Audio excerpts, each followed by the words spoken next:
Dobra, Franku, doszedłeś do sukcesji, czyli trochę takiego mokrego snu przedsiębiorców, jeżeli chodzi o Tigersa, to jest najważniejsza w tym momencie twoja spółka.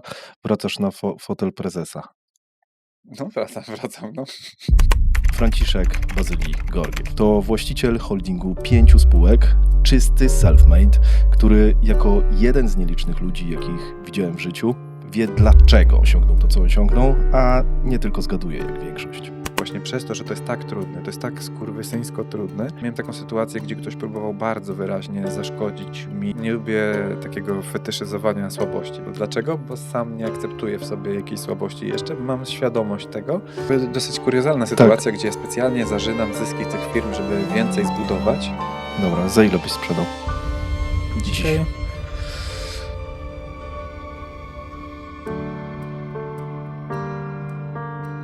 Cześć. Cieszę się, że tu jesteś. Dziś wyjątkowy gość. Nie będę go standardowo przedstawiał, bo to drugi odcinek. Polecam obejrzeć pierwszy. Jestem zaszczycony, że zgodził się na kolejne nagranie. Serio. Nie wiem, dlaczego on ze mną gada w momencie, kiedy nie mam za dużo do zaoferowania, oprócz przygotowania się do dyskusji. Mega to doceniam. Dlaczego miałbyś go słuchać? Franciszek Bazylii Georgiew, bo o nim mowa. To właściciel holdingu 5 spółek, czysty self-made, który jako jeden z nielicznych ludzi, jakich widziałem w życiu, wierzę, że wie dlaczego osiągnął to, co osiągnął, a nie tylko zgaduje jak większość. A wie to, ponieważ myśli bardzo analitycznie nad strategiami i ograniczeniami siedzącymi w psychice i ma track record, który potwierdza, że częściej niż inni osiąga to, co powiedział, że osiągnie. Metodycznie, według planu, wiele razy.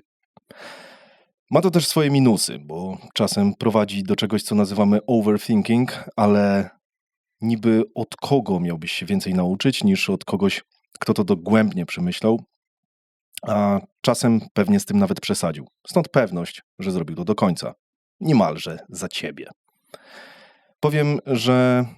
Powiem też po prostu, że to chyba jedyny człowiek, którego cenię w taki sposób, że jak powie jakieś zdanie, które czuję początkowo, że nie wnosi dużo lub się z nim nie zgadzam, to szukam błędu rozumowania u siebie i zastanawiam się nad tym pod różnymi kątami i przeważnie, zaryzykowałbym, że zawsze, znajduję tam ogromną wartość.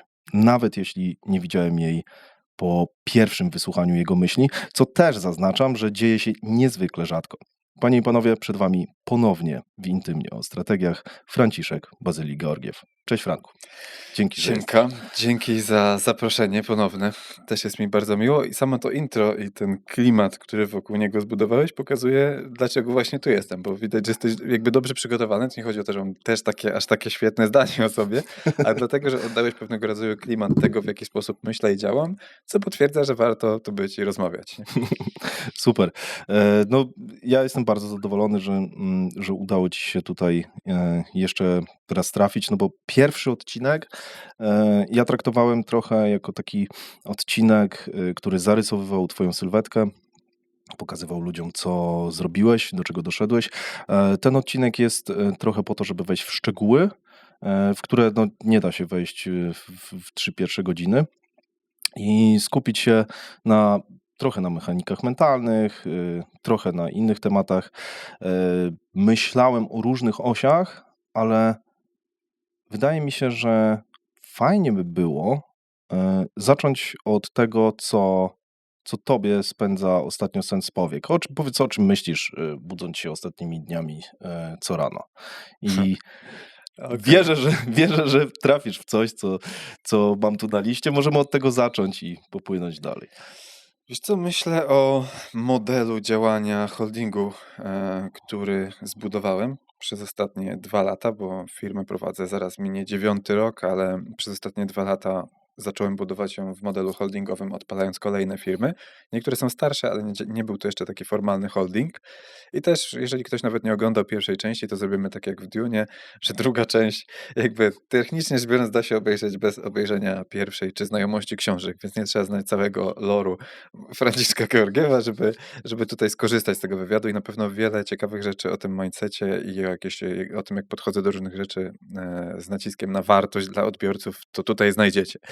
Więc ja myślę przede wszystkim o modelu holdingowym, który coraz bardziej centralizuje, w takim sensie, że dochodzę do wniosku, że zarządzanie firmami jak działami w jednej firmie jest dużo, dużo prostsze niż robienie holdingu szeregu firm, jeśli nie mają być takim holdingiem a la wolne elektrony.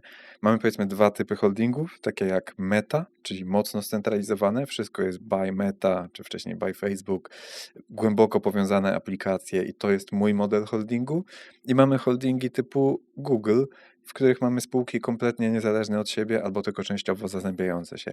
No ja w tej chwili zrobiłem bardzo duży ruch w kierunku holdingu typu Meta i to sprawia mi dużą przyjemność, no i jestem ciekaw, gdzie mnie ta przygoda zaprowadzi. Mhm.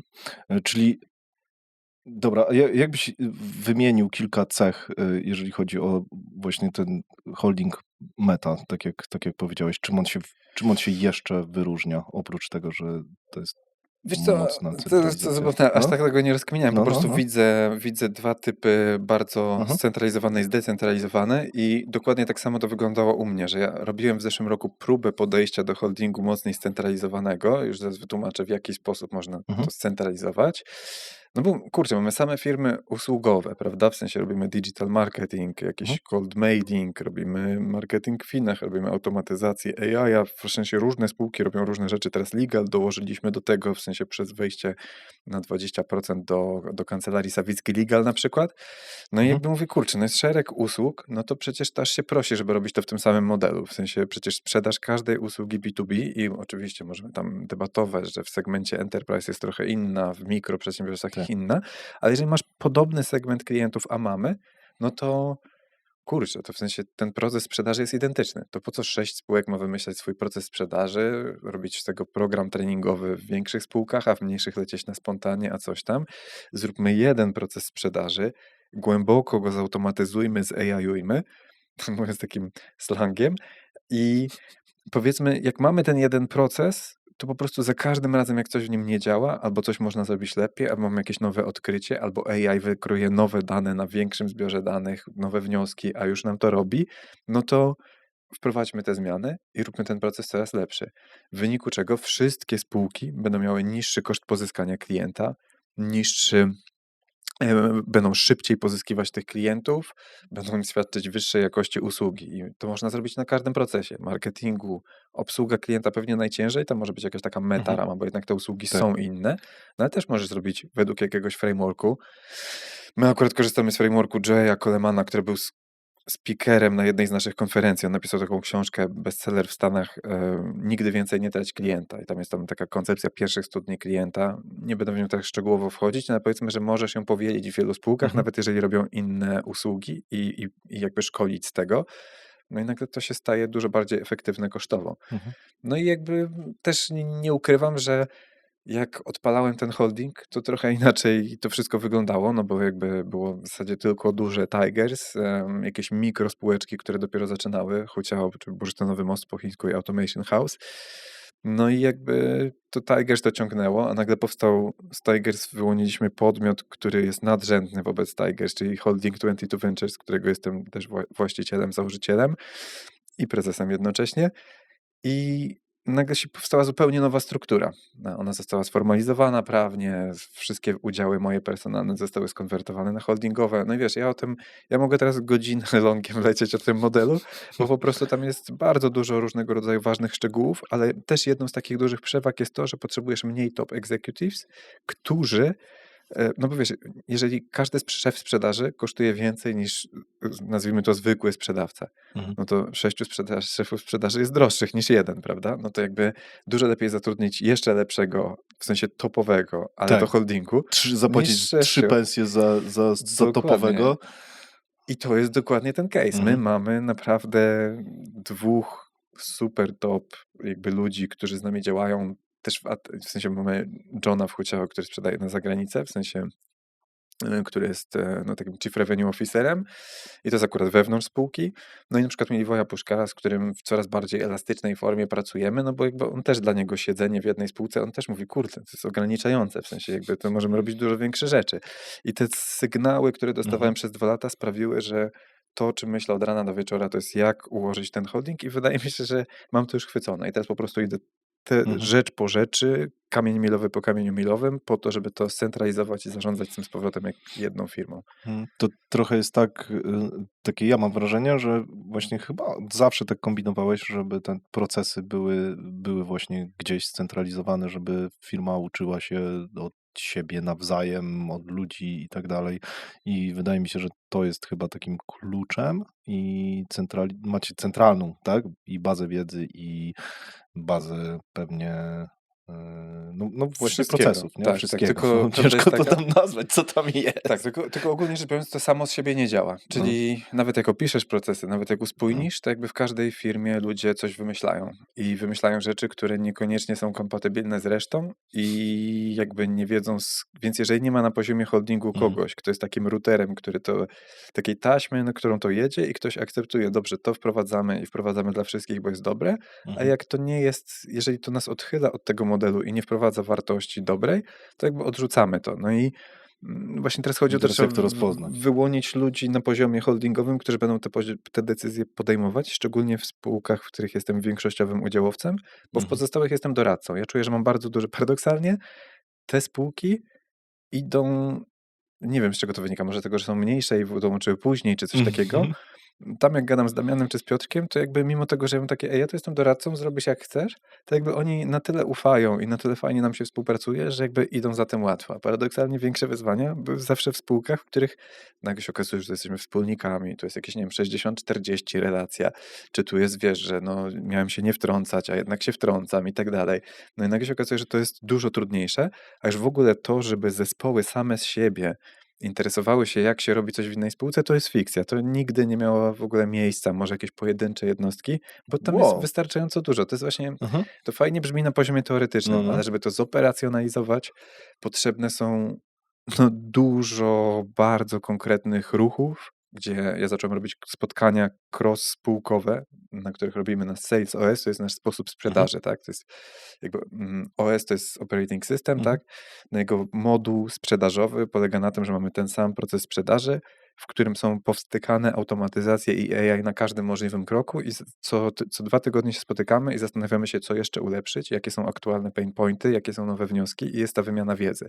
Tylko jak ja bym ludzi nie zmusił, nie powiedział w czwartki o tam 14, co 2 tygodnie jest spotkanie, ono jest, jak nie masz deala za 100 000 na stole, to jest ważniejsze, jakby jak siedzimy tam i gadamy, na każdym spotkaniu takim OS-owym, mamy People OS, mamy Marketing OS, mamy inne takie moduły powiedzmy, które nam buduje Automation House, no to ja pamiętam, że pierwsze 2-3 spotkania to jest zawsze trochę opór, trochę obawa. Mhm. Nie ze wszystkich, tak, bo mamy ludzi z bardzo dużym takim growth mindsetem, który mamy w wartościach, a niektórzy potrzebują trochę więcej czasu, żeby się przekonać, że to jest wartościowe.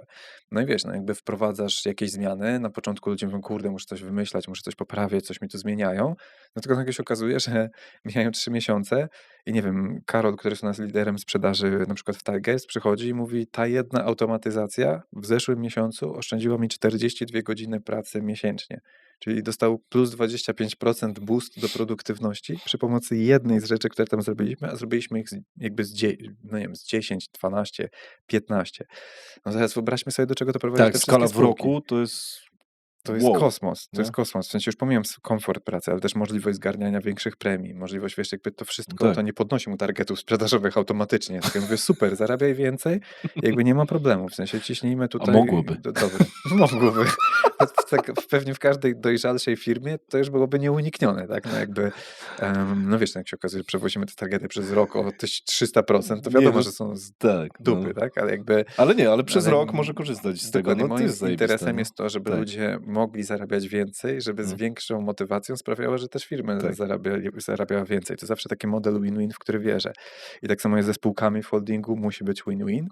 I w tej chwili ja też uzyskuję, dlaczego mnie ten model tak fascynuje, ponieważ dzięki budowaniu tej technologii ja też uzyskuję wkład do kolejnych firm, w które wchodzę. Czyli jakby Mhm. mogę wejść w coraz Tak. większą firmę za sam wkład technologiczny, no bo jak ja im pokażę Sekundę. na Mhm. BI-u, który mam, wiesz, odpalam telefon i widzę wszystkie statystyki na kolorowych wykresach, zmieniam spółkę na żółtą, wszystkie wykresy się robią żółte, wiesz, zmieniam spółkę na pomarańczową, wszystkie się robią pomarańczowe, no po prostu orgazm, jak na to patrzysz, no to wiesz, to nagle no dobrze, no dzisiaj za wkład technologiczny wejdziesz na 20% do małej spółki, ale za pół roku myślę, że jestem w stanie do średniej na Success. Ja mówię, no Mhm. zobaczcie, no koszt pozyskania klienta jesteśmy w stanie wam zbić o połowę. Mhm. No to dlaczego? W sensie jakby z twoje 80% umowne będzie, a może mniej, bo w sumie wierzę, że ta dynamika będzie się zmieniać. Ja raczej bym dążył do przejmowania całych firm, raczej w Mhm. takim modelu a la private equity, że wiesz, po prostu bierzesz nawet zewnętrzny kapitał, kupujesz dużą firmę, wprowadzasz swoje rozwiązania i ona jest za rok jest 3 razy tyle warta, po prostu wykręciłeś tam wszystko na maksa. Mhm. No i wiesz, i nagle się okazuje, że możesz coraz większe firmy wchodzić w nie, świadczyć coraz szersze usługi, a ta komplementarność usług też jest ważna. Może być wspólne akcje marketingowe, co też ogranicza koszt pozyskania klienta. Nie są tylko automatyzacje i AI, bo my możemy zrobić konferencję, na którą się zrzucą wszystkie firmy i jej budżet, frekwencja i w ogóle skala będzie 10 razy większa niż to, co Tak. może zrobić jakby osobna firma, nie? Kończy tworzyć taki content hub, takie miejsce, gdzie zabierzemy content ze wszystkich spółek, łącząc te treści w kolekcję. Czyli wyobraź sobie sytuację, w której interesuje cię, nie wiem, jak robić, no nie wiem, jesteśmy w podcaście, zajebisty content wideo, powiedzmy. No i masz treść od Tigers, który robi wideo, ale potem masz Automation House, ci pisze, jak to zautomatyzować, a na przykład, nie wiem, Huciao ci pisze, jakie są trendy w Chinach, nie wiem, to akurat jest mniej ważne, bo akurat to jest super wyspecjalizowana spółka w gamingu, ale niech będzie, albo pisze, jak w gamingu wykorzystywane są jakieś tam tego rodzaju aspekty. Masz legalową perspektywę, i jeszcze 2 jakieś artykuliki od Tigers i jeszcze płatny kurs, który może spłacić jakby promocję tego, czyli jakby perpetuum mobile, jeśli to jest zrobione dobrze. Tylko żeby to chodziło, to musisz mieć doskonałość operacyjną, która jest zresztą drugą z naszych wartości, wymieniłem Growth Mindset. Druga to jest doskonałość operacyjna. No i nam tej doskonałości operacyjnej trochę zaczęło brakować. Struktura się zrobiła zbyt pionowa, wiesz, 6 podań ręki do osoby, która jest regularnym specjalistą, który właśnie dołączył, no to trochę patologia, jeżeli masz firmę, która ledwo tam przebija 100 osób, Mhm. a wiesz, a potrzebujesz taki jest łańcuch. I wiesz, nagle takie rozmyte role się trochę robią. Nagle się okazuje, że ja coś powiem, ale ktoś nie wie, czy to jest polecenie, czy rada. Nagle się okazuje, że CEO coś powie, ale potem Head of Growth powie coś innego, albo ktoś podpowiada, jak zadowolić kogoś tam. I mówię, ja pierdzielę, trzeba to złapać w dużo jakby lepiej opisane, prostsze metaprocesy, które są nienegocjowalne, no i dopiero potem iść z tego w jakieś szczególiki, które spółki mogą sobie, wiesz, dokręcać pod siebie, nie? Mhm. Czy ty czujesz się takim trochę, kurczę, wariatem, To na pewno.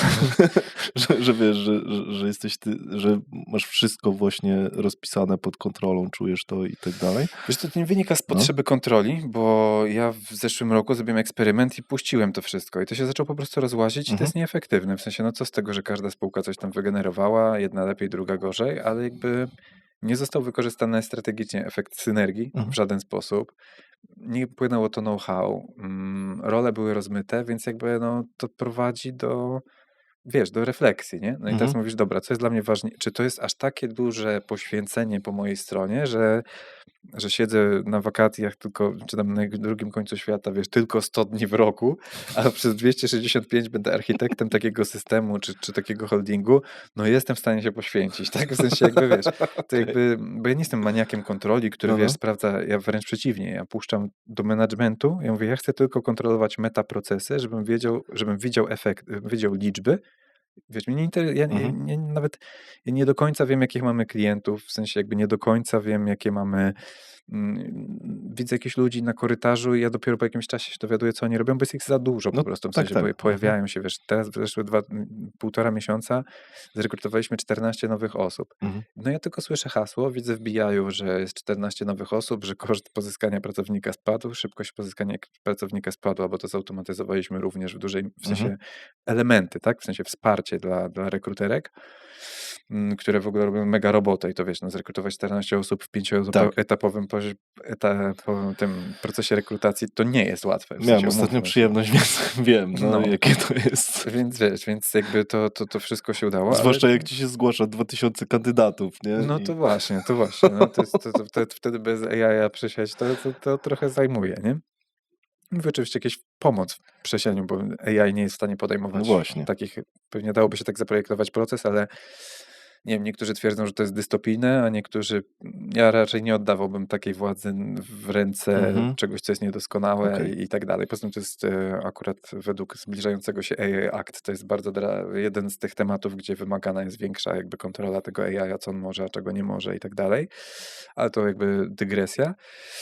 No i wiesz, no jakby ja nie mam absolutnie potrzeby takiej kontroli tych szczegółów i jak ludzie decydują. Dla mnie ważna jest ta doskonałość operacyjna i ten mindset, o których wspominałem i żeby była taka pozytywna wizja. I dla mnie to jest Mhm. jakby nowa, pozytywna wizja na ten holding, że będziemy się wymieniać tymi kompetencjami, będziemy robić międzyspółkowe, najciekawsze projekty, a mam insight od naszych największych klientów, z którymi się jednak czasem z niektórymi spotykam. Tylko co ciekawe, to nie są spotkania tak jak w wielu firmach, że przy kawce czy coś tam, tylko jak mam jakiś merytoryczny temat, ja się z przyjemnością spotykam i to są świetni ludzie.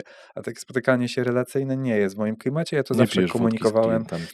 Nie, w ogóle, znaczy w ogóle wódki nie piję, a już z klientami to w ogóle, w sensie jakby ja w ogóle raczej lubię komunikację asynchroniczną. Oczywiście, jeżeli ktoś potrzebuje i jest to uzasadnione, to chętnie się spotkam. Szczególnie jeśli to jest osoba, która zawierzyła nam, nie wiem, jakieś duże pieniądze czy dużą odpowiedzialność, potrzebuje się, nie wiem, To jaki skonsultować czy budżet odbyć trzeba myśli. wydawać u ciebie, żeby się No spotkać? to tak nie działa, że wszystko wiesz, ja pomagam za darmo ludziom, którzy nawet jeszcze firmy nie otworzyli czasami, więc Nie, jakby wiesz, śmieję się oczywiście. więc tak. No ale wiesz, spotkałem się tam z jednym na przykład, czy drugą osobą z jakichś tam firm Fortune 500 i oni mówią, kurde, najciekawsze to, co robicie jest na pograniczu tych spółek, że to jest ten Mhm. insight, który mnie popycha głębiej w stronę głębszej integracji i załatwienia wielu różnych problemów biznesowych klientów w sposób, który można bardzo kreatywnie łączyć i mieszać, rozwiązując bardziej unikalne problemy. Bo umówmy Mhm. się, takie usługi jak, nie wiem, jakieś tam digital marketingowe różne, czy jakieś automatyzacyjne, jest odpyty tych podmiotów Tak. i tylko dla mnie one wpadły już w czerwony ocean, bo wiesz, Mhm. załóżmy, że staniemy w szranki z inną firmą, nie wiem, niech będzie od automatyzacji i ktoś powie, no, my robimy no-code, robimy szybko, tanio.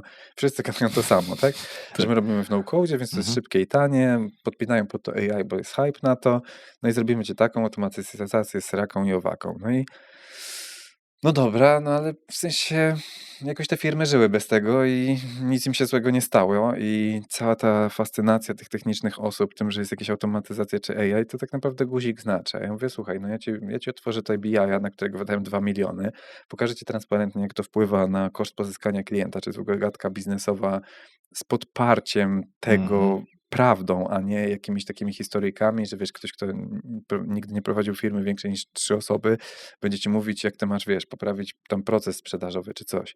I ja mówię, słuchaj, chcesz poprawić proces Albo sprzedażowy? jednoosobowy No to coach.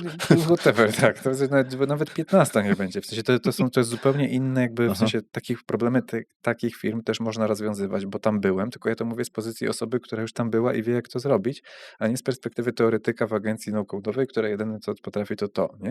Mhm. No i nagle się okazuje, mówi, dobrze, musimy popracować nad procesem sprzedaży. Ja mówię, dobrze, to ja mam konsultantów od sprzedaży w sąsiedniej spółce, to ja ci dostawię ich, żeby upewnić się, skoro taką masz potrzebę, nie? I on mówi, dobrze, ale mamy jakiś niedoskonały proces sprzedaży. Mówię, dobrze, to zrobimy warsztat i zbenchmarkujemy nasz proces sprzedaży, nad którym pracuje 6 firm usługowych naraz, w sensie łącznie z holdingiem, bo jest ich 5 plus Mhm. 1 w postaci holdingu i zobaczymy, co ty robisz dobrze, a co ty robisz źle. I tak samo z procesami marketingowymi. Ja mówię, chcesz senior copywritera z Tigers, żeby ci napisał prompta do automatyzacji generowania treści, którą robimy? Zapraszam, tak? W sensie jakby zrobimy. I wiesz, nagle się okazuje, że możesz tak łączyć fajnie te kompetencje, tylko potrzebujesz bardzo takich C-level ludzi, Mhm. albo takich senior konsultantów, którzy kumają bardzo szeroko i potrafią łączyć te kropki, no bo jakby od samego tego, że to masz, to jakby jest jedno. Ktoś może sobie założyć 3 takie firmy, ale gwarantuję, że to nie będzie działać, bo u mnie to 2 lata nie działało. Dopiero Mhm. w tym roku to zaczęło działać, kiedy przeszedłem do większej centralizacji tego holdingu. Mhm. No dobra, te wszystkie spotkania, o których mówisz, one są po to, żeby właśnie synchronizować całą firmę bardziej, czy wypracowywać coś, żeby zapobiegać entropii, czy żeby zrobić co? Myślę, że to wszystko to, co powiedziałeś, czyli jakby zapobiegać entropii na pewno, no bo jakby jest jakaś idea, no i potem ludzie wracają do swojej codziennej pracy i jeżeli jakby ktoś tego nie zbierze z powrotem do kupy i nie przypomni tego kierunku, no to jakby naturalnie oni będą dryfować w swoim kierunku. Mhm. Moim zdaniem ta centralizacja to i tak jest przejściowy etap, który potrwa rok czy półtora, bo docelowo te firmy urosną tak, że i tak znowu będą ciągnąć w swoim kierunku i to jest nieuniknione. Tylko jak już Mhm. będą zarabiać miliony dolarów, to ja wtedy z przyjemnością to puszczę. Chętnie jedną sprzedam, drugą coś tam, więc wiesz, jakby nie ma problemu. Ale na tym etapie, na którym jesteśmy, etapie przejściowym, około właśnie 100, tam ponad trochę 100 osób, no to potrzebujemy to chwycić mocniej i zazębić, więc na pewno te spotkania służą wymianie wiedzy i pamiętajmy, że my to robimy te rzeczy przez rozwiązywanie konkretnych pain pointów, czyli ludzie pokazują co 2 tygodnie, co w tym tygodniu czy przez ostatnie 2 tygodnie nie działało, działało za wolno, wysypało się, nie wiem, coś, nie wiem, przytłoczyło ich, z czemuś nie dają rady i schodzimy do praprzyczyny, gdzie jest to miejsce w procesie, w którym to się zadziało. A czasem to jest kwestia też człowieka, tak? W sensie Mhm. być może są źle obsadzone role i też trzeba się nad tym zastanowić i rozwiązujemy ten problem wspólnie, a jednocześnie osłuchujesz się z problemami spółek różnej wielkości, czyli spółka, która jest mniejsza, wie, co zaraz będzie w większej i tak jak urosną, tak? Więc jakby następuje pewnego rodzaju edukacja i w ogóle taka świadomość, co te firmy robią, no bo czemu w sumie nie cross-sellować innych firm, tylko żeby je cross-sellować, to te zespoły muszą wiedzieć, co robią inni. A jak się nigdy nie spotkają, to naprawdę to, że ja o tym mówię w wywiadzie jednym czy drugim, no jakby to nie działa tak, że Tak. nagle ci ludzie magicznie Mhm. rozumieją, czym jest akurat automatyzacja AI teraz mocno nam weszła, bo wszyscy z tym pracują coraz więcej, więc jakby to jest fajne. Ale już usługi innych spółek jest ciężej cross-sellować, no bo jakby musisz pamiętać w ogóle o tym. W ogóle samo Mhm. ta przestrzeń w głowie, żeby pamiętać o tym, że możesz to zrobić, że możesz Tak. rozwiązać problem klienta, dając mu coś, co jest wyższej jakości niż to, co on kupuje gdzieś indziej, tylko musi o tym w ogóle pomyśleć, nie? A ten klient też nie wie. W sensie my nie komunikujemy przecież w kanałach Tigers czy przy onboardingu klienta czy takim jakoś intensywnie, że jesteśmy jakimś, wiesz, turbo scentralizowanym holdingiem. Zresztą pewnie zaczniemy to prędzej czy później, w sumie prędzej niż później robić, nie? W kampaniach chyba komunikujecie ostatnio Coś gdzieś nam tam. się zaczęło Mhm. przebijać, ale to jest fajna taka oddolna inicjatywa, którą na przykład, nie wiem, Michał Iwan z marketingu Tigers gdzieś tam wprowadził, że tego AI, automatyzację w zasadzie bez, no nie wiem, no ze mną tego nie konsultował, a zaczął tego mocno dużo wrzucać Mhm. i widzi, że widzi w tym jakiś tam potencjał, więc to się zaczyna dziać, ale to by się nie zaczęło dziać, gdybyśmy nie wykonali bardzo konkretnych Mhm. ruchów w tych kierunku, trochę zmuszając na początku ludzi do interakcji, a potem to już idzie z górki, nie? Mhm. Dobra, dwie rzeczy. Jedna rzecz to, że właśnie Szymon Negacz o tym będzie opowiadał w naszym podcaście, Okej. bo my jesteśmy w innej czasoprzestrzeni. To Tak, jest to prawda. alternatywna rzeczywistość i wysyłamy te podcasty po prostu z równoległego świata. To nie jest nasz rzeczywisty. Z multiversum. Tak, dokładnie. Więc to jedyna okazja w ogóle, żeby słuchać tego typu kontentu, bo mamy taką bramę, nieważne. Właśnie Szymon Negacz będzie mówił o tym, że on widzi, że on umie właśnie już budować spółki usługowe. To trochę to, co ty powiedziałeś, że mniejsze uczą się od większych i on przechodził tą ścieżkę już dużo razy i tak jak ty mówisz, że już wiesz, co się będzie działo w kolejnych krokach, że tu będzie pewna niedoskonałość, że te problemy wieku dziecięcego są nieuniknione i tak dalej. I to widzę, że to się mi trochę zazębia. Pytanie do tego, czy wy w ogóle pomagacie konkurencji? Jakby się do was konkurencja zwróciła, no bo wasze usługi są na tyle szerokie, a widzę, że kilka takich firm, też bym powiedział top of mind, ale z trochę innych dziedzin,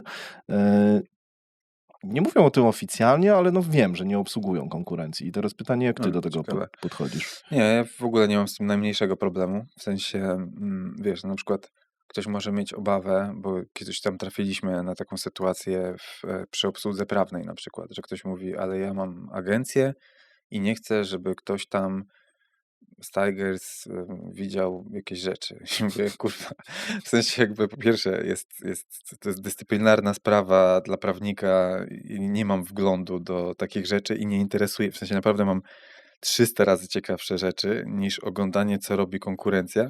Plus wiele firm wie, konkurencyjnych, że pomagam im nawet za darmo czasami, sam, swoim czasem, więc dlaczego jak mieliby mi płacić, miałbym z tego zrobić nie wiadomo co. W sensie jakby dla mnie Okej. sam jakby koncept tego, w sensie zobacz, Księga Adsów, nie? Mówiłeś Mhm. o modelu, Tak. że Szymon Negacz. No to Szymon idzie tym samym modelem, którym ja też idę od lat, czyli Mhm. jego tubą jakby marketingową jest podcast bardzo popularny. Moją tubą marketingową zawsze były silne kanały social media swoich spółek, tak? Księga Mhm. Adsów, nie wiem, wydana w tam chyba 2017 roku czy coś. Przecież to ściągnęło z 12 tysięcy ludzi praktycznie bez żadnych adsów, bo wtedy byłem za głupi, żeby nie rozumiałem, że trzeba było w to wrzucić, nie wiem, 30 tysięcy, 50 tysięcy, kiedy był pik i bym po prostu gdybym taki udział w rynku, to i tak się rozeszło i tak dalej. Przez te szkolenia pozyskiwałem klientów. U nas jedna taka z głównych różnic, że ten biznes jest mocno edukacyjny. Tam w sensie tam dużo przychodów z tego, co się orientuję, jest z edukacji. U nas one są jednak finalnie no, mocno usługowe, nie? Ale Mhm. mogę się mylić, bo też nie śledzę aż tak, aczkolwiek o Szymonie, gdzie nie pójdziesz, to ludzie gdzieś Tak, tam. jeżeli chodzi o szkolenia, to jest tam spora część. No Mhm. właśnie, no i teraz chodzi o to, że, Duża noga na pewno. że no u nas tego na przykład prawie nie ma, w sensie to jest Mhm. mikroskopijne, ale to też wynika z zaniedbań. Nie brzydzę Mhm. się szkoleniami, nie uważam, że to jest Okej. coś złego. Jeżeli masz fajną wiedzę do przekazania, to czemu nie? Zresztą kiedyś Wiesz, wasi ludzie robili szkolenia. nie, nadal robią, w sensie Robią. jak się tam wejdzie na Dobra. tbs.pl, te To treningi to sorry. nadal robią, ale są, wiesz, na zasadzie sprzedaż tam 12 miejsc na jakiś warsztat u nas w Mhm. biurze, wjeżdżają sobie ludzie, 29 piętro, robimy dwudniowy warsztat, fajnie, no jakby ale to nie są, wiesz, konferencje, na które zapraszasz, wiesz, przychodzą Mhm. setki osób, jakieś drogie Mhm. bilety, wysoka marsza i tego typu rzeczy, nie? Więc trochę ten model, ale i też uważam, że właśnie ten model usługowy no dobrze mam rozkminione. W sensie jakby i co więcej, bardzo mocno opieram to na powtarzalnym modelu operacyjnym, który jest w naszej strategii też nie wiem, od naszego pierwszego warsztatu strategicznego w 2017 albo 2018 roku na koniec roku. Gdzie po prostu strategią Tigers było, że rozwijamy jakby kolejne usługi w powtarzalnym modelu Mhm. operacyjnym, co potem przyszło, rozwijamy kolejne spółki w modelu operacyjnym A w potem drodze do holdingi. do naszego zuchwałego celu, którym było zbudowanie holdingu, którego głównym wyróżnikiem był powtarzalny model operacyjny. Więc mnie intuicyjnie ciągnęło w tym kierunku. Ja to zresztą z Konradem Kwiatkowskim, naszym tam byłym COO, gdzieś to rozkminiałem, bo on to wcześniej robił na przykład w firmach takich jak Amrest, które po prostu przejmowały, nie wiem, typu, wiesz, KFC, Starbucks, jakieś licencje kupowały, układały to pod jeden ten, czy to jest pizza, czy to jest sushi, czy to jest coś, to jest cały czas gastro i tak samo jest z Tak. usługami, nie? Więc jakby to nie jest nic nowego, nawet my to, co robimy tutaj w Polsce czy coś, to już jakby to już zostało wymyślone setki lat temu. Ja nie mam jakichś wzorców, na które patrzę, że ktoś pewnie ten Amres był takim miejscem, do którego miałem wgląd bezpośredni, jak to może wyglądać i na jakich narzędziach to się opiera. Ale tego jest dużo więcej, nie? I Mhm. moim zdaniem jakby to jest dużo trudniejsze niż ludziom może się wydawać z zewnątrz. W sensie, jeżeli ktoś teraz dochodzi do wniosku, mam agencję, otworzę sobie coś komplementarnego, no to jeżeli jesteś gotów poświęcić 2 lata życia, obniżyć swoją zyskowność, bawić się w venture buildera, defokusować się, jakby spoko. Ja na pewno short term byłbym dużo zamożniejszy, gdybym robił tylko Tigers. W sensie jakby tam nadal jest gigantyczny potencjał wzrostu i gdyby tam było więcej, w sensie nawet ta jedna moja obecność i nie rozmywanie środków na venture building, na budowanie shared services center dla wszystkich spółek i tak dalej, bylibyśmy na pewno dużo dalej jako Tigers. Ale z drugiej strony po 2-3 latach takiego intensywnego działania holdingowo, no widzę, że nagle w firmie usługowej wzrost jest ograniczony jednak do pewnego stopnia. Więc Tak. po pierwsze, mam firmy, które zaczęły się rozwijać szybko, czyli Automation House, chociaż w zeszłym miesiącu, akurat to wciąż jest mała spółka, ale w zeszłym miesiącu ta chińska spółka właśnie dobiła 100 tysięcy MRR-u przychodów, 100% zagranicznego. No to wiesz, jakby na złotówki 100 tysięcy, tak? Mhm. Ale przychody w euro, w dolarach. A ile ma czasu ta spółka? W sensie ile ona No istnieje? z 3 lata czy coś Mhm. takiego, ale jakby 2 Zajebiście. lata, Mhm. powiedzmy 1,5 roku właśnie żarliśmy gruz, szukaliśmy market fitu, product market fitu, potem z rok odnajdywaliśmy się w tym świecie gamingu i od listopada czy października mamy amerykański taki management, który zatrudniliśmy do tej spółki, właśnie Johna i Gastona, Gaston trochę rozmawia po polsku, więc go pozdrowił, ale raczej nie ogląda wywiadów po polsku. Mamy napisy po No jasne, angielsku. no myślę, że aż tak zdeterminowani nie są, ale w każdym razie wiesz, no i Znam takich, którzy są.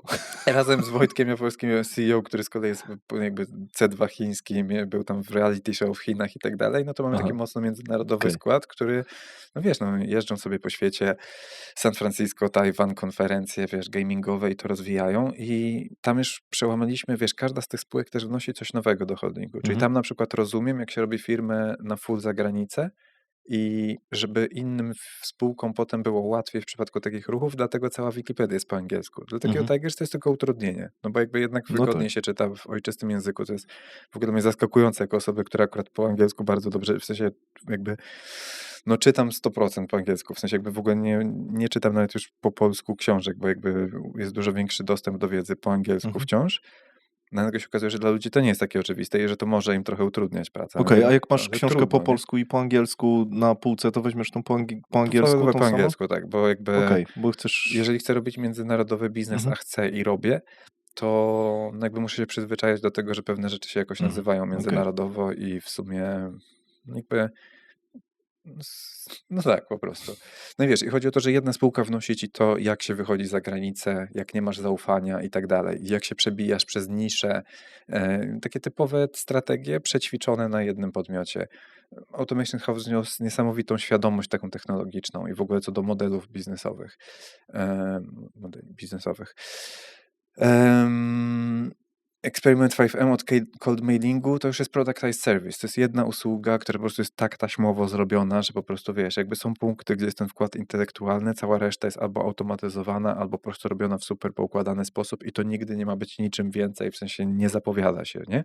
Jakby eksperymentujemy z nowymi rzeczami, eksperymentujemy w Experiment 5M, tak? Nazwa powiedzmy jest połowicznie tylko przypadkowa.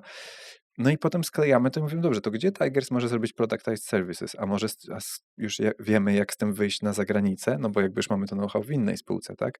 A trzeba to zautomatyzować, to zrobi to Automation House, czyli to jest i wewnętrznie, i dla klientów, masz dużo szersze możliwości działania i takie know-how. Jedyne, co jest trudne, to wąskim gardłem jest zawsze tym takim bottleneckiem po angielsku właśnie, Mhm. jest to, że w takim modelu holdingowym, jak coś centralizujesz, to potrzebujesz takich ludzi, routerów z bardzo dużym doświadczeniem. Ja jestem na przykład taką osobą, że spływa do mnie mnóstwo informacji i ja muszę to przetwarzać i mówić, tu idziemy tam, tu idziemy tam, tu idziemy tam, tu idziemy tam, robienie jakichś czeków. I to jest najtrudniejsze w tym modelu, że jest większe ryzyko zakorkowania się pewnych rzeczy ze względu na centralizację pewnych decyzji, nie? Czyli to nie jest tak, że łykacie wszystko do każdej spółki, tylko jednak jest między nimi filtr, między tą całą bazą wiedzy, między nimi jest filtr, który pozwala, że to przechodzi, to nie przechodzi do danej Znaczy, spółki, tak?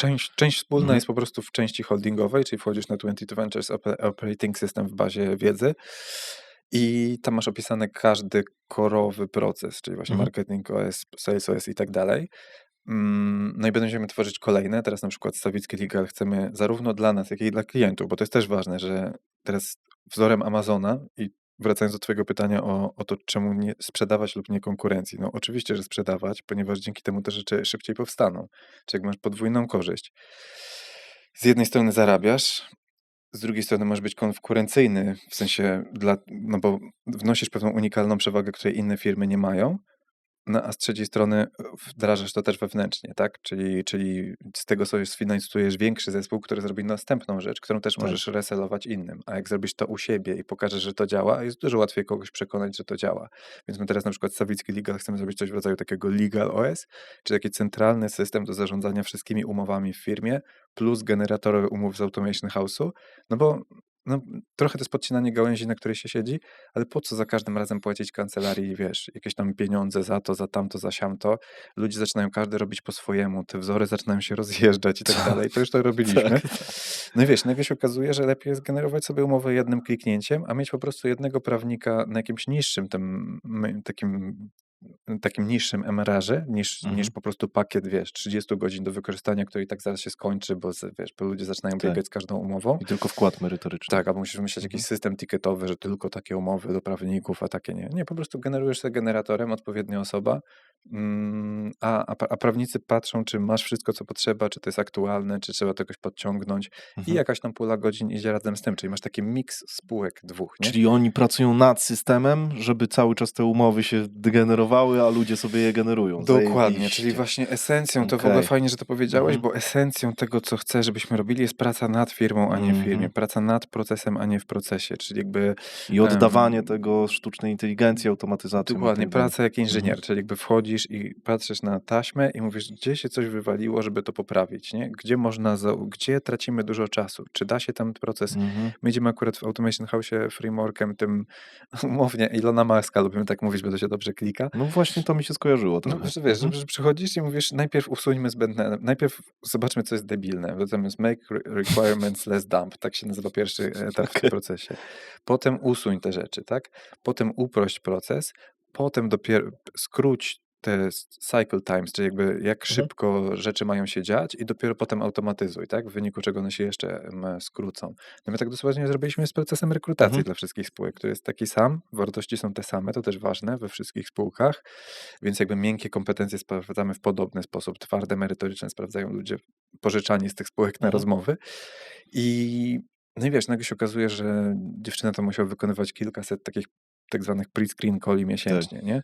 No i po prostu mówimy, ej, to nie jest call center, to jest jakby to jest dział rekrutacji, w sensie HR-ów w sumie już teraz, bo uwolniliśmy ich czas i mogą stać się HR-em, nie?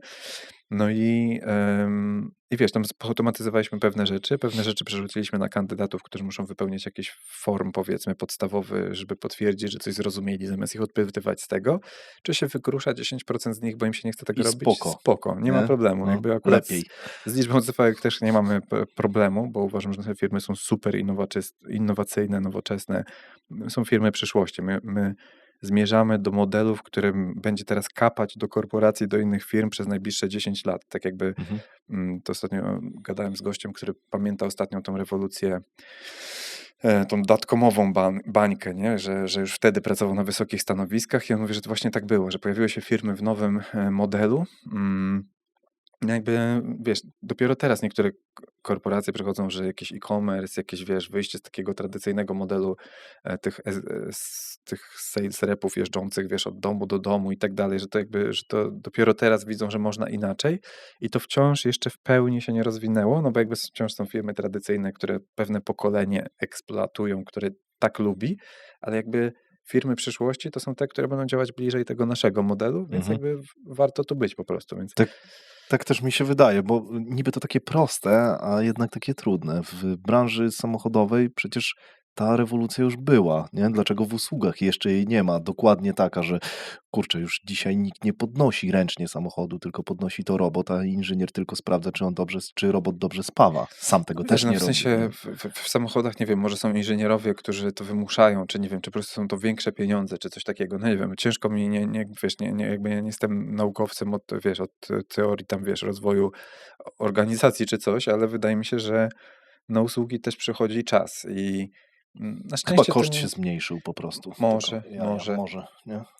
Chociaż też tym AI-em to moim zdaniem większość firm z tego korzysta w ogóle w tak trywialnym, jakby podstawowy sposób, w sensie jakby Mhm. kompletnie nie rozumieją, do czego to może doprowadzić. Jakby robią jakieś punktowe automatyzacje czy AI-owe rzeczy, w ogóle nie myśląc o tym, co można zrobić, jeśli to zrobić w taki sposób, że wiesz, tworzysz jedno źródło prawdy o danych w firmie i tam zaczynasz robić operacje. Ludzie myślą tak wiesz, oni widzą wierzchołek góry lodowej, że tam jest jakaś automatyzacja, co za mnie zrobi, ale nie rozumieją, co się stanie, jak zrobisz tych automatyzacji 100 w włożonym frameworku, który zresztą mamy w zasadzie na wszystko.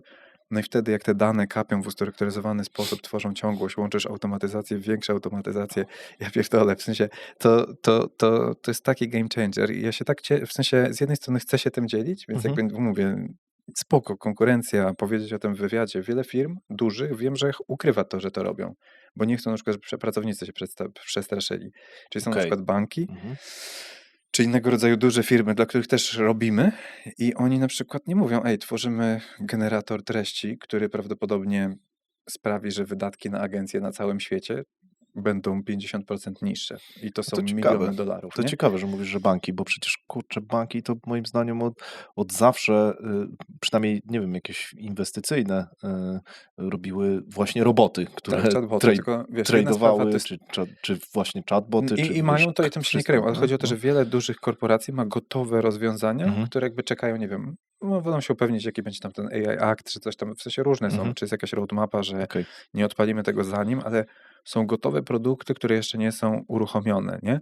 I wydaje mi się, że jak zrozumiemy, że te punktowe jakby automatyzacje, które robimy, czy ci asystenci AI, którzy no niby są tani i dostępni, ale to jakby jeżeli się tego nie scentralizuje, no to są tacy Santa Helpers, tacy wiesz, no na zasadzie, no dobra, coś szybciej zrobisz, albo poodbijasz myśli i tak naprawdę i co więcej, tak? No a teraz weź kup tam czata GPT, nie wiem, 200 pracownikom za $20 miesięcznie. Oczywiście da się to obejść i my też jakby stawiamy taki interfejs, że każdy pracownik może za koszt samych tokenów, czyli powiedzmy za 5 dolków, 5 tych centów miesięcznie sobie odbić od czata GPT-4 parę razy coś, Mhm. ale to wciąż jest jakby bajer, w sensie jakby liczy się to, jak zrobisz tę taśmę, zmapujesz swój proces i naprawdę go pouzdatniasz, to potem możesz to łączyć w coraz większe automatyzacje, które w sensie najpierw zaczynasz od 2 małych, ale na przykład potem załóżmy, że zebrałeś dane o kliencie w chwilę od momentu, kiedy on zostawił leada, nie?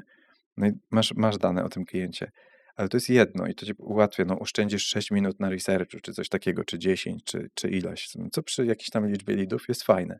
No ale potem te same dane możesz przecież wykorzystać do kwalifikacji leada, co możesz połączyć z analityką marketingową, albo możesz to wrzucić do generatora prezentacji, czyli na przykład wybrać Mhm. odpowiedni szablon prezentacji z odpowiednimi case'ami, tylko musisz znowu zrobić bazę case'ów, czyli jakby zaczynasz budować firmę w Tak. zupełnie nowym modelu. Nie, Mhm. że ktoś się trzyma na Google Drive i za każdym razem biega Kasia i Basia i pyta, wiesz, no to kto pracował z tym czy z tamtym? Gdzie, wiesz, kiedy ostatnio robiliśmy branżę healthcare albo coś takiego, nie? Tak, Ja tylko mówię, cały czas w takim modelu musisz po pierwsze cały czas myśleć, zoomować i odzoomowywać i cały czas myśleć o procesie.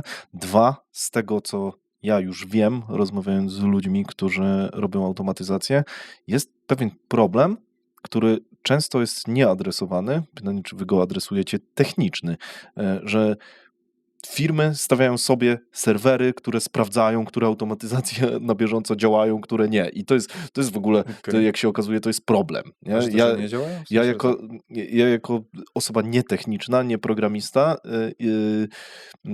wiem, że taki problem istnieje. Po prostu jest to związane z liczbą właśnie przetwarzanych informacji, różnych procesów, no bo wystarczy, że jeden trybik się wyłoży w jakiejś danej Mhm. automatyzacji, no i ma to konsekwencje, No jest to tak, nie, no powiązane ze to wszystkimi jasne. rzeczami, Przy czym... nie? Więc dobrze, Mhm. że wy macie zaplecze techniczne, ale są firmy, które nie mają takiego zaplecza technicznego, plus jeszcze do tego dochodzą kwestie związane z danymi, no bo wyobrażam sobie, że korpo i już zaczynamy wchodzić w takie tematy, nie wyrzucą swoich danych do swojej bazy wiedzy do OpenAI'a, bo absolutnie jest to Znaczy, wbrew da się polityce zrobić firmy, nie? bezpiecznie i to przechodzi, w sensie naprawdę w firmach Fortune 500 te rozwiązania, No, które nawet my robimy, tak, bo to jakby nie jesteśmy jedyną firmą od AI i automatyzacji, no ale mogę powiedzieć z własnego doświadczenia, że z 2 takimi firmami już coś tam sprzedawaliśmy do nich i tam przechodzą naprawdę wrażliwe dane przez API OpenAI, nie przez ten, wiesz, mhm. czat dla wszystkich, No tylko tak. w sensie jakby, no i tam jest ta wersja Enterprise taka bezpieczna. To jest jedna rzecz, a druga rzecz jest, że mnóstwo tych automatyzacji czy rozwiązań najpierw można zrobić na no-codowych rozwiązaniach w mniejszej firmie, w większej można zrobić rozwiązanie on-premise, gdzie wszystko zostaje u No, są ciebie, open ta source już, no. własna Mhm. instancja tego, tylko to jest Tak. droższe po Mhm. prostu, w sensie droższy koszt software'u, developmentu jest taki sam, a na końcu możesz to zrobić codebase, po prostu zaprogramować swoje narzędzie, które będzie to robić, w którym masz 100% kontroli nad nim, więc jakby to Mhm. jest tylko kwestia dobrania skali rozwiązania do skali problemu, nie? Mhm. No mówmy się, to co robimy tutaj w polskich firmach, powiedzmy nawet większych, średnich, jakby OpenAI nie za bardzo to może obchodzi. Może do celów statystycznych, a też szansa, że to wypłynie jest jakby mikroskopijna, w sensie to Tu mówimy naprawdę bardziej o jakiejś myślę tam o, wiesz, czempionach. o korpo i o właśnie ich politykach, nie? No bo dzisiaj nie wyobrażam sobie, żeby jakiś, wiesz, jakiś bank wypuścił swoje dane na serwer nie swój, Nie, to żeby w ogóle nie jest stał nielegalne, w sensie jakby to nie, to dokładnie. jest jakby, wiesz, każda branża, taka healthcare, tam banki, coś. Ja dlatego w ogóle nie lubię sprzedawać do enterprise'ów. Mhm, Ja dużo bardziej lubię małe i średnie firmy, bo je doskonale rozumiem, bo mhm, byłem na tym etapie, czy mhm. jestem. I tutaj jakby rozumiem każdy problem, każdy proces, aż w firmach usługowych to w ogóle, nie? W sensie to jest dla mnie taki chleb powszedni, jak Mhm. się mówi po polsku. Dobra, jeszcze chciałem zahaczyć wśród tych Twoich tematów, o których mówiłeś, o automatyzację, tylko że już właśnie kontentu, mianowicie wideo, bo ten mnie najbardziej interesuje. Znam firmy, które robią dzisiaj podcast. 30 minut po podcaście jest zmontowany, ma napisy, ma zrobione shorty, ustawiony kolor, wszystko no-brainer zrobione przez AI. Ja tego nie kupuję, bo wiem, że ludzie odchodzą, ludzie nie chcą oglądać tych niektórych treści, które są w ten sposób robione. Jasne, oczywiście to może być zrobione nieźle, to zależy często od prowadzącego, no ale hello, no nie wyobrażam sobie sytuacji, w której AI mi wytnie shorty takie, które ja chcę. Musi to zrobić człowiek dzisiaj. Nie, to jest inna taktyka, tak? Takie spray and pray bym to nazwał. Na zasadzie, wiesz, wytnijmy 100 shortów, wrzućmy adsy, a niech algorytm wybierze, które się najlepiej klikają. Takie trochę spamerskie podejście, które może generować duże liczby, ale my tak nie projektujemy procesów nawet sami dla Mhm. siebie, nie? W sensie Okej. u mnie zawsze człowiek jest tym finalnym jakby decydentem, czyli to są, powiedziałbym, takie teamy mieszane. Ludzie, automatyzacje i powiedzmy mini agenci AI powoli się zaczynają pojawiać, którzy jednak człowiek decyduje, człowiek ocenia, czy to jest dobre i człowiek bierze odpowiedzialność za to, co wypuszcza do klienta. Nie wyobrażam sobie wypuścić coś wypuszczonego 100% przez AI, co nie jest jakimś trywializmem, w sensie jakimś ale takim czymś Mhm. poważnym, czy czymś, za co bierzemy pieniądze, bez sprawdzenia tego przez człowieka. Tylko ja Mhm. chcę, żeby to był senior Okej. człowiek, który mogę zapłacić dobrze, niż na przykład to, co się dzieje w większości firm, czyli mnóstwo junior ludzi, którzy po prostu nie tylko nie mają tego AI, ale jeszcze wysyłają te rzeczy i one są średnie. Mhm. Więc raczej chodzi mi o taki model, czyli wysoko opłacana grupa topowych specjalistów i mnóstwo automatyzacji i AI i działanie na troszeczkę usztywnionych procesach, czyli może nawet się okazać, że mimo tego, że mamy klientów z segmentu enterprise, w pewnym momencie będziemy musieli ich odczepić, bo dużo bardziej nam się będzie pasowało pracować na naszym procesie ze średnimi firmami, które Mhm. docenią tę efektywność, niż firmę, w której na siłę musisz się dostosować do procedury zakupowej, do procedury obsługi, do ich trybu akceptacji, czegoś takiego, nie? Co oczywiście też się da zrobić, to pytanie tylko, ile ta firma płaci i czy to się opłaca dostosowywać wtedy, nie? No, jakby na razie sobie radzimy z jednymi i drugimi, nie? Mhm. Spoko. Dobra, to widzę, że dobre pytanie na start padło, bo trochę się rozgadałeś. Tak, taki Wejdźmy, opener. wejdźmy w jakiś w delikatną strukturę. E, Dogłębna zmiana siebie to jest taki temat, który mnie interesuje. Mówiłeś w ostatniej rozmowie, że to, jak słabym menadżerem byłeś, to tego nie da się opisać. Pytanie, jak bardzo musiałeś się zmienić? Chodzi mi o to, że jakbyś, kurczę, jesteś daleko na tej drodze rozwojowej. Jakbyś miał pisać podręcznik dla innych, co mieliby u siebie zmienić, jakbyś to podsumował, jakbyś, wiesz, wyszedł jednym zdaniem i możliwe, że tylko jednym i zakończył, Mhm. chyba że chcesz to rozwinąć. Znaczy, wydaje mi się, że najbliżej tego są rozwiązania, jak pracować nad sobą. Są takie udowodnione dość nurty psychoterapii typu kognitywno-behavioral, CBT, Cognitive Behavioral Mhm, Therapy, ACT, czyli Acceptance coś tam terapii.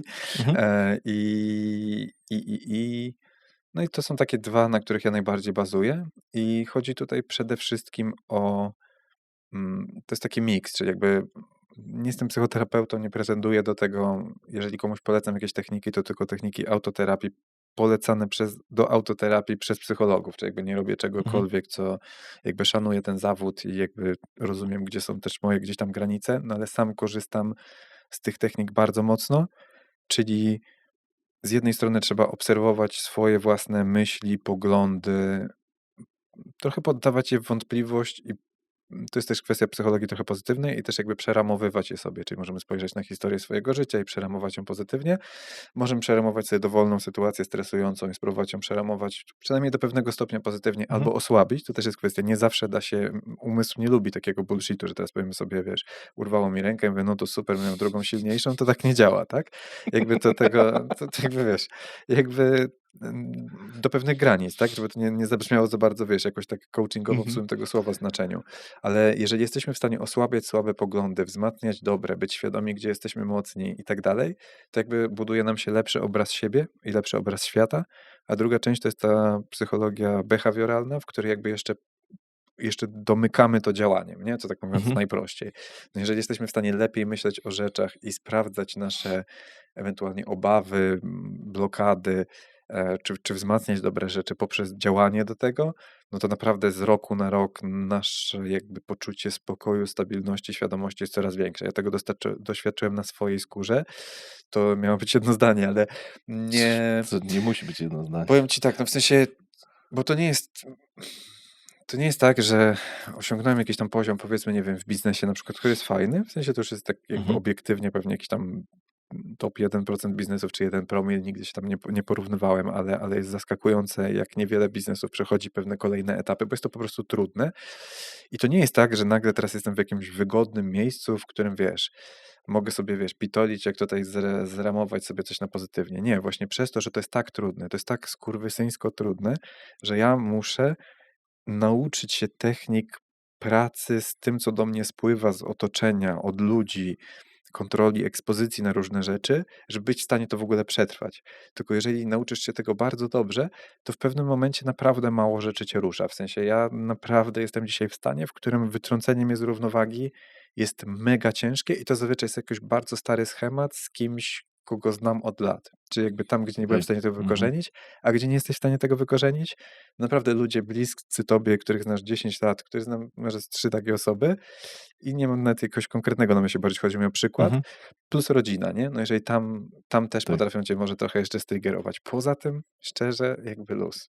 Mhm. Ja słyszałem kiedyś takie fajne zdanie, że e, sparafrazuję, bo nie pamiętam go w ogóle, że te rzeczy, które mogą ciebie zaboleć, uszkodzić, to są te rzeczy, które jeszcze gdzieś tam podskórnie powtarzasz sobie sam. Mhm, tak, Nie? tak. Myślę, I że to jest bardzo, bardzo trafione, bo obserwowanie, co mnie triggeruje, powoduje, że widzisz miejsca, gdzie jeszcze jest coś do przepracowania, bo tak naprawdę no, nic nie powinno cię jakoś mocniej triggerować. W mhm, sensie, ja na przykład bardzo nie lubię takiego fetyszyzowania słabości. W sensie nie lubię słabości po prostu. Dlaczego? Bo sam nie akceptuję w sobie jakiejś słabości jeszcze. Mam świadomość tego.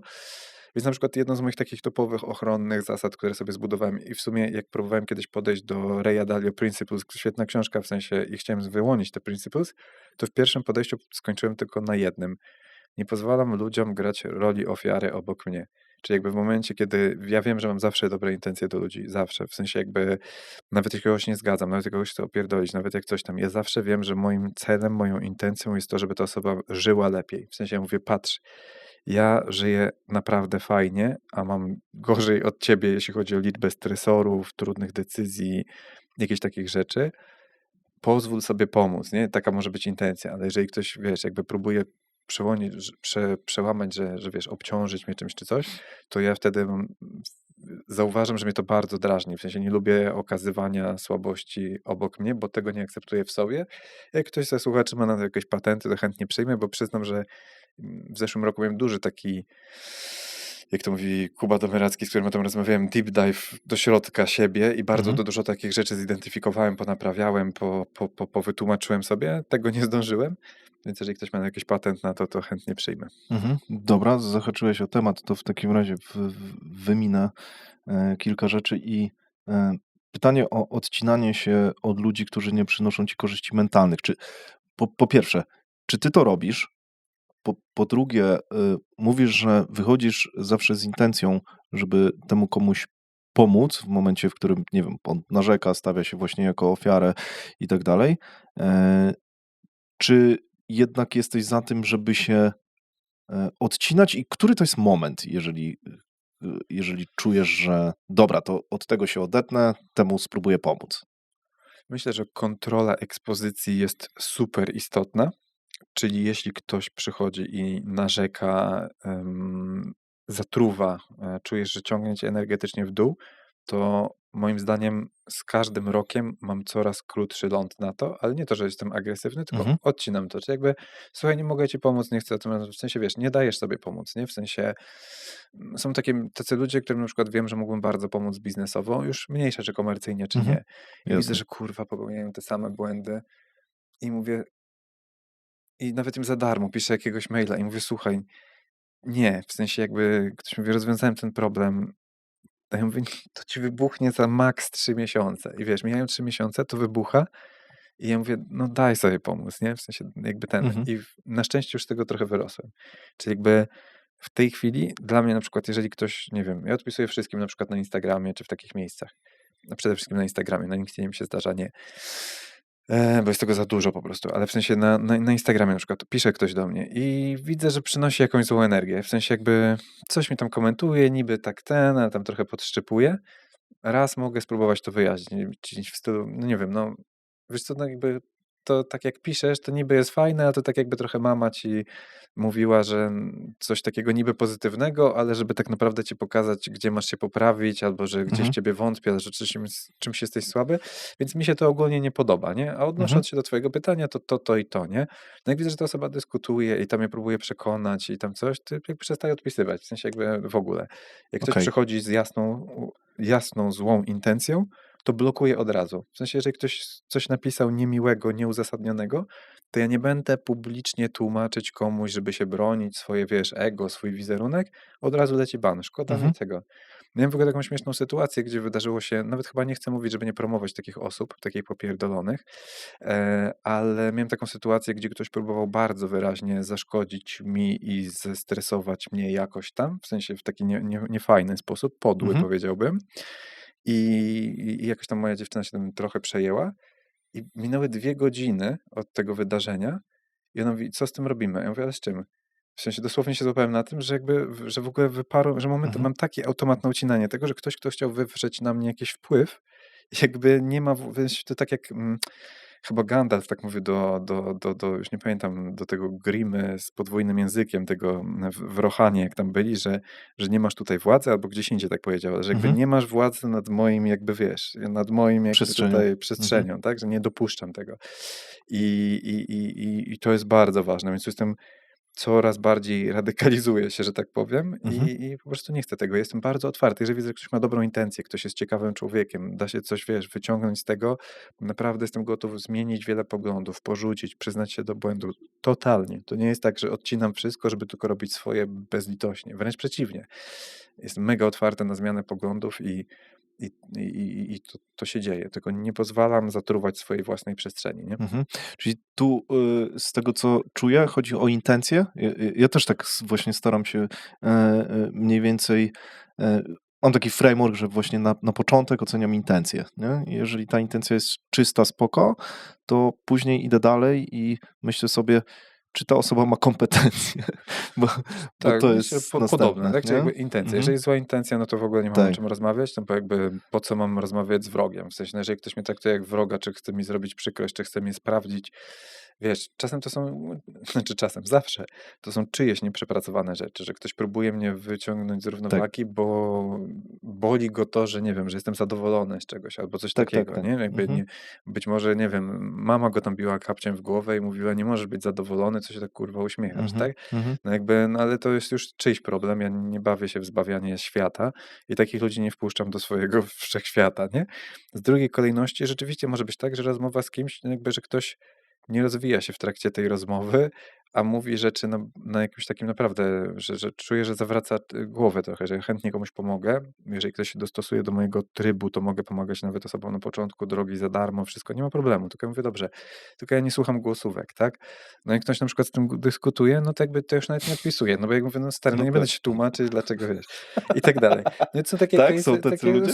są wszyscy Okej. ludzie, ale większość jest bardzo fajna, w sensie, było Mhm. jasne, 95% ludzi, z którymi wchodzę w interakcję są super pozytywni, super fajni, fajni i nawet się dziwią, że jakby, że tak szybko jestem w stanie, wiesz, jakby odpowiadać na to, mimo tego, że parę tych biznesów prowadzę, nie? No to jest zaskakujące, tak? Dla mnie również, to jest praktycznie dla każdego zaskakujące. No masz tyle biznesów, a jesteś jednak wyluzowanym gościem, No nie? może dlatego, że to jest dobrze ułożone. Właśnie o to chodzi, że i dlatego, bo może się rzeczywiście znam, tak trochę mówiąc, na budowaniu firm usługowych i właśnie dlatego uważam, że no, warto gdzieś tam być otwartym na, bo ja rozumiem, że wiele osób może się blokować, czyli gościu mówi dobrze o tym, co robi, mówi, że ma fajne życie i to ogarnia. No i możesz mieć dwie, albo możesz mieć otwartość i próbować się tego nauczyć i wyciągnąć coś dla siebie, gdzie każdy ma trochę inny jakby kontekst, więc jakby no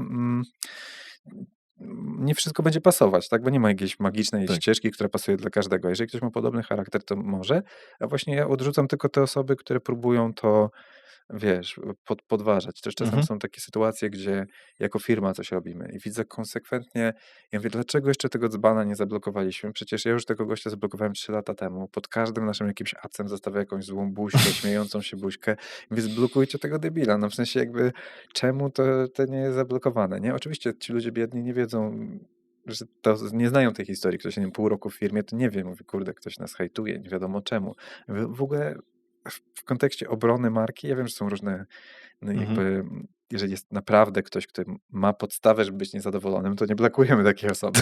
Ale jeżeli mówimy o jakichś, wiesz, po prostu Że to jest hejterach takich typowych, niekonstruktywne. Mhm. no to jedziemy z Mhm. tym krótko. I tak szczerze, z takim mindsetem można podejść prawie do wszystkich obszarów pewnie w życiu i gdzieś tam starać się sobie układać i na własnych zasadach próbować nowych rzeczy, nie? Bo to też jest, ta otwartość jest super ważna. To nie może blokować otwartości na nowe doświadczenia. Nie wiem, chcę pomieszkać w nowym. Można stwierdzić, że w Polsce jest super, ale to nie powinno, bo jest moim zdaniem, ale to nie powinno cię blokować przed tym, że może warto gdzieś spróbować pomieszkać gdzieś indziej, czy Mhm. takie rzeczy, że jakby to nie może być, nie chodzi o to, żeby się usztywniać, tylko Mhm. obserwować, nie? Najlepiej jest obserwować własną energię. Jeżeli to robi złą energię, no to muszę się zastanowić, czy to jest problem we mnie, czy to i tak bym to odciął i przyjrzał się temu, czemu mnie to zdenerwowało, nie? A jeżeli mnie to nie zdenerwowało, ale odcinam, bo jest stratą czasu, to też spoko, nie? Mhm. Spoko. No dobra, no to jak to się robi? Tak, żeby nie być zestresowanym.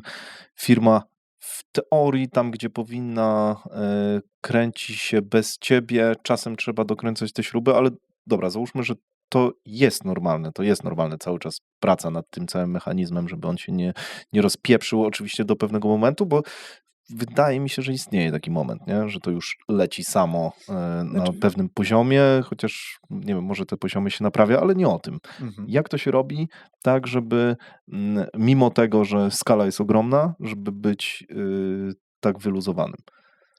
W sensie tak wyluzowanym. Dobra, więc jakby powiem ci szczerze, że jak przejrzysz wszystkie materiały rozwojowe, jakieś jakościowe, nieważne czy to są Tak. materiały psychologiczne, czy od jakichś takich ludzi bardziej komercyjnie, co to robią, typu nie wiem, jakiś tam Tony Robbins, czy tego Mhm. typu kategoria, czy jeszcze, w sensie tych kategorii trochę jest, teraz nie No mam ich w tak, głowie, tak. ale zetknąłem się z wieloma jakby frameworkami, które finalnie sprowadzają się zawsze do tego samego. Mhm. Czy pierwsza rzecz to jest wyznaczenie sobie celu? Mhm. Czy jaka jest twoja taka gwiazda polarna, jakaś idealna wizja tego, gdzie chcesz być, nie? I jakby jedni to robią przez jakąś tam wizualizację, drudzy opisują, trzeci tak, czwarty inaczej. Ale bez określenia jakby dokąd idę, no to nie mam tak jakby silnej podstawy do jakichkolwiek decyzji, no bo przez pryzmat czego mam to oceniać? Tylko krótkoterminowych przyjemności, w sensie jakby czy nieprzyjemności, no to wtedy w takiej sytuacji nie jestem w stanie podjąć dobrych decyzji, no bo zawsze będę wybierać jakieś takie ad hocowe rzeczy, prawda? W sensie jakby, co nie znaczy, że masz poświęcić tu i teraz dla przyszłego celu, ale to jest dla mnie pierwsza super istotna rzecz, nie? Mhm.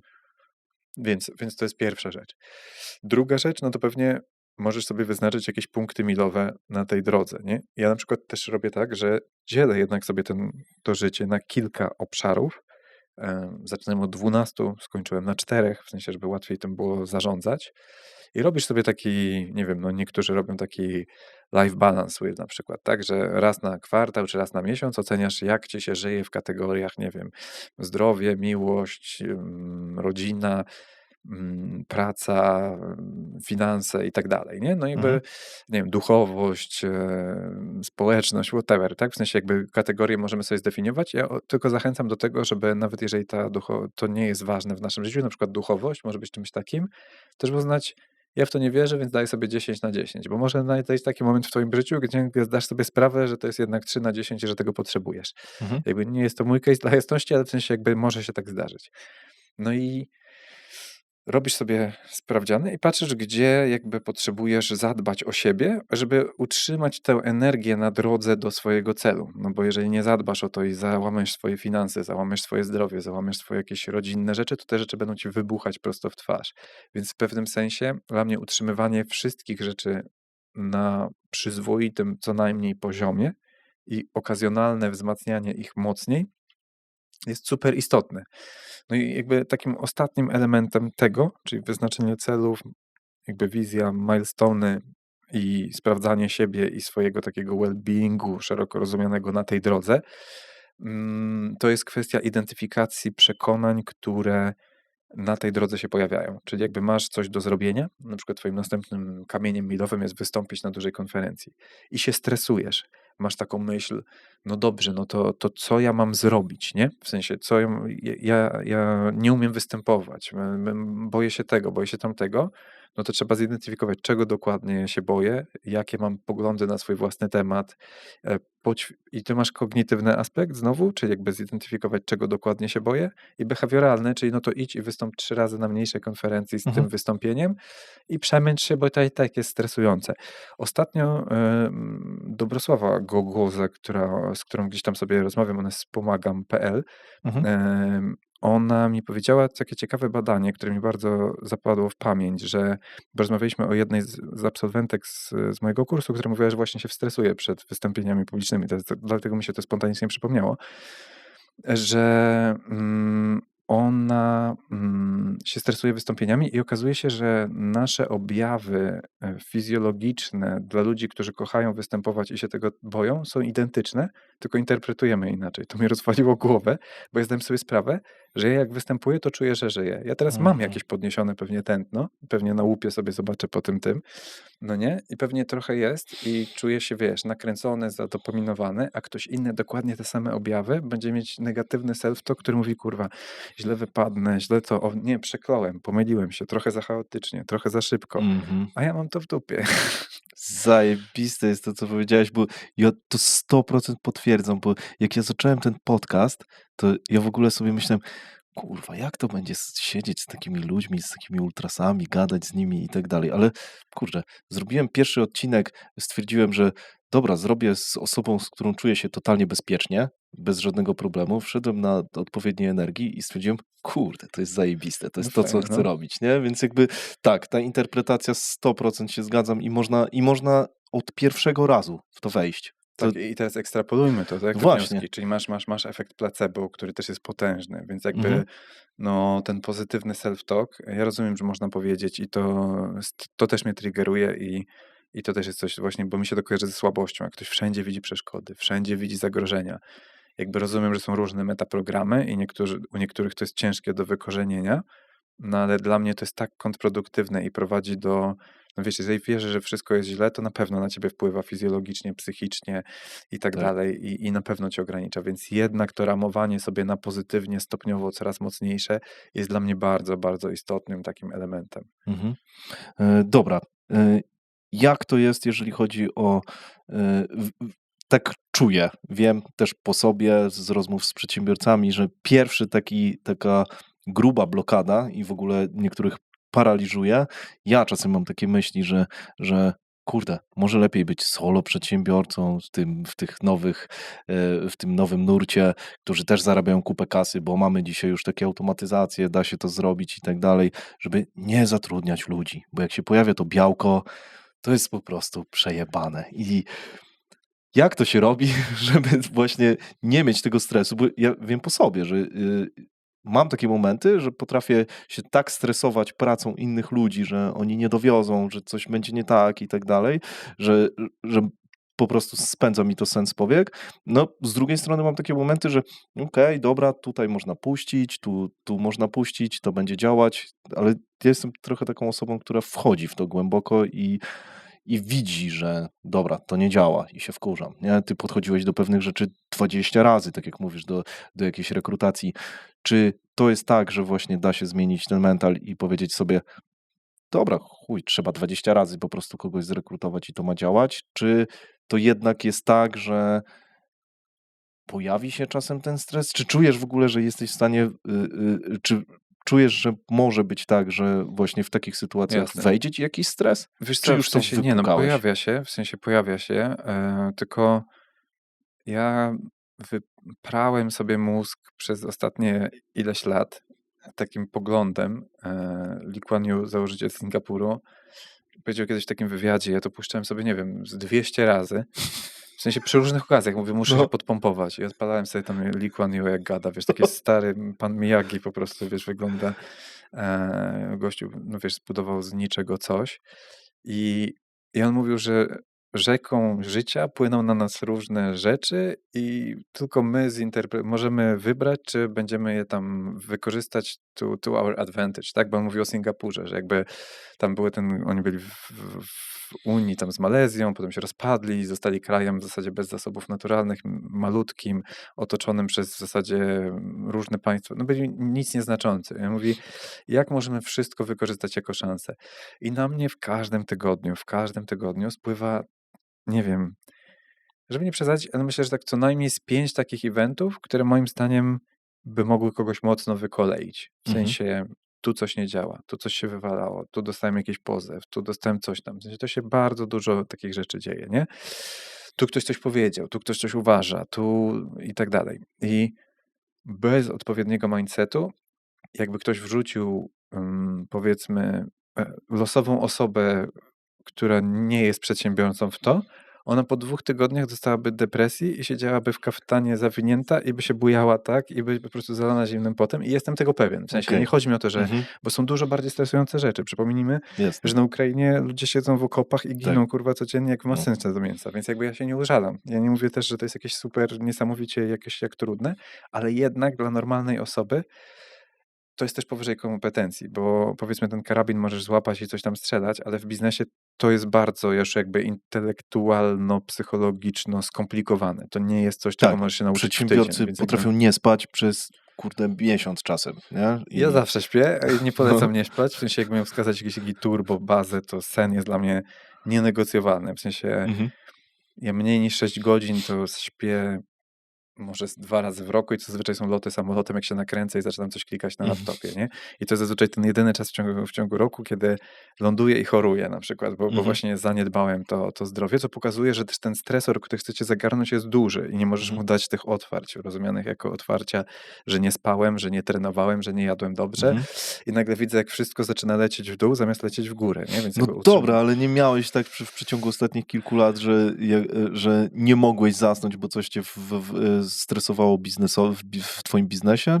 Może ze 2 razy i to był dosyć No. przypadkowy moment, nie że jakiś taki super trudny, tylko po prostu tak się nakręciłem jakby późno w nocy i nie wiem, i może I jakoś myślałeś o coś. jakichś rozwiązaniach. Tak, także za bardzo, może też negatywnie, w sensie nawet nie pamiętam konkretnej sytuacji, a rzeczywiście było tak, ale przez ostatnich ileś lat to było ze 3 razy może, w sensie nie wiem, no w sensie jakby, ale to znowu, to nie wynika z tego, że mam jakieś supermoce, czy że coś takiego, tylko to wynika z tego, że po prostu zawsze ten sen jest dla mnie ważny. W zeszłym roku zrobiłem sobie cel na wstawanie bez budzika, bo strasznie mnie to wkurzało i od tego czasu wstaję przez większość dni w roku bez budzika. To jest dla mnie duża O zmiana. stałej porze? Tak, o 9:30, więc jakby Czyli ty to nie jesteś tak, że o 5 rano wstajesz, nie, znaczy robisz zimną, ostatnio zauważyłem, morsowanie, że saunę. bo więcej się dzieje. No. Nie, w ogóle nie wierzę w te rzeczy, w sensie jakby, w sensie jak komuś pomagają, to spoko, ale jakby uważam, że jakby 2 rzeczy. Ja się budzę wcześniej zazwyczaj, w sensie 9:30 to jest ta granica, gdzie może być ten budzik, nie? Ja często wstaję właśnie o 8 sam z siebie, 8:30, raczej to jest dosyć regularnie, około 9 się wybudzam tak naturalnie. Dla Mhm. mnie jest bardzo ważne, żeby poranek był spokojny, żebym mógł jakby najpierw robię jakiś doom scrolling i ktoś mówi, o, bo jak tam klikasz w telefon, to ci strasznie niszczy w ogóle wszystko i tak dalej. No jakby gówno prawda, mam aplikację Timing, w sensie Mhm. jakby, która pokazuje mi, że po tym 30 minutach scrollowania rano, kiedy po prostu się wybudzam, potem po prostu pracuję, nie wiem, nawet przez 10 godzin jak trzeba i jakoś mi to nie przeszkadza, więc jakby może to jest kwestia zbytniego nakręcania się, że to social media złe, że work-life balance, że tamto, że tamto i mi szkoda czasu na takie rozkminy. W sensie jak zobaczę, że się czuję gorzej, to usunę, a jak nie czuję się gorzej, to nie będę sobie ryć bani. Mnie na przykład znowu to, że mnie słabość triggeruje. Wchodzę na LinkedIna, czytam te wpisy i wszyscy po prostu piszą, wiesz, o jakichś wypaleniach, depresjach, o Mhm. jakichś toksycznych sytuacjach z pracodawcami, coś tam. I mówię, Jezus, po co wchodzić? To jest jakiś rynsztok, w sensie jakby same negatywy, nie? W sensie jakby albo jakieś takie sztucznie pompowane sukcesy też mniej, ale to mnie aż tak nie razi, w sensie jakby Okej. spoko, już wolę taki American Dream niż wiesz. Ja na przykład wiem, że jak John mówi, w Hucie przychodzi, mówi Frank, this is $1 billion business. I'm not here for money, I'm here for equity, coś tam. I gościu, wiesz, gościu rzeczywiście ma tam jakiś 6-pokojowy dom gdzieś w Grecji, w którym siedzi i Okej. pracuje za naprawdę jakby ułamek tego, co wnosi, bo on idzie po to equity, on to mówi i on naprawdę wierzy w ten biznes. Ja wiem, że jak on mówi, że to jest 1 billion business, to jest tak naprawdę 100 million business, ale Mhm. dla mnie to jest wystarczająco dobre i wolę to, niż jak on mówi, to nie działa, tam to nie działa, sram to nie działa. Wiesz, Tak. słuchanie takich Narzekał. menadżerów, którzy tylko mówią, co nie działa, jest nie do wytrzymania. W sensie mnie to, ja mówię, Mhm. to jeżeli ty tak uważasz i teraz będziesz chodzić i powtarzać wszystkim, co nie działa, to co my mówimy ludziom w tej firmie? Że wszystko No nie tak, działa. no. Nie chodzi o cenzurowanie tego, że coś nie można poprawić. To mamy proces, co 2 tygodnie spotykamy się, rozmawiamy o aktualnym pain poincie, jakby zamykamy ten feedback loop, czyli rozwiązujemy problem i sprawdzamy, czy go rozwiązaliśmy, a nie, że Mhm. będziemy biegać i opowiadać, co nie działa, nie? Czy biegać i mówić, jakie są zagrożenia. Więc, kurde, był dobry jeszcze jeden wątek, ale zapomniałem początku. Em, Pamiętasz pytanie? To może mi się odblokuje? Nie pamiętam. Okej, okej. Szczerze. Często zapominam pytania, jak z tobą rozmawiam, ale Kurde, byłby dobre jakieś to. No dobra, no. ale dobra, może wejdzie jeszcze, Nie, to spokojnie. spróbujmy, bo zaraz mi się przypomni. Dobra, to jak masz takie filary, bo czuję, że ty masz je zrobione, nie? Jak swojej psychiki, masz swoje frameworki przyjmowania rzeczywistości, filtrowania jej. Nie wszystkie są prawdziwe, ale nie wszystkie muszą być prawdziwe. Tak przynajmniej ja uważam. Jaką jedną taką rzecz jakby zabrać jako taki filar, który cię podtrzymuje, żeby ci się to rozsypało, nie?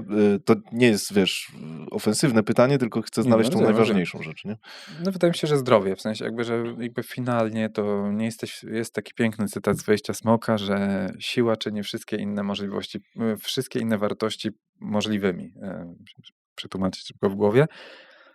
I ta siła bierze się Okej, z czuję. z jakby, wiesz, że jeżeli jesteś w stanie zadbać o siebie, trochę tak jak z tymi metaforą tego dziecka, że najpierw zadbaj o siebie, a potem daj dziecku maseczkę, tak? No bo jakby, Mhm, czy tego typu rzeczy. I to jest bardzo ważne i to w ogóle nie jest egoistyczne. Ja naprawdę bardzo mi zależy na tym, żeby, nie wiem, żeby mojej rodzinie się fajnie żyło, mojej już narzeczonej, żeby już jakby w firmie ludziom się dobrze żyło, ale ja wiem, że jak ja się dam wciągnąć w jakieś takie negatywne rzeczy, to jak ja się rozwalę, no to może jakby jest takie zjawisko próżni przywództwa, to ze starożytnego Rzymu, tak, że próżni władzy, że nie wiem, zamordowali jakiegoś cesarza i przez chwilę jest potężny chaos, ale potem wyłania się nowy lider. Więc to mhm. może być tak, że jakbym, nie wiem, zginął w wypadku, no to jakby może to by się nie rozsypało.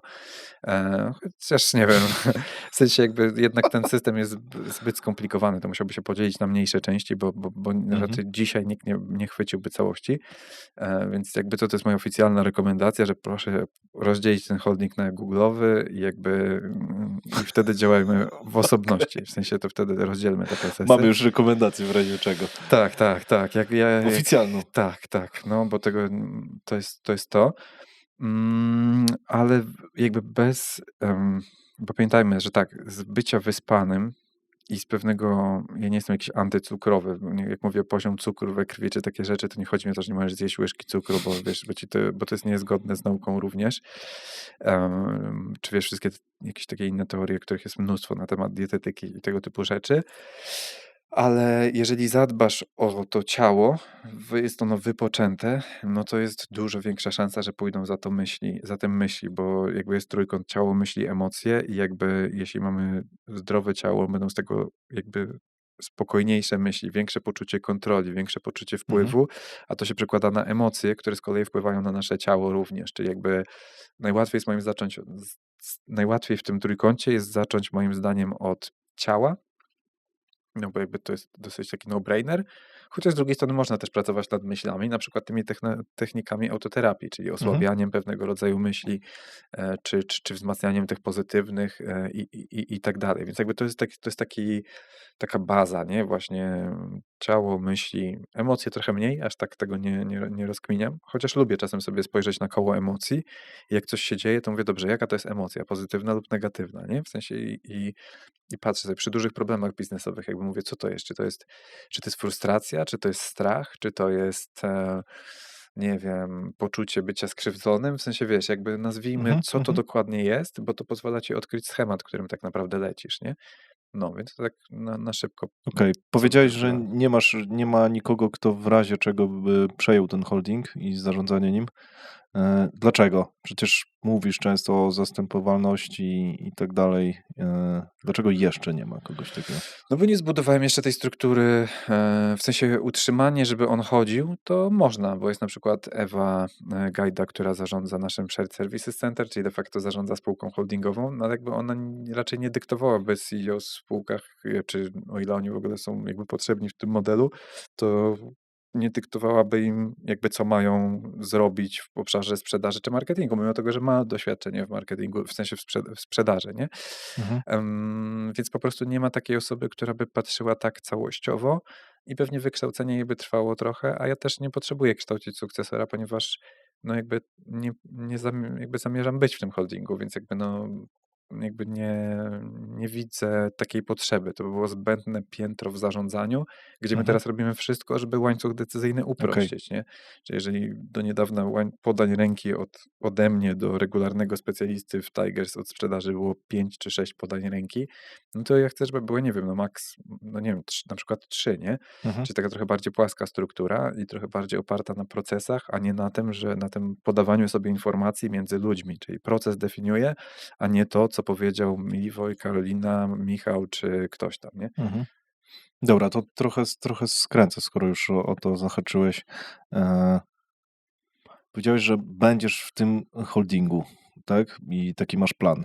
To jaki jest właśnie masterplan? No bo chcesz, chcesz zrobić co?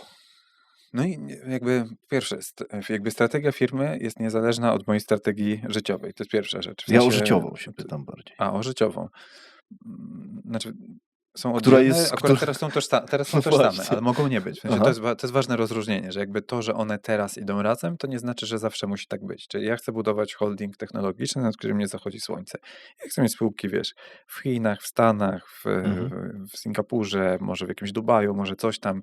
Gdzieś w tle sobie gdzieś tam sieję jakiś tam networking robię, jakieś tam sieć kontaktów, zaczynam myśleć o jakimś tam nowych metodach wychodzenia za granicę. No raz się udało, no to teraz spróbujmy to zrobić szerzej, w różnych spółkach na przykład, tak? Albo w Mhm. nowych spółkach. I jest pytanie o model. Więc jakby dzisiaj też myślę o tych firmach tak, żeby każdą robić pod potencjalną sprzedaż. Po zakup Tigers średnio co 1,5 roku puka jakiś duży konglomerat mediowy, rzucają jakieś tam kwoty. Ile dają? No wiesz co, tak powiedzmy z earnoutem to paręnaście milionów, w sensie jakby zazwyczaj to jest tak, że koło 1/3 dostajesz na start, czyli coś, nie wiem, 5-7 milionów na start, Mhm. a potem powiedzmy, że możesz jeszcze dychę, jeżeli spełnisz jakieś tam cele. No bo z racji tego, że robiłem ten venture building, no to jak im pokażesz, bo ja prowadzę te rozmowy, bo chcę rozumieć, Mhm. jak oni na to patrzą. No Ja tak. mówię, ja nie jestem Mhm. zainteresowany, ale chętnie wam pokażę wszystko, możemy być w kontakcie, bo może kiedyś zmienię zdanie, Mhm. a oni nawet woleliby kupić większą firmę niż mniejszą, bo to są już naprawdę, to są takie, wiesz, podmioty z miliardami dolarów Mhm. obrotu, więc oni mówią, my was szanujemy za bardzo silny brand, za silną ekspertyzę, tą jakąś digitalową, na przykład w przypadku Tigers. Do Automation House są na przykład innego rodzaju inwestorzy, gdzieś tam pukają na coś zupełnie innego, nie? Mhm. Ale to już jakby no skupiając się na tym.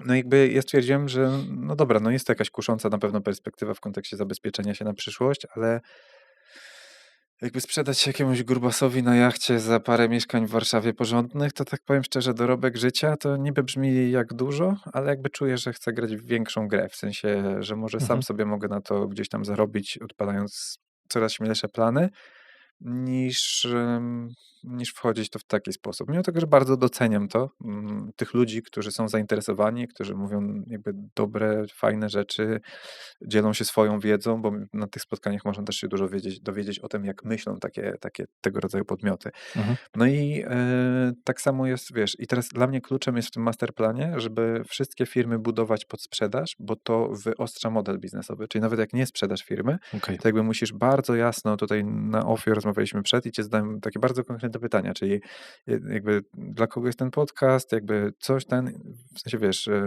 jakie ma te cele i tak dalej, bo dokładnie tak myślą inwestorzy. Czyli przychodzi inwestor Mhm. i on mówi, dobra, co ja kupuję? Czy to jest professional services, productized services, product ecosystem, wiesz, holding, Mhm. venture builder, mini private equity, w sensie jakby wiesz, są modele Okej. i im wyższa gra, tym mniej ludzi obchodzi, znaczy to w ogóle, to jest w ogóle śmieszne, bo to jest mały, średni, duży biznes ma pewnego rodzaju etapy rozumienia, czyli w małym biznesie ludzie myślą, jak ustawić adsy, nie?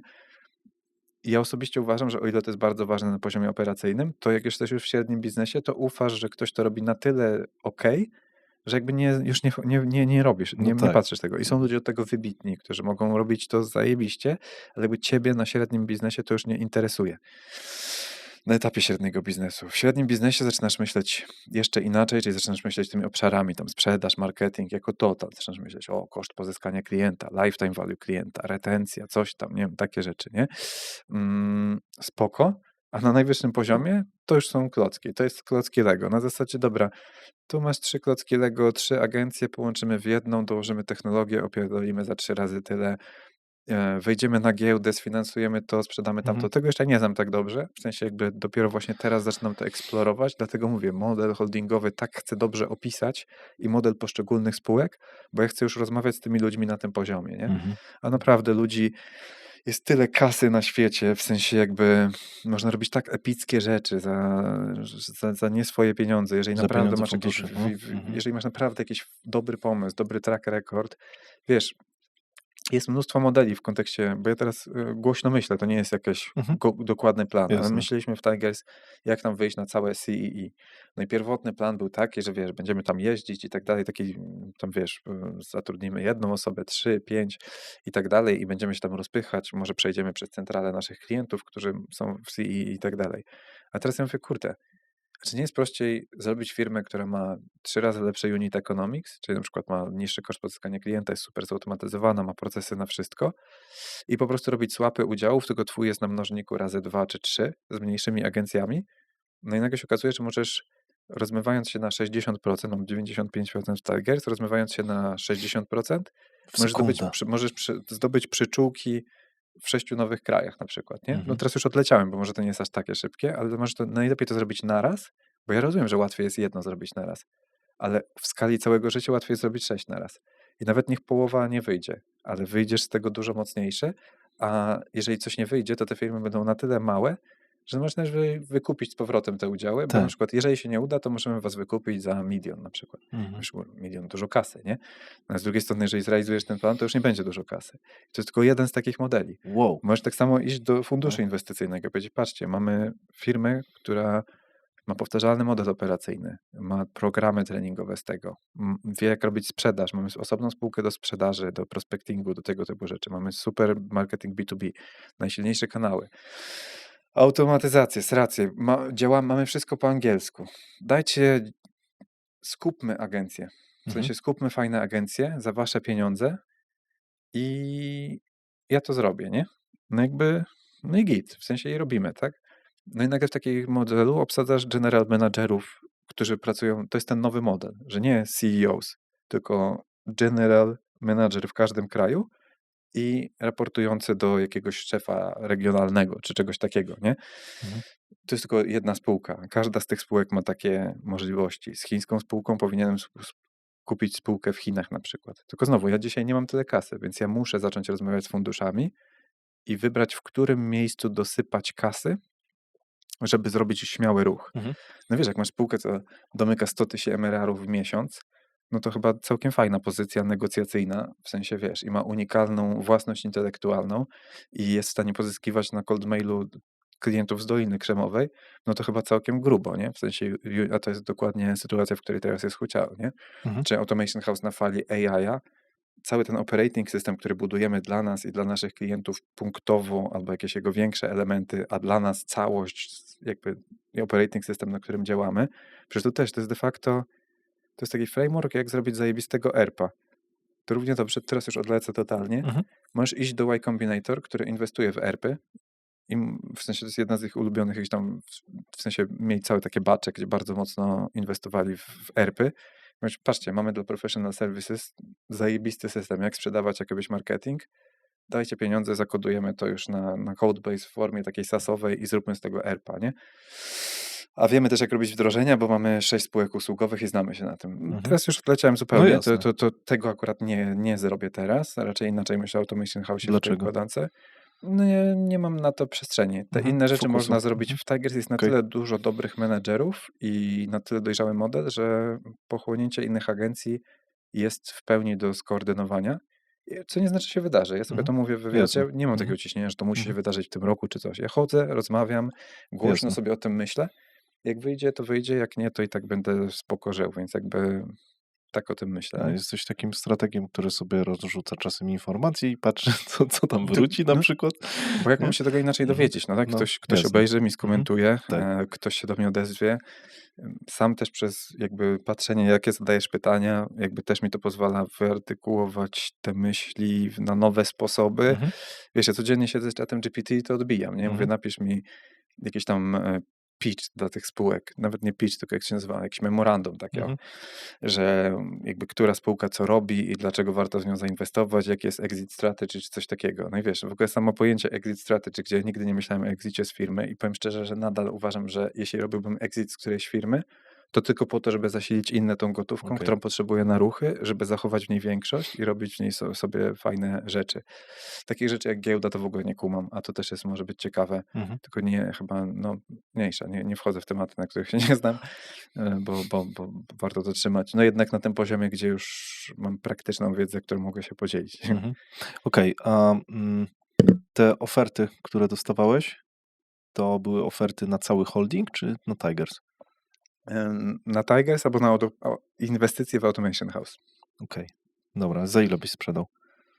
Dzisiaj no jakby ktoś mi położył, ale to takie kwoty, że nikt by tyle nie dał, no ale powiedzmy, że jakby ktoś powiedział, masz, nie wiem,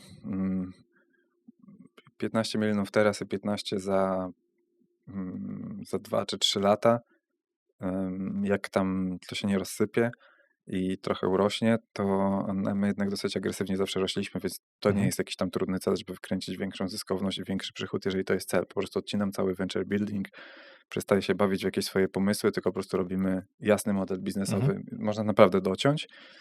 To za tyle pewnie nie byłbym się w stanie powstrzymać, bo wiem, że wtedy mógłbym wejść w AI jako meta trend na takiej kurwie, żeby po prostu to się w głowie nie mieści. A Żeby przy okazji pozamiatać. zabezpieczyć, w ogóle wiesz, nawet z ciekawości. Więcej To obstawiałem. nie, Nawet bo urealnijmy się. No kto by dał, wiesz, za firmę usługową jednak dzisiaj, która dopiero pewnym, w sensie, wiesz, no cieszę się, że urealniasz, to i tak jest wysoko, w sensie. bo teraz pytanie, czy ty traktujesz Tigers jako takie swoje dziecko, którego właśnie nie sprzedałbyś. Znam ludzi, którzy tak twierdzą, więc dlatego są jak pytam krzesła, w wprost. sensie Nie? jakby to też mi się zmieniło, jak jestem w większej jakby w strukturze. Znaczy jak było tylko Tigers, to byłem bardzo przywiązany. Mhm. No właśnie to dało się wyczuć między słowami chyba, jak Tak. opowiadałeś o tej Dla spółce mnie dzisiaj. dzisiaj holding to jest kuchnia, to w ogóle metafora właśnie z jednego ze spotkań z inwestorami, że oni mówią, że no mamy kuchnię i chcemy zobaczyć, czy twoja zmywarka pasuje, nie? No i dla mnie jakby są różne usługi B2B, które świadczymy. Mhm. No i to są, wiesz, no jedna to jest zmywarka, druga to jest kran, trzecia to jest mikrofalówka. Jakby nie ma co tego rozkminiać. W sensie jakby Okej. możesz zmienić mikrofalówkę, możesz żyć bez mikrofalówki, Mhm. jakby póki kuchnia działa, to Nie ma spoko, tam a całą emocji. kuchnię też możesz opitolić, jeżeli trzeba i założyć coś, no bo ja nie wyobrażam sobie nie pracować, w sensie ja to lubię, ja to kocham, co robię, Mhm. dlatego te exitowe strategie są bardzo jakby takie mgliste. Ja raczej chciałbym Okej. ja zawsze powtarzam, że wolałbym konsolidować rynek niż być konsolidowanym. I to, że przychodzą ludzie i sądują, czy teraz jak rynek jest trudny, to mogą skupić taniej, no to tylko świadczy o tym, że takie szanse są i że trzeba z nich korzystać, i że tak się robi duży biznes, nie? Tak, no Tylko to znaczy, że my właśnie musimy z nich korzystać, a nie oni. właśnie dziwne czasy, nie? Bo z jednej strony jest rzeczywiście w niektórych branżach taniej, niektóre firmy są wyceniane taniej, a z drugiej strony jesteśmy na górce i niektóre się sprzedają, no sam wiesz, za jaką kasę, nie? Więc, Zależy, więc, są, tak, tak. No. więc są czasy takie, nie wiem, no ja nie wiem, jak to zinterpretować. Moim Jest zdaniem trochę. czasy są bardzo trudne. W sensie jakkolwiek patrzę na rzeczy pozytywnie, to też nie jestem odrealniony. Ja widzę, Mhm. ile firm się w Polsce zamyka, ile pada po prostu, jak spadają marże, jak spada zyskowność w firmach.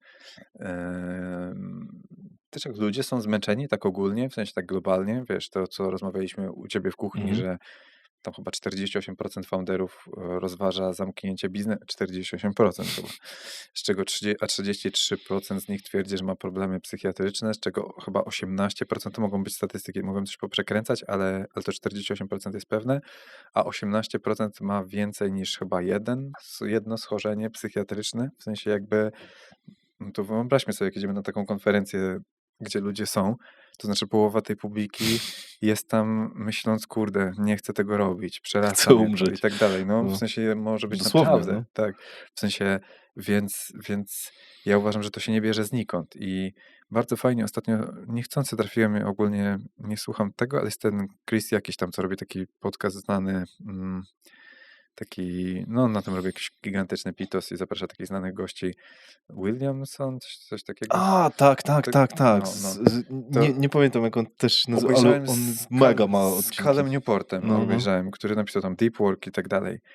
I oni mówili, ten Cal Newport zrobił takie badanie literatury motywacyjnej przez dziesięciolecia. Mhm. I on mówi, że jak tam w Stanach był kryzys, to w zasadzie cała literatura biznesowa, taka motywacyjno-biznesowo o produktywności sprowadzała się do tego, żeby kurde przetrwać, że takie ABC na zasadzie, że A jak alkohol, nie pij za dużo alkoholu w trakcie pracy, nie? No bo to były trochę inne czasy, tak?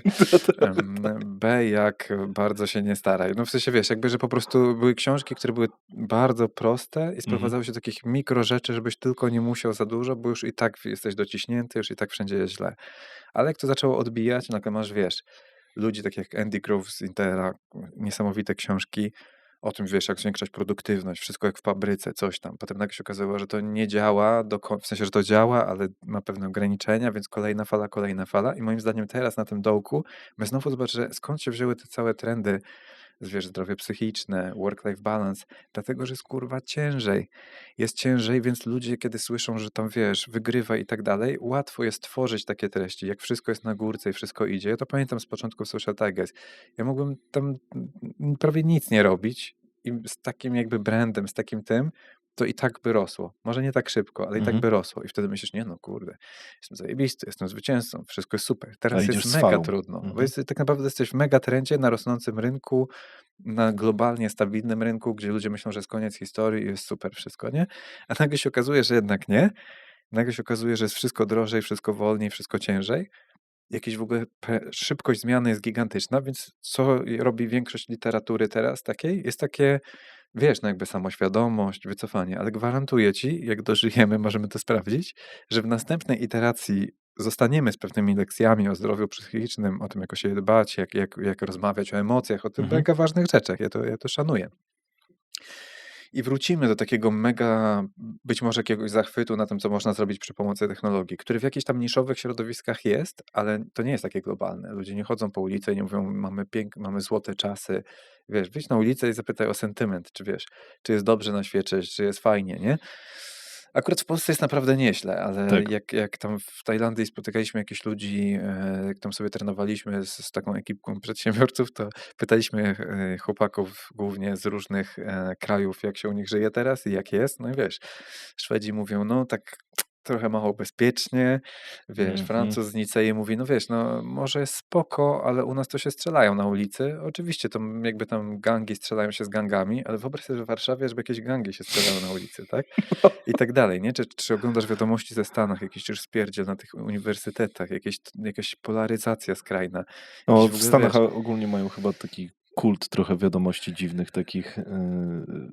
tylko wiesz, zatem, no bo ja wiem, że Stany akurat mają taki mechanizm samonaprawczy, że jakby przez to, że wywalają wszystkie brudy na wierzch, no to jakby ten system się nie rozpada, no bo jakby jest, no tak działa wolny świat. Z kolei autokracje pękają z dużo większym hukiem, kiedy wydaje się, że są idealne, jak patrzysz na nie z zewnątrz. Ale jakby, ale wiesz, chodzi o to, że naprawdę na świecie się dzieje sporo słabych rzeczy Ale i to nas poczekaj, ale prowadzi. uważasz, że to, że w Stanach na przykład w mediach jest tak krwawo, to jest pozytywne? W sensie to jest To charakterystyka usłyszałem. kulturowa moim zdaniem. W sensie jakby, że Okej. to jest tak jak ja nie oceniam na przykład, czy lepszy jest, wiesz, system w Chinach czy w Stanach. To No, są po no. prostu inne kultury. Jedna jest kolektywistyczna, druga jest No, indywidualna ale i nie tak myślisz, dalej. że takie wiadomości napędzają właśnie to? No bo jak pokażesz 10 seryjnych morderców w ciągu jednego wydania wiadomości, to ludzie sobie myślą, to jest takie trochę normalne i bardziej się do tego skłaniają i jest tego coraz więcej? Nie Nie? mam, wolałbym to oprzeć, wiesz, akurat takie poglądy to wolałbym opierać na jakichś tam badaniach i to Mhm. nie wiem, w sensie jakby Okej. nie wiem, ale na pewno wiem, że ten mechanizm sprawia, że to nie pęka z takim hukiem, bo jakby przez to, że cały czas masz rzeczy, na które Mhm. reaguje władza, obywatele tam się wentylują. Jest taki na socjologii, jak studiowałem, mechanizm jakby wentylu takiego społecznego, nie? Że no jeżeli Mhm. możesz wyjść i wykrzyczeć, to jakby to spoko, ale jeżeli przez 10 lat nie możesz wykrzyczeć i musisz udawać i tak dalej, A, że to się kumuluje i to wybucha to mocniej. jak to Mhm. wybucha, Okej. to wiesz, jak zobaczysz sobie na historię, wiesz, jakby nie wiem, no jakiegoś tam jak się załamywała władza, czy w Rosji, czy w czasach różnych, czy na przykład w Chinach, Mhm. wojny domowe jak wybuchały, no to są dziesiątki milionów ofiar, tak, to dziesiątki, przypomnijmy, że w Holokauście zginęło, zdaje się, 6 milionów, tak? A tu mówimy, że na przykład w wojnie domowej ginie 50 milionów ludzi. Okej, czyli mówisz, że poprzedzały to lata ciszy W sensie, trochę, no tak? jakby nie chcę Aha. wrzucać, wiesz, bo nie chcę Okej. mówić, że w tym kraju tak, czy w tym kraju śmak, bo Nigdy jakby, nie bo też nie myślałem o znam tym na w ten tym, ale chodzi o sposób, to, że ale wiesz, w ciekawe, no. społeczeństwach Mhm. kolektywistycznych, gdzie masz trochę większe jakby, jakby jest mniejsza wolność słowa, w sensie możesz sobie Tak. wyjść i gadać rzeczy na władzę, nawet w tym Singapurze, który jest bardzo taki nowoczesny, postępowy i Mhm. tak dalej, tam jak w trybie wyborczym mówisz coś na władzę, która aktualnie jest, czyli tam to People Action Party, które jest u władzy od 60 lat, czy Mhm. 70 już, chociaż akurat syn Lee Kuan Yew schodzi teraz z urzędu, więc jakby przestanie to być rodzinne przynajmniej, w czym nie ma nic złego, bo to były No. zajebiste rządy, Mhm. które Mhm. naprawdę tam jest mega dobrobyt i to się nie wzięło znikąd. No ale tam jak w trybie wyborczym coś powiesz nie tak, to musisz to udowodnić w sądzie w trybie przyspieszonym, jak nie, to wiesz, albo jakieś tam grzywny, więzienia, tego typu rzeczy, nie? Mhm. I dla nich to jest normalne. Tylko chodzi o to, że w pewnym momencie, jeżeli to za mocno złapiesz za mordę i uznasz, że nie chcemy takich rzeczy w newsach, nie chcemy tego, nie chcemy tamtego, to te rzeczy nie mają tego mechanizmu naprawczego. No, że jakby, jak nie wiesz, że są Okej, no, mordercy, rozumiem. to jakby Mhm. władza tego może nie zaadresować, bo nie ma presji społecznej Okej. na adresowanie Ja tego. trochę inaczej na to patrzę, bardziej na takiej zasadzie, że gdyby, w sensie to jest gdybanie oczywiście, Mhm, tak? Gdyby na przykład media w Stanach zmieniły się na takie, jakie są w Kanadzie, mhm. gdzie pokazują burmistrza, który dzisiaj grał w golfa z innym burmistrzem i to jest, tak wyglądają tam wiadomości, Okej. zamiast tego, że dzisiaj seryjny morderca zabił 12 osobę i gdyby to się zmieniło, to wydaje mi się, że mogłoby właśnie popchnąć społeczeństwo do takiego bardziej pozytywnego myślenia. Tak o tym myślę, Może. nie? Co wiesz, Że ja to czytam jakiegoś New York Timesa, czy to jest akurat bardzo po jednej stronie barykady, mhm, czy jakieś inne media po drugiej stronie barykady. No jakby jednak finalnie to wygląda jak informowanie o wydarzeniach W sensie, wiesz, no to są naprawdę, jak się coś wydarzyło grubego, no to wypada o tym powiedzieć, nie? No, A to, że się zgadzam się, dzieje w nie? dużym Ale kraju, właśnie wiesz. ciężko to zatrzymać, No, nie? Bo tylko to jest... najbardziej wkurza ta interpretacja, że to, co mnie bardziej razi, to nie o tym, co oni mówią, tylko o tym, że wszystko jest podpinane pod jedną albo drugą stronę. Czy jest ten taki, Tak, jest takiej polaryzacja. polaryzacja bardzo mocna Tak, i to się dzieje również w Polsce i to jest niesamowicie frustrujące. W sensie tak. jakby To rozwala ciekaw jestem, wewnętrznie naród, jak to nie? się skończy. No. Tak, tak, bo to na pewno nie jest merytoryczne. To w sensie zabija otwartość Mhm. na inne poglądy, nie? Krótka wstawka. Jak widzisz, nic nie sprzedaję w moich treściach, a zapraszam już, moim zdaniem, niesamowitych gości, co nie jest takie proste, jak mogłoby się wydawać. Dlatego mam do ciebie prośbę, która, jeśli kanał ci się podoba, pomoże również tobie. Widzę, że bardzo mały procent oglądających subskrybuje te treści, a to kluczowe, żebym mógł zapraszać do rozmowy najlepszych gości ze swojej ligi. Dlatego, jeśli czujesz, że te materiały są treściwe i chciałbyś, żeby były jeszcze lepsze w przyszłości, zasubskrybuj gdziekolwiek tego słuchasz. A ja obiecuję ci, że w zamian za Twoje zaufanie dam z siebie wszystko i dostarczę tyle wartości dla Ciebie, ile będę w stanie. Dzięki za Twój czas, kłaniam się, wracam gadać. Jak ma się Tigers do innych spółek w grupie? W sensie, jaki procent przychodów generuje Tigers versus cała grupa? Oj, to się dynamicznie zmienia, bo długo było tak, że to było z 90%, 80 parę. W chwili obecnej to jest, myślę, z 70. Musiałbym zajrzeć do Power BI'a, ale Dobra, 70 i dużo. szybko spada. W sensie jakby Mhm. szybko spada, że Tigers rośnie wolniej niż inne spółki. Spółek jest coraz więcej. Mhm. I moim zdaniem, jeśli spełnią się jakieś tam, powiedzmy, ruchy, to na koniec roku może być mniej niż 50%. W sensie mniej niż 50% jest to realne, biorąc pod uwagę, że spółki na lepszej trakcji zarabiają w euro i dolarach, a Tiger w złotówkach. Okej. Plus nie wspominam w ogóle o takich możliwościach jak wejście inwestora gdzieś czy coś, co może też mocno napędzić. Więc tak, no. Ile to jest mniej więcej bilionów przychodu rocznie? Bilionów to nie, chyba się przesłyszałem. W sensie billions and billions and Bilionów. billions, jak mówić Donald Trump. Nie, to jest Ile bilionów zarobiłeś? powyżej 20 milionów w zeszłym roku. Powyżej, a no, w tym roku może być jeszcze dużo więcej. W sensie 2 biliony. biliony, tak. No, w sensie Dobra, powyżej 20 milionów w zeszłym roku. No. Dobra. Bez tych pustych przepływów klientów, tam wiesz, jakieś tam acy, tego typu rzeczy, no bo jakby nie mierzymy tego, wiesz, jakby z tym, co jest tylko pustym przepływem przez spółkę, nie? Bo to można sobie mocno podkręcić. Dobra, Franku, doszedłeś do sukcesji, czyli trochę takiego mokrego snu przedsiębiorców, jeżeli chodzi o Tigersa, to jest jedna z najważniejszych, to jest chyba najważniejsza w tym momencie twoja spółka. Wracasz na fotel prezesa. No wracam, no. W sensie tak. W sensie co mogę o tym powiedzieć? No, że tak, że no tak, był kamień milowy w postaci oddania spółki w ręce, w modelu, w którym opisywałem wcześniej, czyli no jakby Tigers jako taki klejnot w koronie, który ma zrobić ten venture building. No i jakby Tigers zrobił ten venture building, powstał holding, powstał podmiot nadrzędny, w którym byłem CEO. No i nagle okazało się, że ta struktura jest bardzo pionowa, bardzo pionowa. A jakiś czas temu przyszła do mnie Karolina i powiedziała: słuchaj, no zaraz miną 2 lata, ja bym chciała z tego powoli wychodzić, bo to jest mega przytłaczająca rola, w sensie nie da się pogodzić prywatnych rzeczy z zawodowymi, a te prywatne są dla mnie ważniejsze, co szanuję, że chciałem porozmawiać o jakiejś innej roli. No i ona chciała z tego wyjść bardzo odpowiedzialnie na 10. urodziny Tigers, a tę decyzję wprowadzamy w 9. urodziny, czyli chciała wyjść w ciągu roku. No i wtedy powiedziałem: słuchaj, no jakby CEO nie może mieć wątpliwości. W sensie, mimo tego, że wierzę, że zrobiłabyś to super odpowiedzialnie, to bo zawsze tak było. W sensie zawsze Karolina, każdy kurde cel, każde zadanie, każde wszystko, maksymalistka. W sensie jakby, ona nawet chyba w opisie na LinkedInie pisze maksymalistka.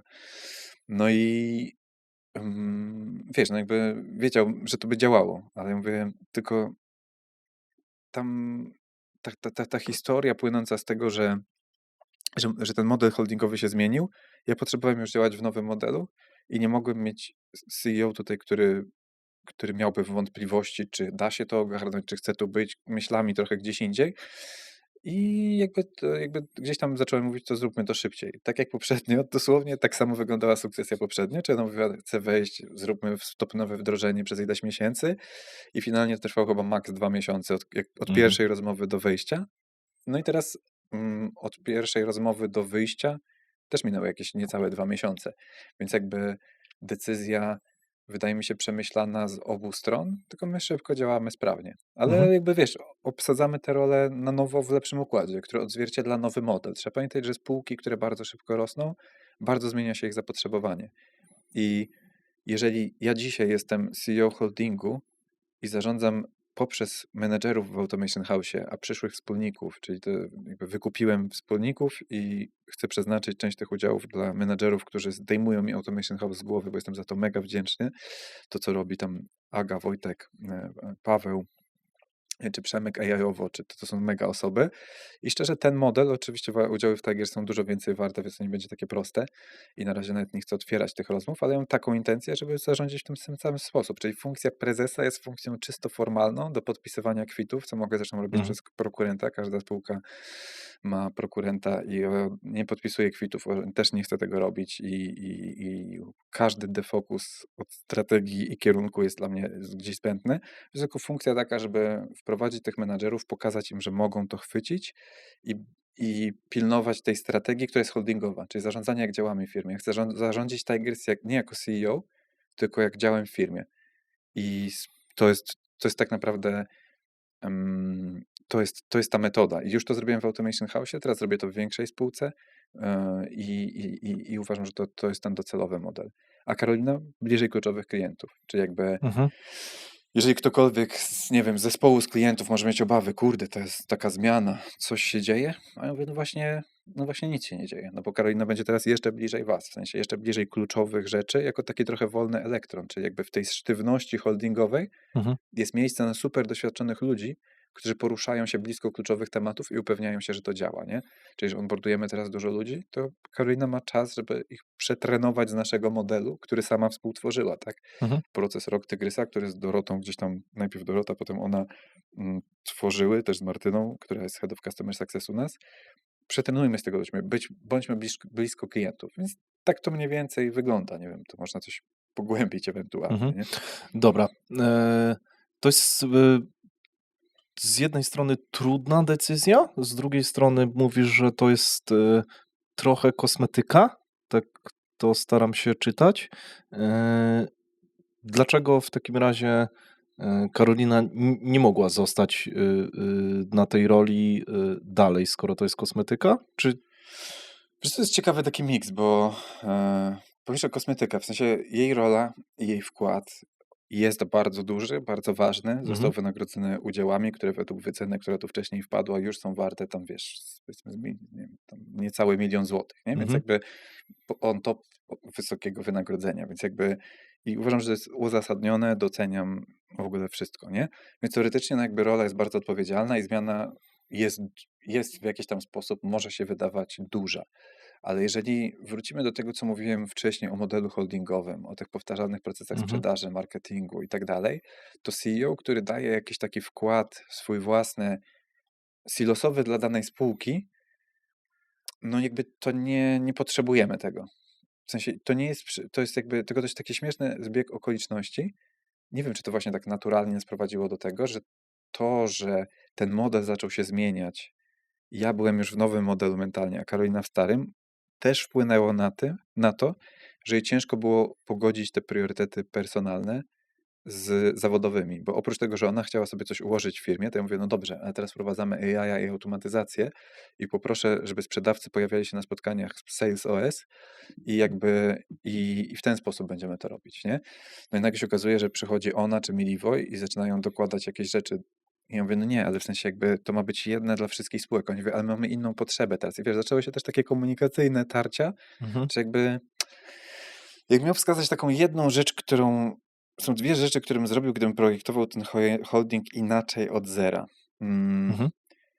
Po pierwsze, to już mówiłem wiele razy, że od początku zacząłbym od tego samego segmentu klientów, bo wtedy jest łatwiej o cross-sell, łatwiej o ten sam tempo, rytm, wszystko jest łatwiej uzyskać rytm, który jest bardzo ważny, tak jak w sportach walki Tak. rytm jest niesamowicie istotny, tak samo w biznesie też to wybijanie rytmu tydzień, kwartał, miesiąc, kwartał, rok i określone rzeczy robione w pewnym rytmie łatwiej jest grać, jeżeli segment klientów jest taki sam.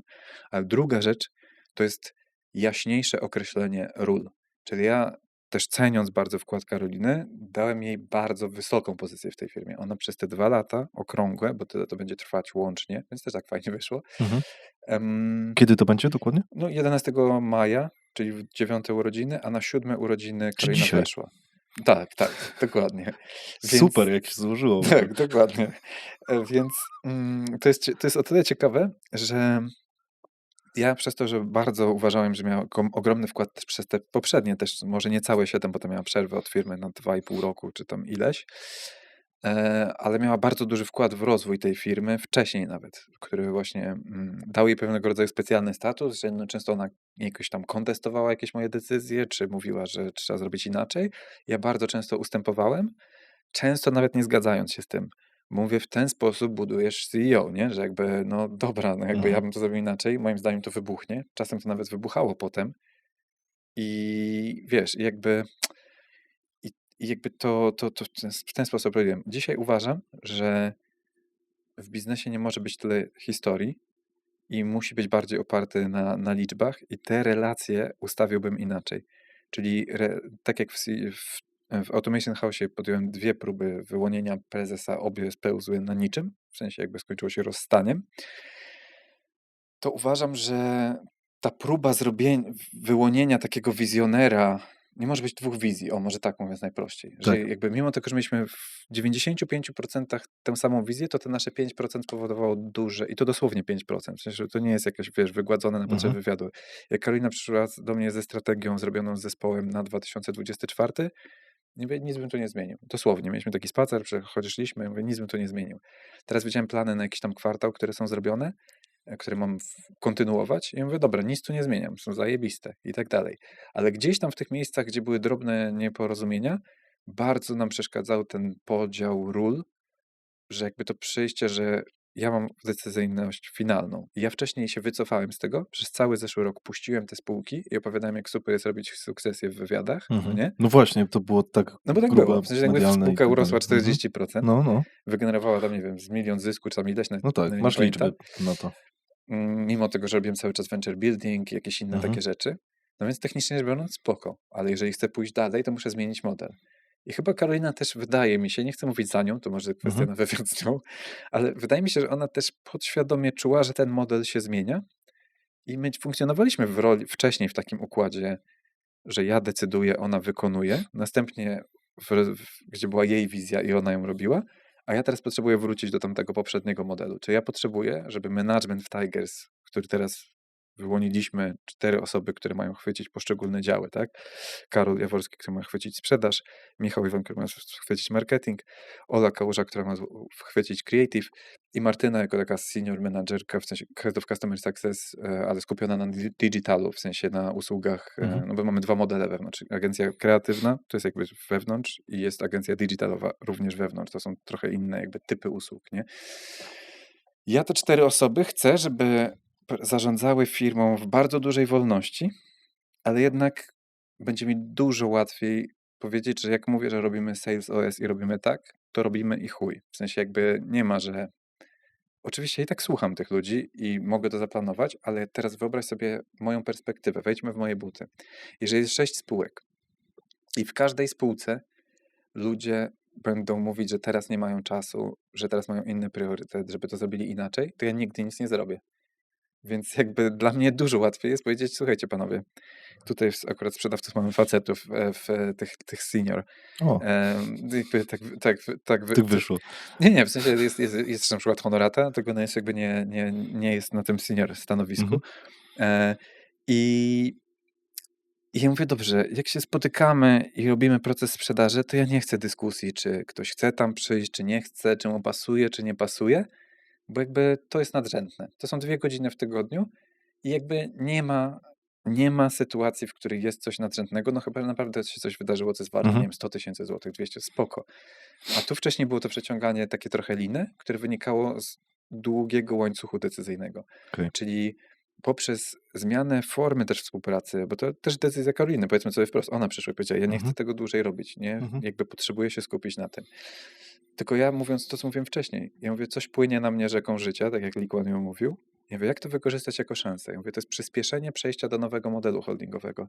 I ja dosłownie, kiedy ona to powiedziała, w sobotę gdzieś tam tydzień temu czy 2, kiedy powiedziała, że finalnie chce to, że zgadza się na przyspieszenie, tak, bo wcześniej wiedziała już, że tego nie chce, ale jakby o przyspieszeniu zadecydowaliśmy bardzo niedawno. Czyli decyzja była już mentalnie podjęta przez nią wcześniej? Może inaczej, Mhm. zakomunikowała mi 2 Mhm. miesiące wcześniej Okej. i po 1,5 miesiąca, kiedy próbowaliśmy jeszcze mówić, dobra, to jak to zrobić, żeby to trwało, tego się okazało się, że tym bardziej ja zaczynam bardziej wchodzić do tej firmy. Ja mówię, dobra, nie, to skoro ty już nie chcesz, to ja muszę to. E, I ona powiedziała, że nie, no, że to w takim razie rzeczywiście skończmy to szybciej. I ja poczułem naprawdę taką dużą jakby ulgę. I wydaje mi się, że to jest coś, co też będzie dobre dla ludzi w firmie, bo mimo tego, że Karolina bardzo o nich dba, to skrócenie łańcuchu decyzyjnego i jeden ośrodek, jakby jedno źródło prawdy, co jest priorytetem i mniej sprawdzania, czy ktoś jeszcze nie ma swojego, wiesz, a ja tutaj dołożę swoje 5 groszy, albo ja jednak kwestionuję tę decyzję, albo ja bym to zrobił inaczej i się zastanawiamy, czy to jest polecenie, czy nie, to będzie bardzo dobre dla ludzi. I ludzie, którzy wchodzą w te role, i ja w takiej lekko mentorskiej, wydaje mi się, roli, mogę bardzo pchnąć tę firmę na bardzo dobre tory. I też trzeba powiedzieć, że jakkolwiek pierwszy kwartał dla nas był bardzo trudny, w sensie jakby to jest takie dosyć charakterystyczne w tej branży, że ludzie już no wiesz, jest ciemno, zimno, jacyś klienci podejmują jakieś decyzje, zazwyczaj wtedy, jeśli chodzi o jakieś takie duże firmy, że na przykład był jakiś kryzys w zeszłym roku, no i z opóźnieniem dochodzi do ciebie decyzja z jakiejś centrali, że trzeba coś zrobić, wiesz, że jakby wydaje się, że już mniej więcej już aż tak strasznie nie jest, już ludzie nie gadają codziennie, że jest inflacja, że coś tam, sentyment się zmienił, ale z korporacji przychodzi z opóźnieniem taki strzał i my zawsze historycznie pierwszy kwartał to jest najbardziej taki negatywny kwartał w roku i straciliśmy trochę klientów i ludzie nam zrotowali i też parę relacji musieliśmy zakończyć biznesowych, które przeciągnęliśmy wewnątrz firmy, w sensie Mhm. i to trzeba było wcześniej przesunąć albo skończyć, bo jakby to po prostu nie działało i robiło właśnie taką długą ścieżkę decyzyjną, wiesz, menadżer, head, tam specjalista, menadżer, head, CEO, founder, wiesz, jakby bardzo długa Tak. ścieżka decyzyjna. I tylko już Karolina to w większości posprzątała, więc mimo tego, że teraz te wyniki zajebiście odbiją, to ja jakby nie chciałbym, żeby ktoś z tego robił, wiesz, historię, że wrócił Franek i teraz jest zajebiście, No tak, bo to to nigdy jest tak jest, bo to są zawsze przeszłe decyzje, nie? dokładnie, to Mhm. jest już za duża Tak. firma, więc ja Mhm. musiał bardzo wyraźnie podkreślić, że to, co robiła właśnie Martyna, Celuch, Karolina, czy inne osoby u nas w zespole, nie? Właśnie wspomniany Karol czy Michał, czy nasi tym liderzy, właśnie jakieś tam właśnie na przykład, nie wiem, Daria, Iga, tego typu osoby, czy nowsi, to są osoby, które one to wyprostowały, nie? A ja teraz wejdę, tchnę w tego świeżego ducha i na tej pięknej pogodzie, słoneczku, poprawionych, wiesz, uproszczonych decyzjach, strukturach, Mhm. bez jakichś konfliktów, tego typu rzeczy, po prostu pociągnę to dalej do, umówmy się, no mega wizjonerskiej, zajebistej przyszłości, w której Mhm. de facto wyprzedzamy wszystkie agencje przy pomocy naszego modelu operacyjnego, powtarzalnego, o którym gadałem pierwszą godzinę. No i chyba Mhm. czuć było, że dosyć autentycznie jestem tym Tak. zafascynowany i ja się nie mogę doczekać. Jak ja się dowiedziałem, to ja mówię, Jezus, teraz mogę robić, co chcę. Nie? W sensie, a wcześniej powiem szczerze, że teraz jakbym wchodził w spółkę jako większość, ja się nie dziwię, że jak firmy mówią o zakupie Tigers, to w pierwszej transzy chcą 51%. Wszystkie najdojrzalsze modele mówią, że jak jest cokolwiek, to ta firma decyduje. W sensie ten Mhm. kupujący. Ja przypomnę, że mam 95% Tigers. A bałem się coś zasugerować, żeby nie było, że wiesz, że jest jakby wiesz. Ja słyszałem, że podważam autorytet, że wprowadzam chaos, że coś tam i wiesz. Nagle jesteś w takim trochę potrzasku. Ja sobie mogłem Mhm. to oczywiście zracjonalizować, że nie muszę nic robić w Tigers, to jest super. Jadę sobie na wakacje, jest zajebiście. Wiesz, no, teraz mówię, że było trudno w Q1, a widziałeś może jak wyglądał mój marzec, tak? Najpierw byłem w Tajlandii, potem byłem w Rzymie z Tajlandii, a potem z Rzymu poleciałem sobie do Meksyku. Tak, I z dojdziemy do tego. Meksyku doleciałem do Brukseli i zwiedziłem wszystkie muzea świata i wiesz, jakby wiesz, oświadczyłem się, w ogóle wszystko zajebiście i tak dalej, więc No, jakby gratuluję. ciężko, powiem ci, ciężko dzięki, w sensie ciężko narzekać na takie życie, ale ja jednak Mhm. mierzę dalej, mierzę wyżej i wierzę, że z tymi ludźmi mogę zrobić takie rzeczy, że jakkolwiek buńczucznie by to zabrzmiało, oni jeszcze nie wiedzą, ile możemy razem zrobić i Mhm. jak łatwe to może być, bo często ludziom się kojarzy, że robienie dużych rzeczy jest trudne. No ja już dawno wyrosłem z tego modelu, wiesz, w sensie jakby, Czasem no jest łatwiejsze niż małych, nie? tak, w sensie Przeważnie. komu uwierzysz? W sensie komu uwierzysz? Komuś, kto siedzi i zapierdala i jest zestresowany i zmęczony? Czy lepiej słuchać kogoś, kto osiąga duże rzeczy i ma przestrzeń w życiu, ma takie rzeczy? No uważam, że pod tym względem mogę tych ludzi sporo nauczyć o, o przede wszystkim proaktywności, a nie reaktywności. Od tego zacząłem naszą prezentację strategiczną w tym roku, holdingową, w sensie tam w grudniu, jak robiliśmy prezentację, że są dwie energie w życiu, proaktywność i reaktywność. I my za długo byliśmy w energii reaktywności. Tu się coś pali, tu coś Mhm. nie działa, tu coś takiego. A ja chcę im pokazać, że dobra, chuj, w sensie jakby zawsze jest jakiś pożar, musimy zaufać, że ludzie to zrobią. Jak tego nie zrobią, to znaczy, że się nie nadają do tego i znajdziemy takich, co się nadają, chociaż rozumiem, że są tacy, co się nadają, żeby było jasne. I w sensie, ja mówię, tylko przestańmy się skupiać do Bruce Lee w tym chyba w wejściu, nie pamiętam, pamiętam scenę z filmu, nie pamiętam, który to był film, że ten mistrz z nim on ćwiczy chyba kogoś, tak, i jakiegoś tego młodego ucznia. I ten on mówi, nie skupiaj się tak na tym palcu, bo przegapisz całą niebiańską chwałę, która za tym jest, nie? Że jakby przestańmy się skupiać na tym jednym, co nie działa, tylko Mhm. zobaczmy, kurwa, w jaką grę gramy i że ta gra jest dużo większa. I teraz wyobraź sobie z perspektywy, no nie wiem, no takiego top managera w Tigers. Załóżmy, że to w tym roku się zajebiście rozwinie dalej i udowodnimy, że ten model działa, no to tak naprawdę można otworzyć rozmowę o jakimś ESOP-ie czy tego typu rzeczy. No to załóżmy, że dostaniesz jakąś tam pakiet, jakiejś tam akcji powiedzmy, czy tego typu rzeczy. No i teraz, no to wyobraź sobie, że teraz oprócz twojej normalnej pensji, skoro mówimy o firmie, która być może kiedyś będzie sprzedawalna, albo wejdzie na jakąś giełdę, albo coś takiego, nagle masz coś, co już teraz 5% jest warte tego bańkę, a jesteśmy w sytuacji, gdzie to jest w starym modelu usługowym i tak dalej. No do przemyślenia, tak? W sensie, w którą grę gramy, co można z tym zrobić i najważniejsze, że Mhm. można to zrobić lekko. W sensie właśnie ja chcę nauczyć tych ludzi tej lekkości, że to jest powtarzalne. W Automation House też było rozjebane, jakby było rozwalone. To też nie jest tak, że wszedłem i to ja to zmieniłem, bo tam wiedziałem, że są osoby, które już to trzymają, ale brakowało tego jasnego kierunku. Na przykład Aga, Wojtek, Paweł, tak, w sensie Przemek, oni na dobre i na złe, bo tam też były trudne momenty, gdzieś tam byli, ja wiedziałem, że na nich trzeba stawiać, ale jak wszedłem i wyklarowałem strategię i mówię, dobrze, to w marketingu potrzebujemy tego, w sprzedaży potrzebujemy, ta taśma musi jechać, nagle się okazuje, że mamy full leadów, no w sensie spotkań sprzedażowych, domykamy klientów, robimy zajebiste rzeczy, wiemy, co robimy, wiedzę, po co robimy. Chodzi o to, żeby to było tak proste, w sensie, Mhm. no tak jest w skrócie plan, znowu mogę godzinę o tym opowiadać, ale Zajebiście. wiesz, Dobra, czy to nie jest tak, że bo tak trochę między wierszami to no, słyszę, nie? Powiedz mi, czy dobrze.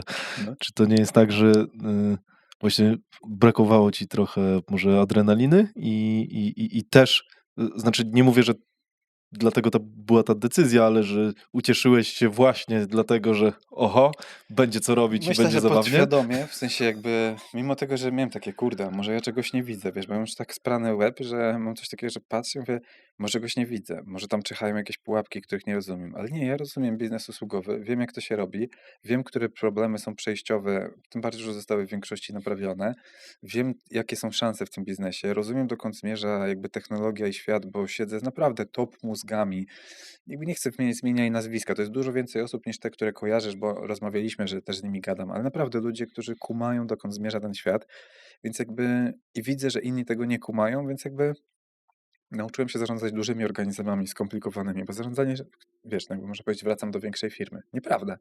W sensie po prostu jeden z działów firmy będzie bardziej raportować do mnie, bo ja zarządzałem organizmem 6 firm, w których pracuje 100 osób, więc to nie jest tak, że dla mnie jest nowe, że będzie 60 czy tam 80, czy już nawet nie pamiętam ile jest Mhm. tak jest teraz. No i jakby Więc wiesz, dla mnie to nie jest nic nowego. Dla mnie jest kaszka z mleczkiem. Zarządzanie biznesem usługowym to jest proste jak konstrukcja cepa, to jest wręcz nudne momentami. W sensie jakby po prostu musi być ciągłość generowania leadów, co mamy. Mamy więcej leadów niż jesteśmy obsłużyć w Tigers w tej chwili. Karol, z którym rozkminialiśmy, jakim agencjom przekazać za jakieś tam referral fee, jakieś tematy, bo po prostu jest tego za dużo. Mamy mega zespół sprzedażowy, mamy super zespół, który obsługuje klientów, w którym jest teraz Mhm. sporo nowych ludzi, bo i się powiększył i część osób, właśnie tak jak wspominałem, musieliśmy niestety się gdzieś tam żegnać i ludzie trochę spanikowali, część odeszło, bo się bało, że coś jest nie tak. Jakby spoko, myślę, że nie jedna z tych osób jeszcze wróci, w sensie jakby myślę, że mamy w sensie dobre relacje, doceniają rozwój, który dostali w Tigers, a z takimi projektami jak Content Hub czy innymi mamy też nowe możliwości rozwoju dla ludzi, więc ja nie mam o to najmniejszych obaw.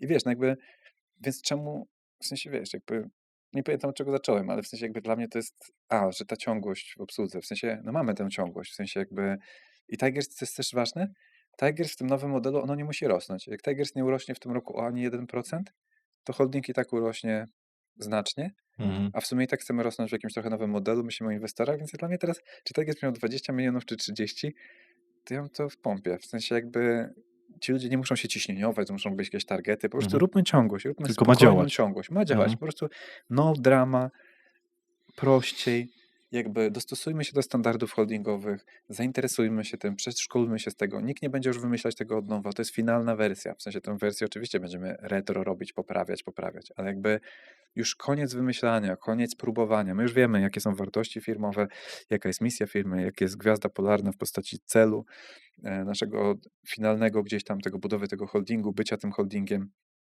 To jest w DNA Tigers, więc to wszystko już jest. Trzeba to tylko na to odświeżyć, postawić, robić. Mhm.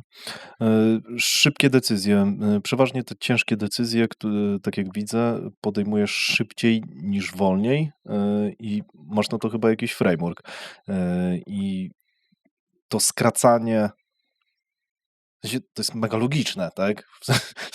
Nie widzę Tak. w tym w ogóle żadnych negatywnych rzeczy, ale pytanie, czy to ma jakiś downgrade mimo wszystko? Ma, jeśli chodzi o komunikację wewnętrzną, w Okej, sensie zacznę od negatywów. panika. Wiesz, no jakby większość ludzi jakby widzi wycinek tego, co ja widzę, no bo jednak zarządzają jakimś działem, firmą, nie wiem, czymś, obszarem, klientem, czymś takim. I nagle jakby kiedy ja chcę podjąć jakąś metadecyzję, no to jakby zbieram te dane z różnych źródeł, identyfikuję, jakie są te known unknowns, tak? Czyli jakby co wiem, że tego nie wiem, nie? Mhm.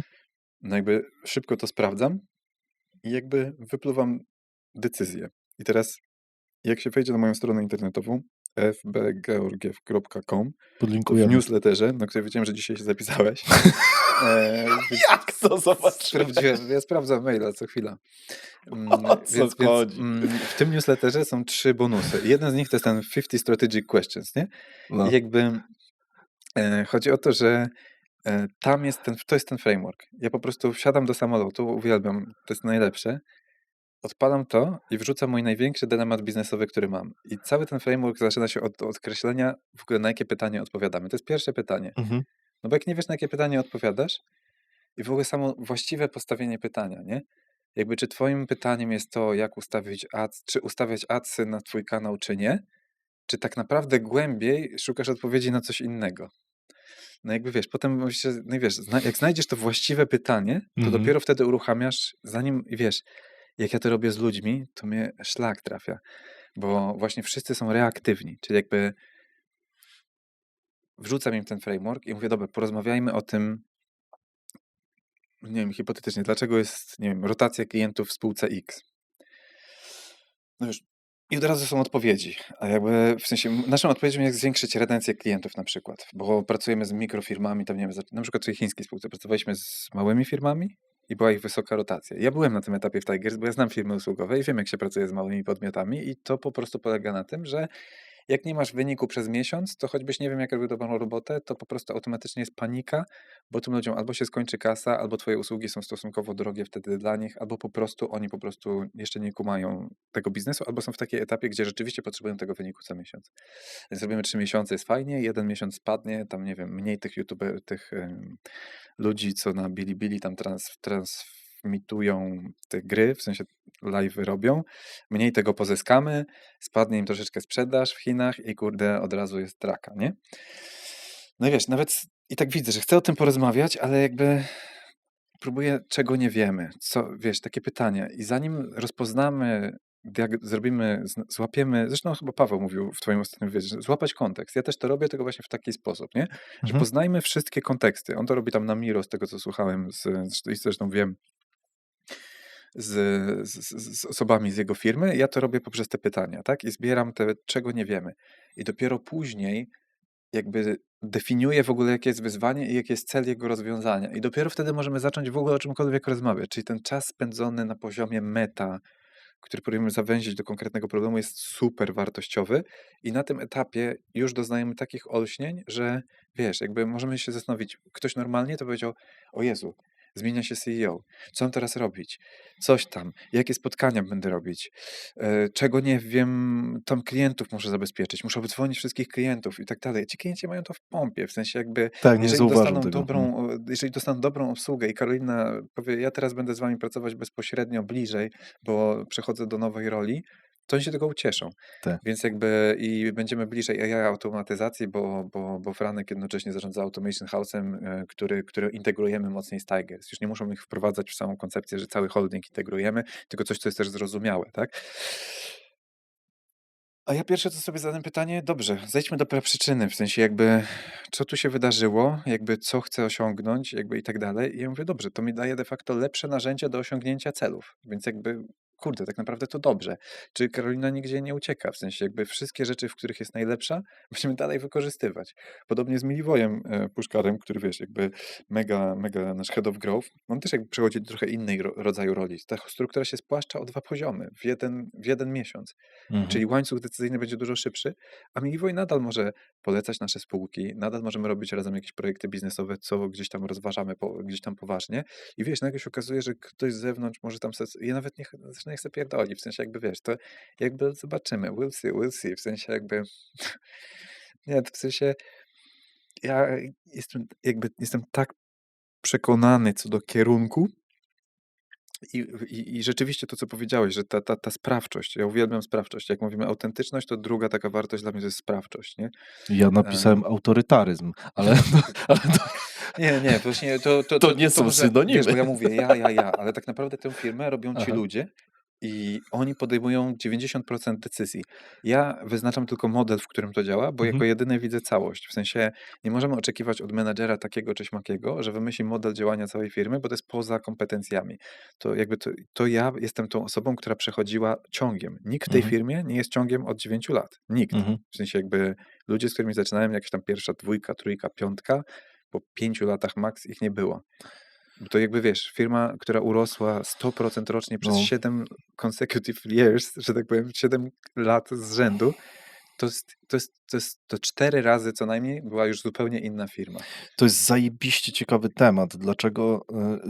Dlaczego nie ma tam jakiejś osoby, która też przechodziła przez te 9 lat? Czy myślisz, że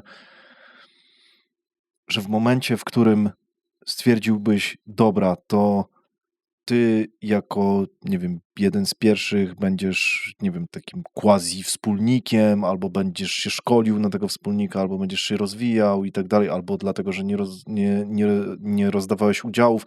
Kurde, masz 95% udziałów. Ja cały czas zachodzę w głowę, jak to jest możliwe. Z drugiej strony rozmawiam, tutaj było 2 przedsiębiorców, którzy mieli tak ogromną kupę udziałów u siebie w biznesie, który sprzedali i bardzo dobre exity. No. I nie wiem, czy to jest reguła, czy to jest wyjątek. O co chodzi? Że wiesz, Nie? oczywiście wszystko ma plusy i minusy. Ja się cieszę, że nie podzieliłem się udziałami. Miałem ze 3 osoby, które gdzieś tam o to szarpały. Myślę, że ze 2, które mnie łączą jakieś tam, w sumie chyba 2 mi przychodzą do głowy. W sensie zaczynam na przykład z Maćkiem Orczykowskim. On teraz pracuje w Value Ships. Bardzo fajny gościu, bardzo No. inteligentny, mega taki, powiedziałbym, charakter naukowca. On to w sobie odkrył gdzieś w życiu. Bardzo to szanuję i Maćka pozdrawiam.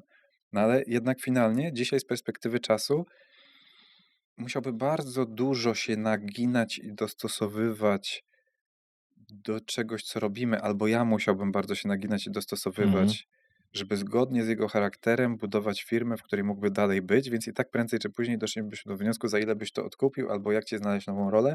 Co jak konsultuję biznesy, widzę mnóstwo takich Tak, sytuacji, no właśnie o to chodzi. że Jak wiesz, że patrząc na regułę, tak, to że jesteś sprzed świetnym 9 lat zawsze się UX-owcem. coś Tak, spieprzy, jesteś nie? świetnym No. UX-owcem, więc to jest w ogóle pierwsza myśl. Bo ja pamiętam, przecież jak piszą do mnie takie osoby na samym początku. Mówię, Mhm. mam wspólnika, obaj robimy, niech będzie BI-a.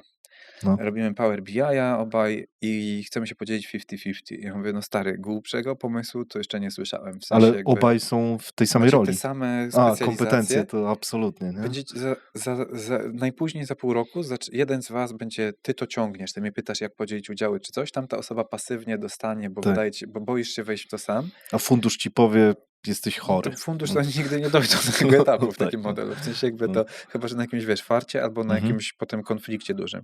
Zresztą niejedną osobę w większych firmach gdzieś tam wyciągałem z takich relacji, wiesz, jak to wyczyścić. W sensie, wiesz, poleciłem im kancelarię, już teraz w naszym holdingu poleciłem im jakby osobę od mediacji, bo wiesz, na przykład Tatka Żurowskiego, z którym też doradczo gdzieś tam pracujemy. I tak dalej. I jakby sklejam im taką ekipę do rozwiązania i to się rozwiązuje, nie? Tylko po co robić sobie to, że musisz wychodzić z takich rzeczy, jak możesz w nie nie wchodzić na początku. I drugą taką osobą Łukasz Chwiszczuk, bardzo znany specjalista od Google Adsów, który też gdzieś tam był naszym head of performance, tylko on nigdy nie miał zacięcia menedżerskiego, nie chciał być menedżerem. No wiesz, no jakby dawanie komuś, kto jest po prostu ekspertem od Google Adsów, który może przeprowadzić lidy, tylko nam nigdy lidów nie brakuje i może nauczyć tego ludzi, no jakby to nie jest kompetencja, za którą płacisz udziałami. W sensie ja już na pewno nie w firmie, która chce być, wiesz, holdingiem, na którym nie zachodzi słońce. No to w sensie, no jakby to nie. I co nie zmienia faktu, że Łukasz jest pewnie jednym z topowych specjalistów w tym temacie i wniósł dużo do naszej firmy i dostał za to oczywiście solidne wynagrodzenie, ale udziały to jest trochę inna gra. I teraz tu do minusów. Minusem jest to, że będąc na takiej kupie udziałów, masz tak zwane debt equity, czyli te udziały nie pracują. Wiesz, to jest dosyć kuriozalna sytuacja, gdzie ja specjalnie zarzynam zyski tych firm, żeby więcej zbudować. To jest fajnie, że mam decyzyjność. No, każda normalna, zdrowa osoba stwierdziła, skoro mogę wziąć 95% zysków firmy do kieszeni, nie konsultując tego z nikim, no to w takim razie robimy zyskowność, nie? No ja właśnie nie. Ja właśnie dla mnie to jest jakby cele finansowe myślę, że osiągnąłem w jakimś tam, jeszcze mógłbym się jakoś tam pozabezpieczać dodatkowo. Ja chcę robić duże rzeczy. Więc teraz, jeżeli miałbym wykorzystać te moje martwe udziały, te debt equity, bo jest ich za dużo, to tylko po to, żeby zrobić coś większego. Czyli rzeczywiście zaczynam patrzeć, zachowując kontrolę, co mogę oddać w dobrym timingu, czy nie za tanio, jeżeli to ma bardzo urosnąć, na coś, czego naprawdę potrzebuję i czego nie mogę zrobić sam, to co mogę oddać w której spółce, żeby zachowując kontrolę, bujnąć to do przodu szybciej. A mając wiele spółek, którymi mogę, jak w działach w firmie rozdajesz udziały, wiesz, w całej firmie rozdać udziały jest ciężko, ale jeżeli traktujesz Tigers jako dział od marketingu, Experiment No 5M właśnie, jako dział od sprzedaży, zobacz jaka mi się gra otwiera. Ja teraz do bo nie Experiment rozdajesz 5M udziału w holdingu, tylko poszczególnej dokładnie. małej spółki, Ja nie? teraz na przykład w Experiment 5M mamy Piotrka, który jest mega sprzedawcą. W sensie on sprzeda piasek na pustyni, lód Eskimosom, wszystko sprzeda.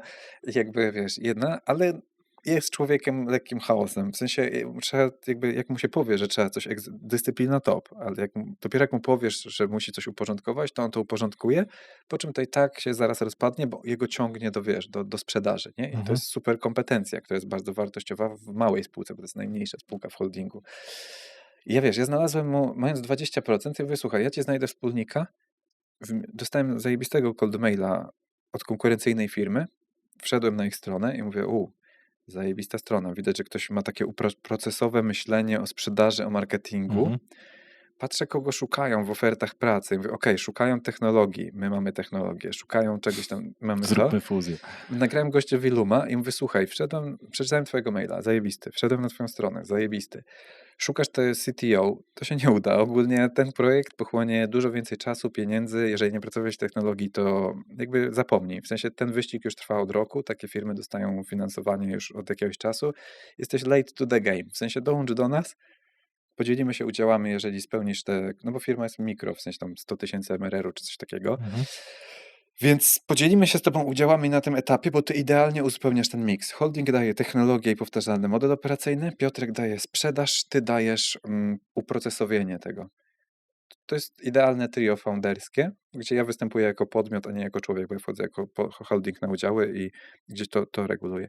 I wiesz, i wypuszczam taką firmę i nagle moje 20% udziałów staje się dużo więcej warte i ma dużo większy potencjał i mogę wpuścić do gotowego setupu inwestora i mogę powiedzieć, patrzcie, to jest usługa za X, my mamy koszt wytworzenia tej usługi dużo niższy, co tylko pozytywnie wpływa na jej jakość, bo to wiesz, to jakby to jest tak naprawdę dobrze, że on jest niższy, bo to znaczy, że to jest głęboko zautomatyzowane i my nie powinniśmy z tego powodu obniżać ceny, tylko podwyższać, bo to jest po Tak. prostu szybsze i Mhm. lepsze. Więc No tak, jak coś jest lepsze i mamy szybsze, no to... prawie, że produkt Mhm. IT, wiesz, MRR, proof of concept, że to się sprzedaje, jedziemy z tym, tak? I mogę tak o każdej spółce, wiesz, chodzi o ten model po prostu, że nagle możesz zasilać, wpuszczać wspólników, wpuszczać osoby z większą swobodą, nie?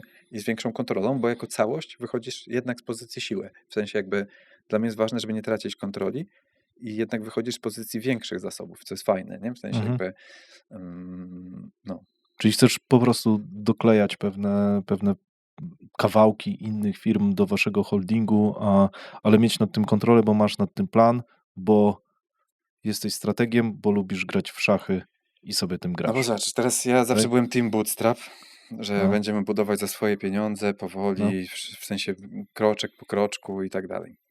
Nawet kiedyś byłem na debacie tam z VC kontra Bootstrap, reprezentowałem Bootstrap, wygraliśmy 82-18 w głosach publiczności, przy czym dzisiaj bym w ogóle nie podpisał się pod tym, co powiedziałem. Okej. Może Widziałem Bootstrap też takie debaty, no. versus polskie VC, to może wtedy bym jeszcze został. Nie mówię, że Okej. wcale jest złe, ale w sensie, Prawie. ale jest raczej, no jest to często ma mniejszy ograniczony sens, jeżeli nie ciągniecie do kolejnych zagranicznych rund wyraźnie, gdzieś tam w trochę większym ekosystemie. No i teraz chodzi o to, że teraz zobacz, no jeżeli każdą z tych firm miałbym rozwijać, to nawet jeżeli mam super zautomatyzowaną rekrutację, nawet jeżeli mam super ten, to wyobraźmy sobie, że ta spółka ma 100 000 MRR-u i musi zatrudnić sprzedawcę i osobę do obsługi klienta. W sumie mogłaby zatrudnić 3, ale jej nie stać.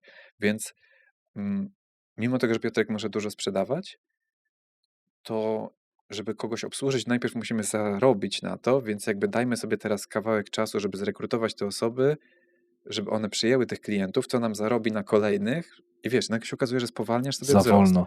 Totalnie za wolno. Ja na slajdzie dla tych potencjalnych kupców tam pisałem, że Może no, że to najszybciej w Polsce, ale za wolno. dokładnie, ale to jest Mamy dokładnie tak. takiego żarta. Bo to jest dokładnie to, co napisałem. Ciekawe, że pamiętasz, bo nadal mam ten mindset, czyli pokazałem im, patrzcie, Ja to stary trzymam codziennie w głowie, mi to tak dudni we łbie. powiem ci, że właśnie mi pokazałem na slajdzie, że zobaczcie, rośniemy dużo szybciej niż rynek, w sensie być może najszybciej, jedna z najszybciej rośnących, tak? I mam dosłownie napisane na tym, że dla mnie to jest za wolne, jakby możecie dokapitalizować, możemy dokupować spółki, bo to jest za wolno, nie? Co nie zmienia faktu, że z perspektywy, tylko znowu to jest rozjazd, bo to, że na poziomie dużego biznesu to jest szybsze, to z perspektywy pracownika w firmie, który chce mieć święty spokój, jak pracujesz na powtarzalnym procesie w firmie, która fajnie się rozwija, to masz i ścieżki Masz spokój. rozwoju i wszystko, jest większy spokój. Mhm. Wiadomo, że przy jakimś merge'u może się znowu to gdzieś czy No coś, ale ale tak na co zakładam, dzień że wy też zatrudniacie ludzi, którzy czują kulturę jakby rozwoju, w sensie to rozwoju to wiem, tak. ale którzy czują właśnie potrzebę zmiany, też grania trochę w szachy i Tak, tak tak, co dalej, też nie? sprawia, że dlaczego pytasz, dlaczego na przykład, nie wiem, ludzie 9 lat temu, którzy byli nie Mike, no bo Założyli oni swoje też firmy. szukali. Niektórzy pozakładali, Mhm. niektórzy poszli gdzieś indziej, niektórzy się przekwalifikowali. To nie ma w tym nic złego. W sensie nie Mhm. widzę nic szlachetnego w pracy z kimś przez 10 lat. W sensie jakby, Tak. jeżeli dla tej osoby w życiu ma coś innego sens, to niech robi coś innego. W sensie to nie znaczy, że wiesz, w sensie po co robić z tego jakiś problem. W sensie ja tak samo przestałem się przywiązywać, jeżeli trzeba połączyć firmy, jeżeli trzeba coś tam, nie wiem, Mhm. sprzedać, czy coś w tym stylu. Jestem otwarty, byle jakby posuwajmy się wszyscy, pomagajmy sobie w życiu Jasne. osiągać swoje cele. Jak potrzebujesz spokoju, to ja Swego wiem, gdzie maksa. w firmie jest miejsce, gdzie jest spokój, a jak chcesz mieć rozwój, ale Mhm. takiej prędkości, to wiem, że jest tu i budujemy na to systemy, a jak chcesz ze mną polecieć, wiesz, w nadświetlną, no to jakby zapraszam, tak? W sensie jakby, co też nadświetlą, wiesz, to jakby Spróbuj dogonić. tak, zejdźmy też z wysokiego ego, no jakby to, że biznes usługowy mi się szybko rozwijał i jest powiedzmy jakiejś tam średniej wielkości, to też też wiesz, no jakby są ludzie, co robią 10 Jeszcze tysięcy szybciej, razy szybciej. tak, Trzeba wystarczy przeczytać blitzscaling, tak? Zresztą na sama Altmana, czy jakichś innych tak. zawodników, tak? No to są ludzie, O którzy tak. wciągają je nosem jak jedno ziarenko piasku po prostu, w sensie, No, wiesz, na to już wyższym ryzyku świadomość. też się Ale w dzieje. moim świecie, Mhm. wiesz, bycie urodzonym w Polsce i nieposiadania rodziców przedsiębiorców, ja mam mega fan z tego, że to, wiesz, że to No, się rozumiem. rozwija dosyć szybko W jednak, twoim nie? świecie większość ludzi i tak uważa cię za świra, a jak się odklejasz, to jest dobrze. Z tym, że pytanie, czy to nie jest właśnie za mała skala i dlatego no, dobra, Tak, tak, nie, no wystarczy zostawmy. przeskoczyć do innego Mhm. środowiska. Czyli jakby jeżeli Tak. w Mhm. tym stawie jakby jesteś uważany za świra, no to dobra, no możesz poddać to refleksji, może, i potem przeskakujesz do innego, gdzie Mhm. ludzie są, to jest normalne. I wiesz, ja Tak. znalazłem takie grono ludzi coraz szersze, którzy myślą w tym samym gronie, a Mhm. wiem, że są jeszcze kolejne stawy, w których można poznać ludzi, którzy myślą na jeszcze grubszych klockach, czyli te poziomy, o których mówiłem wcześniej, nie? Mhm. Zaraz o tym pogadamy, ale chcę wyczerpać, bo dobra, przyspieszymy, bo Spoko. za wolno jest. Co powiem, no, dobra. Zrobimy mocniej. Ominę niektóre tematy, które są bez sensu, i polecimy mocniej. Dobra. Zastanawiałeś się, nad tym, czy w ogóle masz takie myśli, w momencie, w którym jest tego typu zmiana, no jednak sterów w najmocniejszej spółce w grupie, co powiedzą ludzie, o nie wiem, o samej, Karolinie, bo to też jest, jakby jakaś komunikacja. Nie wiem, czy czułeś przez chwilę, że to może być odebrane jako właśnie jakaś słabość? Bo ja widzę, że się tym jarasz. Z drugiej strony, czy były jakieś takie, wiesz, obawy? I jeszcze uzupełnię, czy czujesz, że gdzieś tam są jakieś, inne downgrade'y, oprócz strachu ludzi wewnątrz i klientów? Jasne. Myślę, że klientów nie obawiam się, no bo tak Mhm, od day one Karolina będzie bliżej nich, a ma z nimi bardzo dobrą relację i na pewno oni docenią to, że może im poświęcić więcej czasu. mhm, I myślę, że ludzie, którzy pracują z naszymi klientami, też będą się cieszyć, że ktoś o dużym jakby autorytecie, dużej wiarygodności, dużej skuteczności będzie bliżej tego, więc klientów się nie boję. mhm, Ludzie, dawno już przestałem przekonywać nieprzekonanych, w sensie to jest tak, jak najlepszą metaforą są wybory dowolne. Ja patrzę na firmy w taki sposób. Są demokraci i republikanie. Załóżmy, że jesteś za jedną ze stron, nie? dobra. No i jakby, no powiedzmy czerwoni i niebiescy. No i załóżmy, Mhm. że jestem niebieski, tak? W sensie hipotetycznie. No i Czerwony. powiem, no, wiesz, no, w sensie ja jestem akurat politycznie jestem naprawdę z turbo po środku, więc jakby wszystko mi jedno, No. którym kolorem jestem.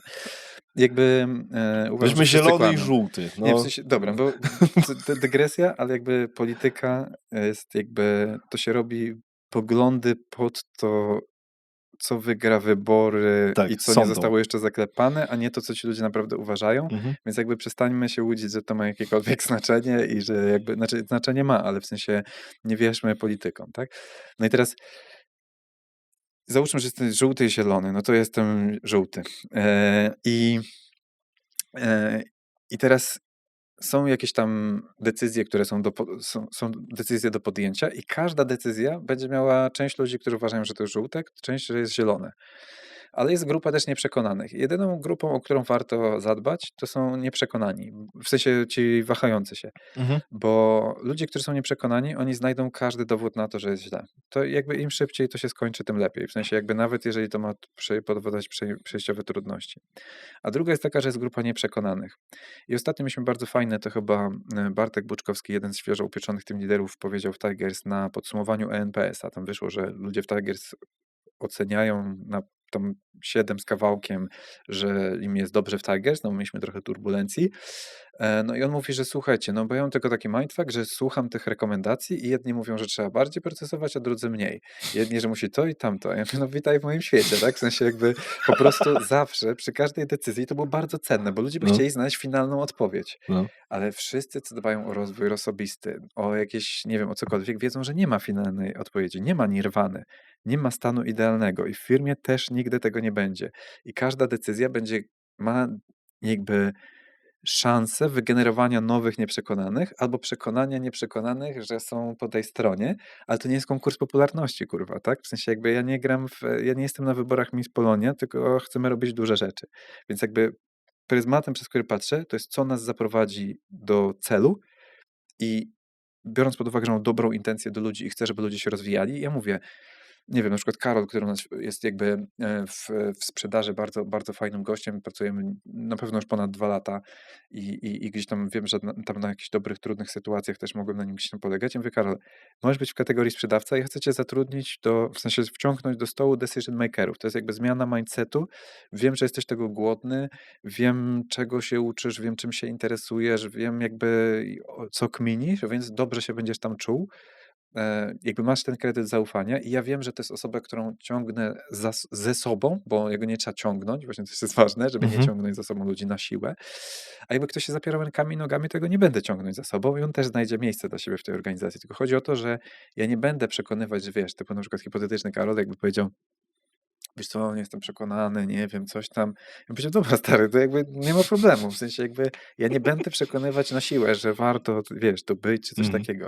I to jest pierwsze, wiesz, jak pierwsze co zrobiłem, jak ogłosiłem, bo powiedziałem to parę dni wcześniej, tej 4 menadżerów, ogłosiłem tę decyzję, mówię, słuchajcie, no jakby bez was to nie będzie działać, od day one, jak jestem CEO, ja muszę wiedzieć, że wy jesteście tu all in, w sensie jakby, więc proszę o jasną deklarację, jakby czy chcecie to ze mną robić? Jak się z tym czujecie? Co chcecie? Jakie są wasze bieżące tematy?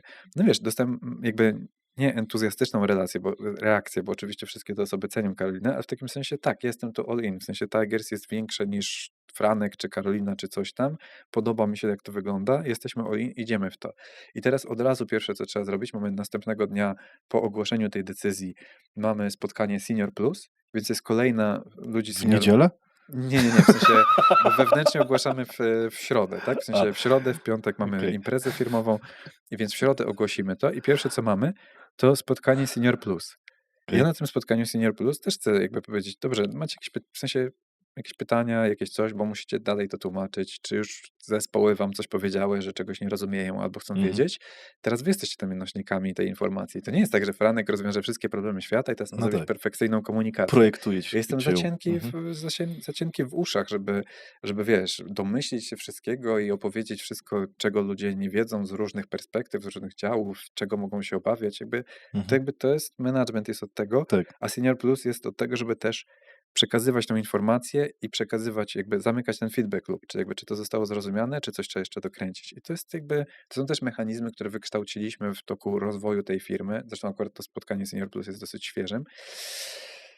I tyle, nie? W sensie jakby, więc bardzo ważne nie przekonywać Mhm. nieprzekonanych, nie? No dobra, właśnie o tym też chciałem porozmawiać, bo to jest coś, co właśnie przed chwilą powiedziałeś, czyli nie wiem, czy czytałeś wcześniej, ale przechodzisz bardzo płynnie w te tematy. Może zaprojektowałem to w jakiś sposób. Z kim ty gadasz w firmie? Bo Mhm. wiem, że nie gadasz ze wszystkimi i masz tutaj bardzo mocną higienę z tego, co mi się wydaje, że Wiesz co, moja higiena jest taka, że ja mogę gadać z każdym, jeżeli i robię to, w sensie jakby tylko drzwi są otwarte, tak, jasne. dokładnie, w Mhm. sensie jakby do To mnie na wiem, przykład i wolę asynchroniczność, czyli bo na ostatnio o tym Slacku, na rozmawialiśmy. Loomie, w Mhm. sensie nagrania wideo, tekst, nie ma problemu, w sensie normalnie nie oglądam wideo i nie słucham, od osób z zespołu słucham i Mhm. oglądam, w sensie to jest w ogóle mój jedyny chyba teraz wyjątek, w sensie, no bo na Okej. Loomie jest transkrypcja, więc jeżeli ktoś nagrał dłuższe, to sobie przeczytam transkrypcję, ale Okej. wiesz, chodzi mi o to, że mm, jakby ja jestem dostępny dla każdego, a chcę gadać regularnie z 4 menedżerów. Mhm.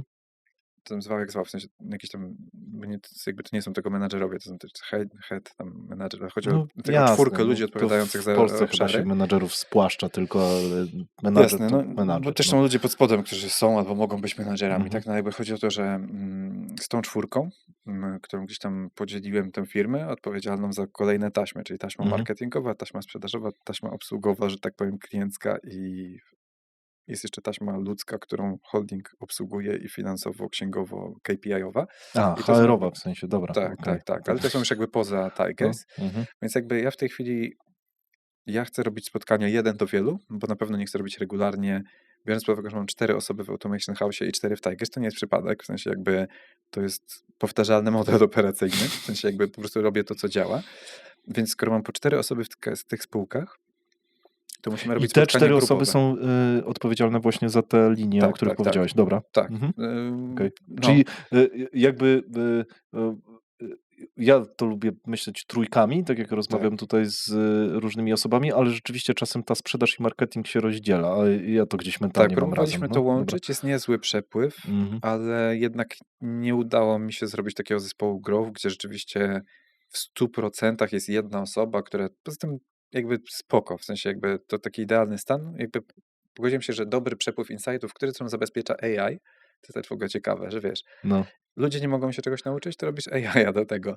Czy jakby nie chodzi o to, że oni nie umieją, tylko w sensie nie mają na to przestrzeni. Ten, Ale jeżeli, mhm. jeżeli przez proces sprzedażowy note-takerzy zbierają notatki z kolejnych rozmów z klientami i odkładają do bazy danych przetworzone notatki pod kątem wyłonienia pain pointów tego, tamtego, Okej, wtedy marketing następnie może z tego korzystać, tak, nie musi się komunikować. masz retro po każdym procesie ze strony Zajebiście. klienta i ze strony naszego zespołu, czyli czy wygraliśmy, czy Ja przegraliśmy. czułem mentalnie, że da się to tak zrobić. No właśnie, i No. teraz zobacz.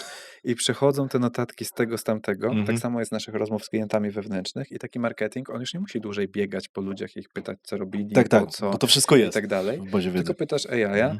no co tam ostatnio robimy dla klientów, a jakie ostatnio były obiekcje najczęstsze, a jakie Mhm. daj mi 10 pomysłów na content, który bazuje na tym. My już jakby, dlatego ja mówię, że my wszystkich rozwalimy, bo ja nie znam firmy, która to ma. W sensie jakby nie znam firmy, która to robi. I wiem, że zrobienie tego nie będzie takie proste, bo my W wydaliśmy waszej na to... branży nie. No. Jak ja widzę zachowawczość do wydawania pieniędzy na automatyzację i AI w firmach jakby usługowych Mhm. średnich i małych, a z kolei wiem, jakie bariery są w korpo do wprowadzania czegokolwiek Tak. odważniejszego, to ja wiem, że my jesteśmy w tym sweet spocie. W sensie Mhm. jakby to jest, my już jesteśmy w przyszłości, w sensie jakby Mhm. to jest więc tak to zostało zabezpieczone. Więc jak chcę gadać jakby jeden z wieloma, może nie do wielu, bo to jest wielostronna komunikacja, czyli jakby Mhm. status grupowy w tej firmie, status grupowy w tej firmie, raz w miesiącu dobre planowanie biznesu i róbcie. Jak macie dylematy, to przyjdźcie, nie? W sensie Okej, czyli nawet one-on-one'ów nie robisz. w ogóle, w sensie w tym roku pierwszy one-on-one zrobiłem z Karoliną, jak stwierdziła, że nie chce tego dłużej robić. Really? Tak. Nie Wow. miałem, no.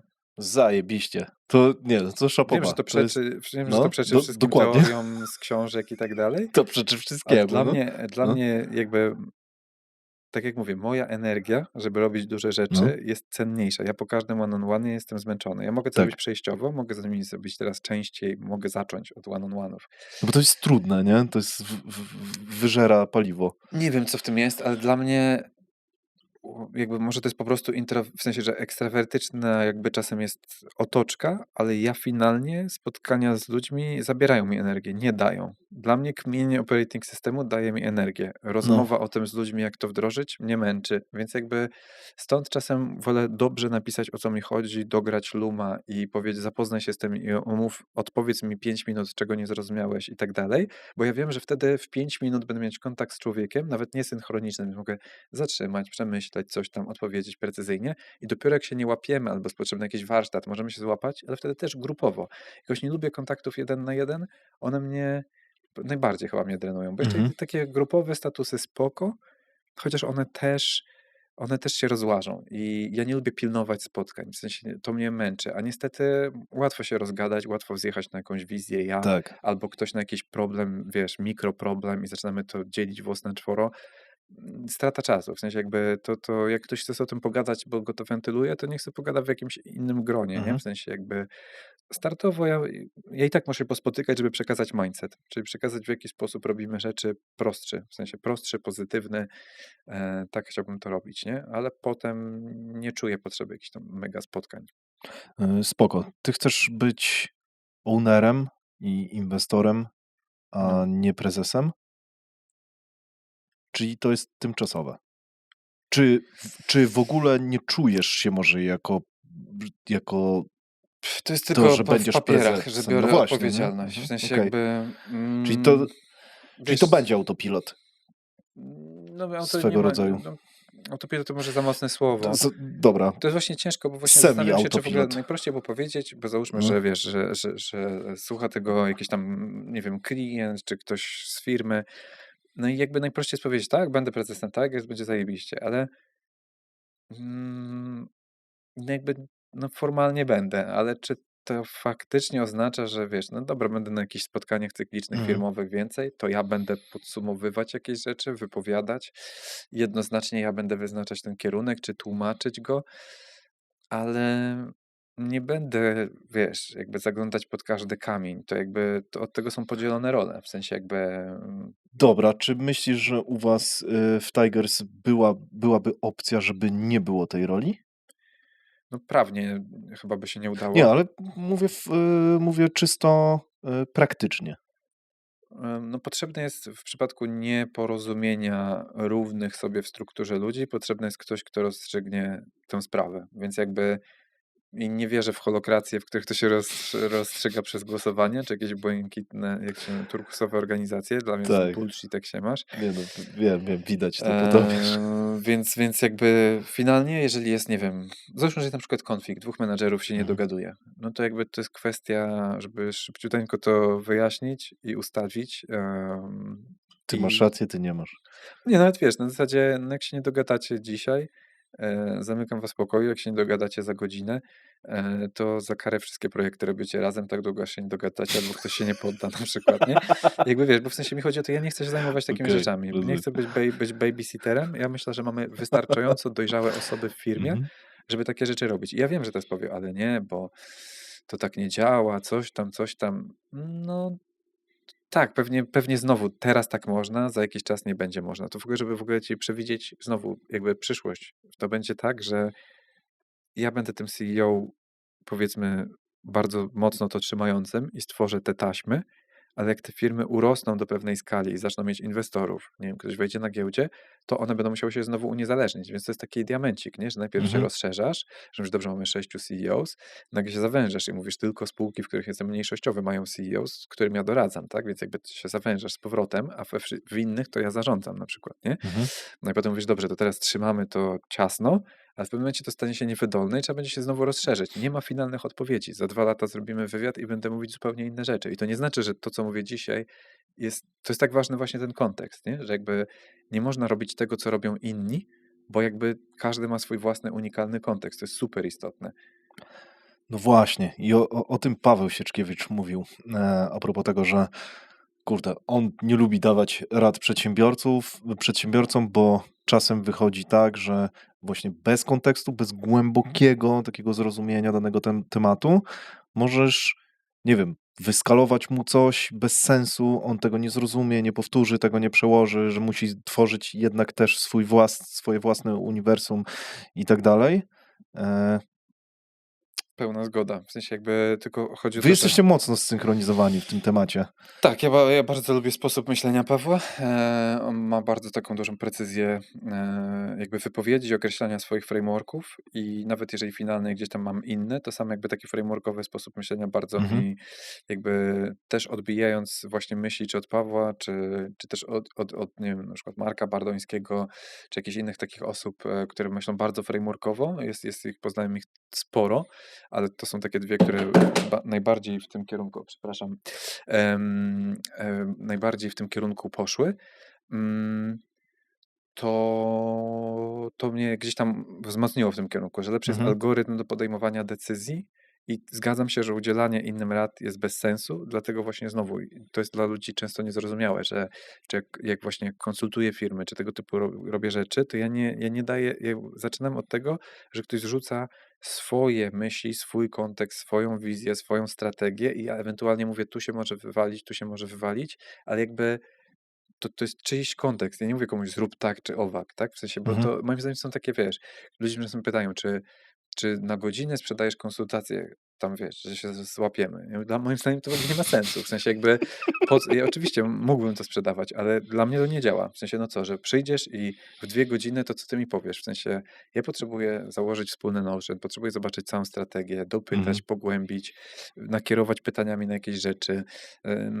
I Tak, to wtedy ewentualnie punktowo widząc cały ten ekosystem, coś coś tam dorzucić i nakierować i w ogóle pokazać ci, że sam możesz dojść do tych odpowiedzi, Mhm. jeżeli zadasz sobie właściwe pytania. I ludzie, wiesz, mówią, gdzieś kończymy taki program i mówią, ja mam tak klarowną wizję, gdzie chcę iść, że normalnie teraz tylko przez pół roku to ja nawet tam nie zaglądam, tylko po prostu robię. I dosłownie tacy ludzie są, nie?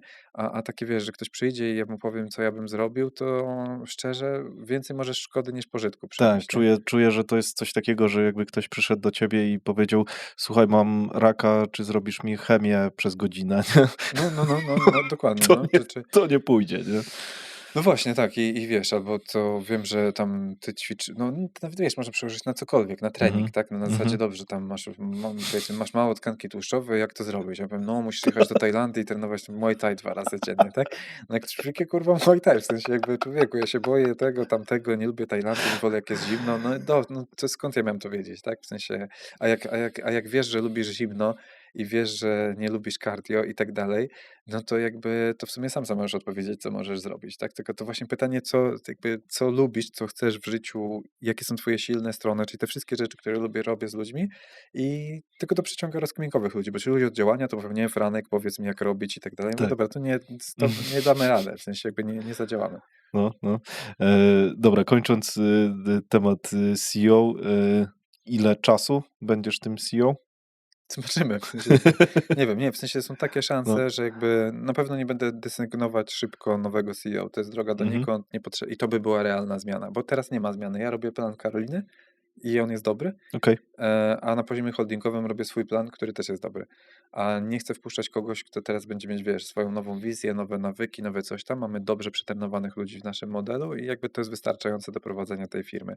Ta firma Mhm. nie ma dłużej ambitnych celów jakichś wzrostowych czy coś. Jeżeli to będzie jakby efektem jakby ubocznym, w sensie jakby fajnie, jakby trzymam kciuki, ale jakby jak ona będzie taka, jaka jest, to dla mnie ta firma jest wystarczająca. Tylko ułóżmy, uprocesujmy, uprośćmy, nie? Okej. A jeszcze powiedziałeś jedną rzecz ważną, Mhm. czy myślałem w kontekście obaw o tych wizerunkowych kwestiach, nie? Tak. Bo klienci, ludzie.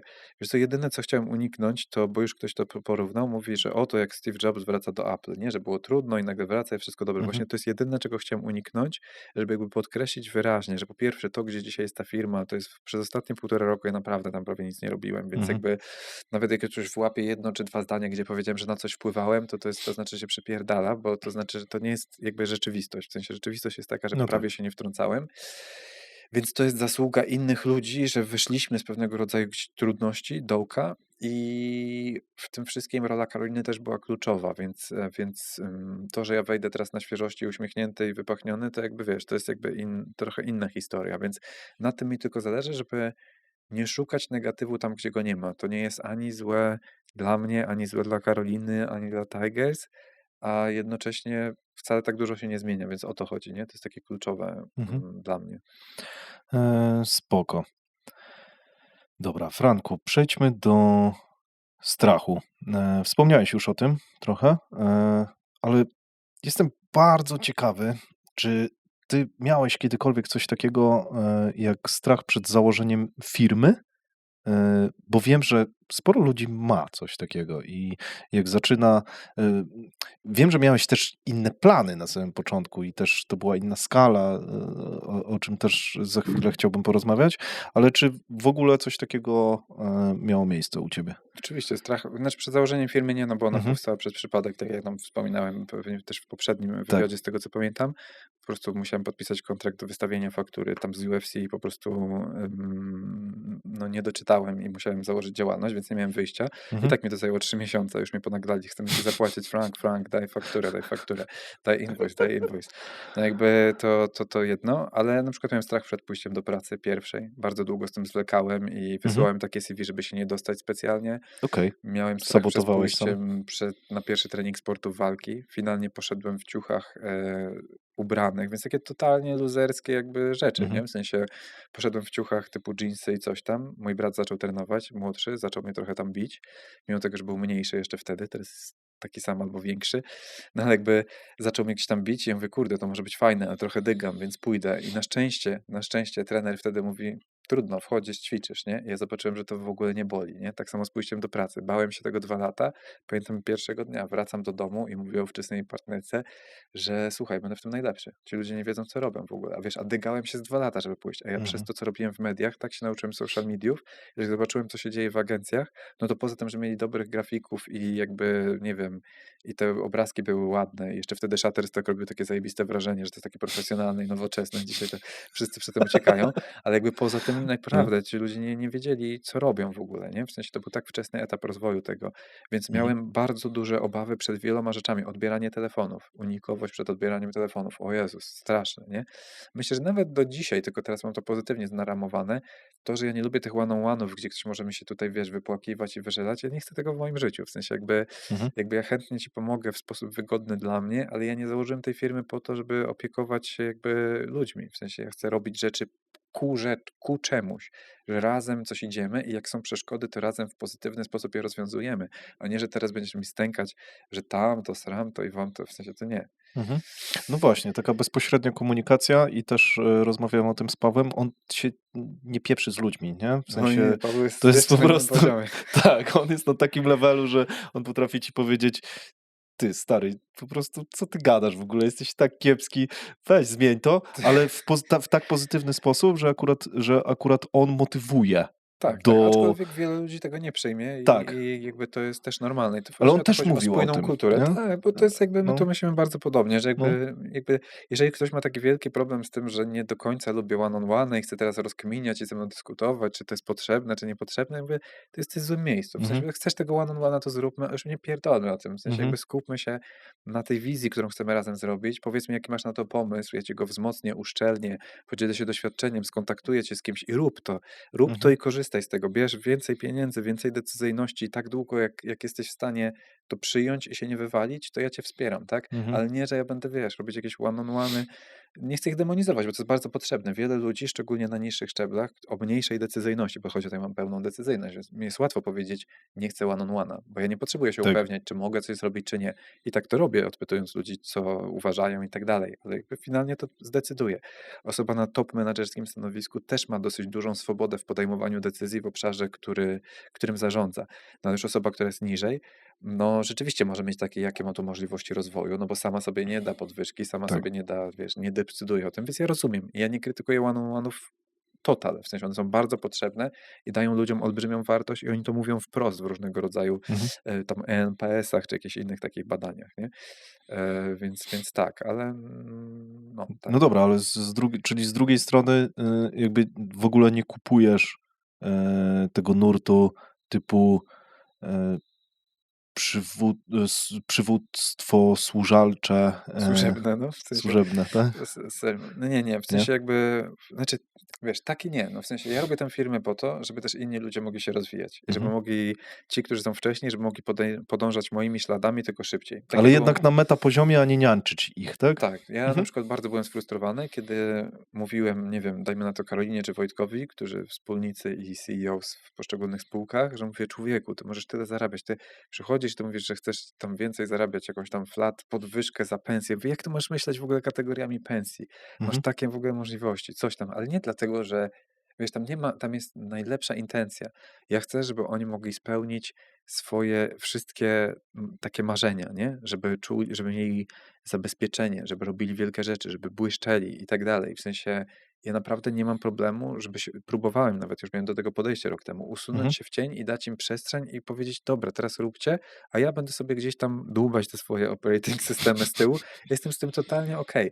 To, że przejściowo muszę w to wchodzić, bo 9 lat napieprzania tego biznesu w takiej szybkości, musiałem bardzo dużo lekcji wyciągnąć, przetworzyć. Umówmy się, przeczytałem więcej książek biznesowych niż prawdopodobnie każda osoba u nas w firmie. Pewnie w sensie, no jestem o tym prawie że pewien. Mhm. Odbyłem więcej spotkań z top przedsiębiorcami niż wszystkie osoby we wszystkich firmach razem wzięte. Mimo tego, że niektórzy to robią. Mhm. Ale po prostu robię to na takiej intensywności, skupieniu i pasji, że jakby bardzo dużo tego przetworzyłem. I właśnie mówię, ja wolę powiedzieć, że ja robię tak, ja myślę tak, nie dlatego, żeby opowiadać o sobie, tylko znowu, wiedząc, że każdy ma swój indywidualny kontekst, każdy wyciągnie z tego jakąś inną lekcję. Ale niestety w takich, wiesz, jak ktoś tego słucha z zewnątrz, to łatwiej jest to przyswoić. A jak jesteśmy już w jakiejś relacji, to jest takie, nie no, czy on się nie stawia w pozycji wyższości, czy to nie podważa mojego Tak. autorytetu, czy coś tam. I ja mówię, Boże, to jest strata czasu. I tego nie lubię w tych Mhm. one-on-one'ach i tych Okej. relacjach, które nie są klarowne. Ja bym chciał, jeżeli ludzie by uznali tam, gdzie mam przewagę intelektualną, że ją mam, czyli stanęlibyśmy w prawdzie, jak tu lubię mówić, że ją mam tam, więc tam warto mnie słuchać. A są miejsca, gdzie oni mają przewagę. Mhm. W sensie Karolina w kontekście budowania relacji z klientami, na tym zbudowaliśmy Tigers, myślę, znacząca część sukcesu na przykład. I Mhm. ja nigdy nie będę mówić, że ja lepiej wiem, jak budować relacje z klientami niż Karolina i jak ona mówi, to ja słucham. To jest, wiesz, merytokracja. Okej. Jak Wojtek mówi, że coś jest w Chinach, on występował w chińskim reality show, to ja nie będę z nim dyskutować, jak jest w Chinach, bo on mówi w chińskim C2, a ja mam A1, tak? No tak. Wiesz, jakby ja mogę powiedzieć Łodziało Gao Fuan, a on powie, wiesz, jakby jakieś tam Coś, inne czego rzeczy. ty nie umiesz. E, Tylko czemu, wiesz, chodzi o to, żebyśmy to jasno powiedzieli. Kto się na czym zna, zresztą Ray Dalio o tym mówi, tak, że jakby że przy stole to wiarygodność ludzi, że to jest kluczowe. Jak jest wiarygodność twoja w tym temacie i nie podważając, uważam, że w tematach biznesowych mam największą wiarygodność, najczęściej ją sprawdzam zewnętrznie. Kto z naszych ludzi spędza 10 godzin w weekend odbijając od czata GPT, używając dokręconych promptów. Reflect on your answer, tak? Explain your reasoning, tak? I na każdy zasrany temat w firmie, żeby rozkminić, wiesz, wszystkie te modele biznesowe dla wszystkich spółek. Oni siedzą na majówce często albo przeczytają sobie, wiesz, 100 stron książki i są happy, a ja nie jestem wtedy happy. I mówię to wprost, no, w sensie to mnie zawsze bolało, że nie zawsze była ta merytokracja i w tym nowym modelu ona będzie, bo ja uznam weszłość ludzi tam, gdzie ona jest, a tam, gdzie jej nie ma, po prostu będę podejmować decyzje. No. Dobra, czy jeżeli się znajdzie w firmie taka osoba, która przeskoczy te wszystkie rzeczy, o których powiedziałeś, czyli przeczyta więcej biznesowych książek niż ty, Książki nie są dobrym KPI-em, ale dokładnie, tak, no, ale ale metaforycznie. zrobi metaforycznie oczywiście i zrobi nie jest w stanie zbić się z większą liczbą przedsiębiorców niż ty, chyba że na przykład powie ci po prostu wprost: słuchaj Franek, ja chcę w tym momencie poświęcić 2-3 lata życia, żeby stać się totalnym niewolnikiem, ale dzięki temu ja się rozwinę, jak ty ocenisz, że się nadaje, to przejmuje Tigers albo nie wiem, jakąś część firm i w jakiś sposób się dzielimy? Jesteś otwarty na coś takiego? Z taką myślą budowałem te firmy, przy czym to się praktycznie nigdy nie dzieje. To Mhm. też powiedzmy sobie, ja pracuję z top Okej. 1 promilem najbardziej ambitnych ludzi pewnie i oni i Mhm. tak nie myślą w ten sposób. W sensie ja pamiętam młodego A w jaki, Franka, w który jaki przychodził sposób myślą? w agencji PR-owej, gdzie ja mówię, nie chcę pieniędzy, chcę więcej zadań, bo te zadania Mhm. są za lekkie. Mówię, czy jak zrobię to dacie mi awans. A on mówi, a jaką podwyżkę? Mówię, nie chcę podwyżki, chcę więcej decyzyjności, chcę więcej tego. Oni, Władzy. wiesz, no nie, bardziej chodziło o sprawczość. W Okej. sensie władza jest trochę tak jakby nad kimś, a sprawczość jest do czegoś. Ja chcę sprawczość do czegoś. Mnie Okej. nie interesuje, żeby ludzie się mnie Zajebiste. słuchali. Jeżeli Mhm. ludzie nawet nie słuchają, a zrobią coś zajebistego, no to jakby powiedzmy, że powiedzmy, nie chcę przesadzić za bardzo, nie odlecieć, ale Mhm. to też jest okej, nie? I teraz znowu ta merytokracja, nagle się okazuje, że my mamy lepsze osoby praktycznie we Mhm. wszystkim ode mnie. W sensie dzisiaj w Tigers są lepsi ludzie od adsów niż ja, mimo tego, że napisałem o tym książkę ileś lat temu. Są Mhm. lepsi ludzie od tego, tamtego, siamtego.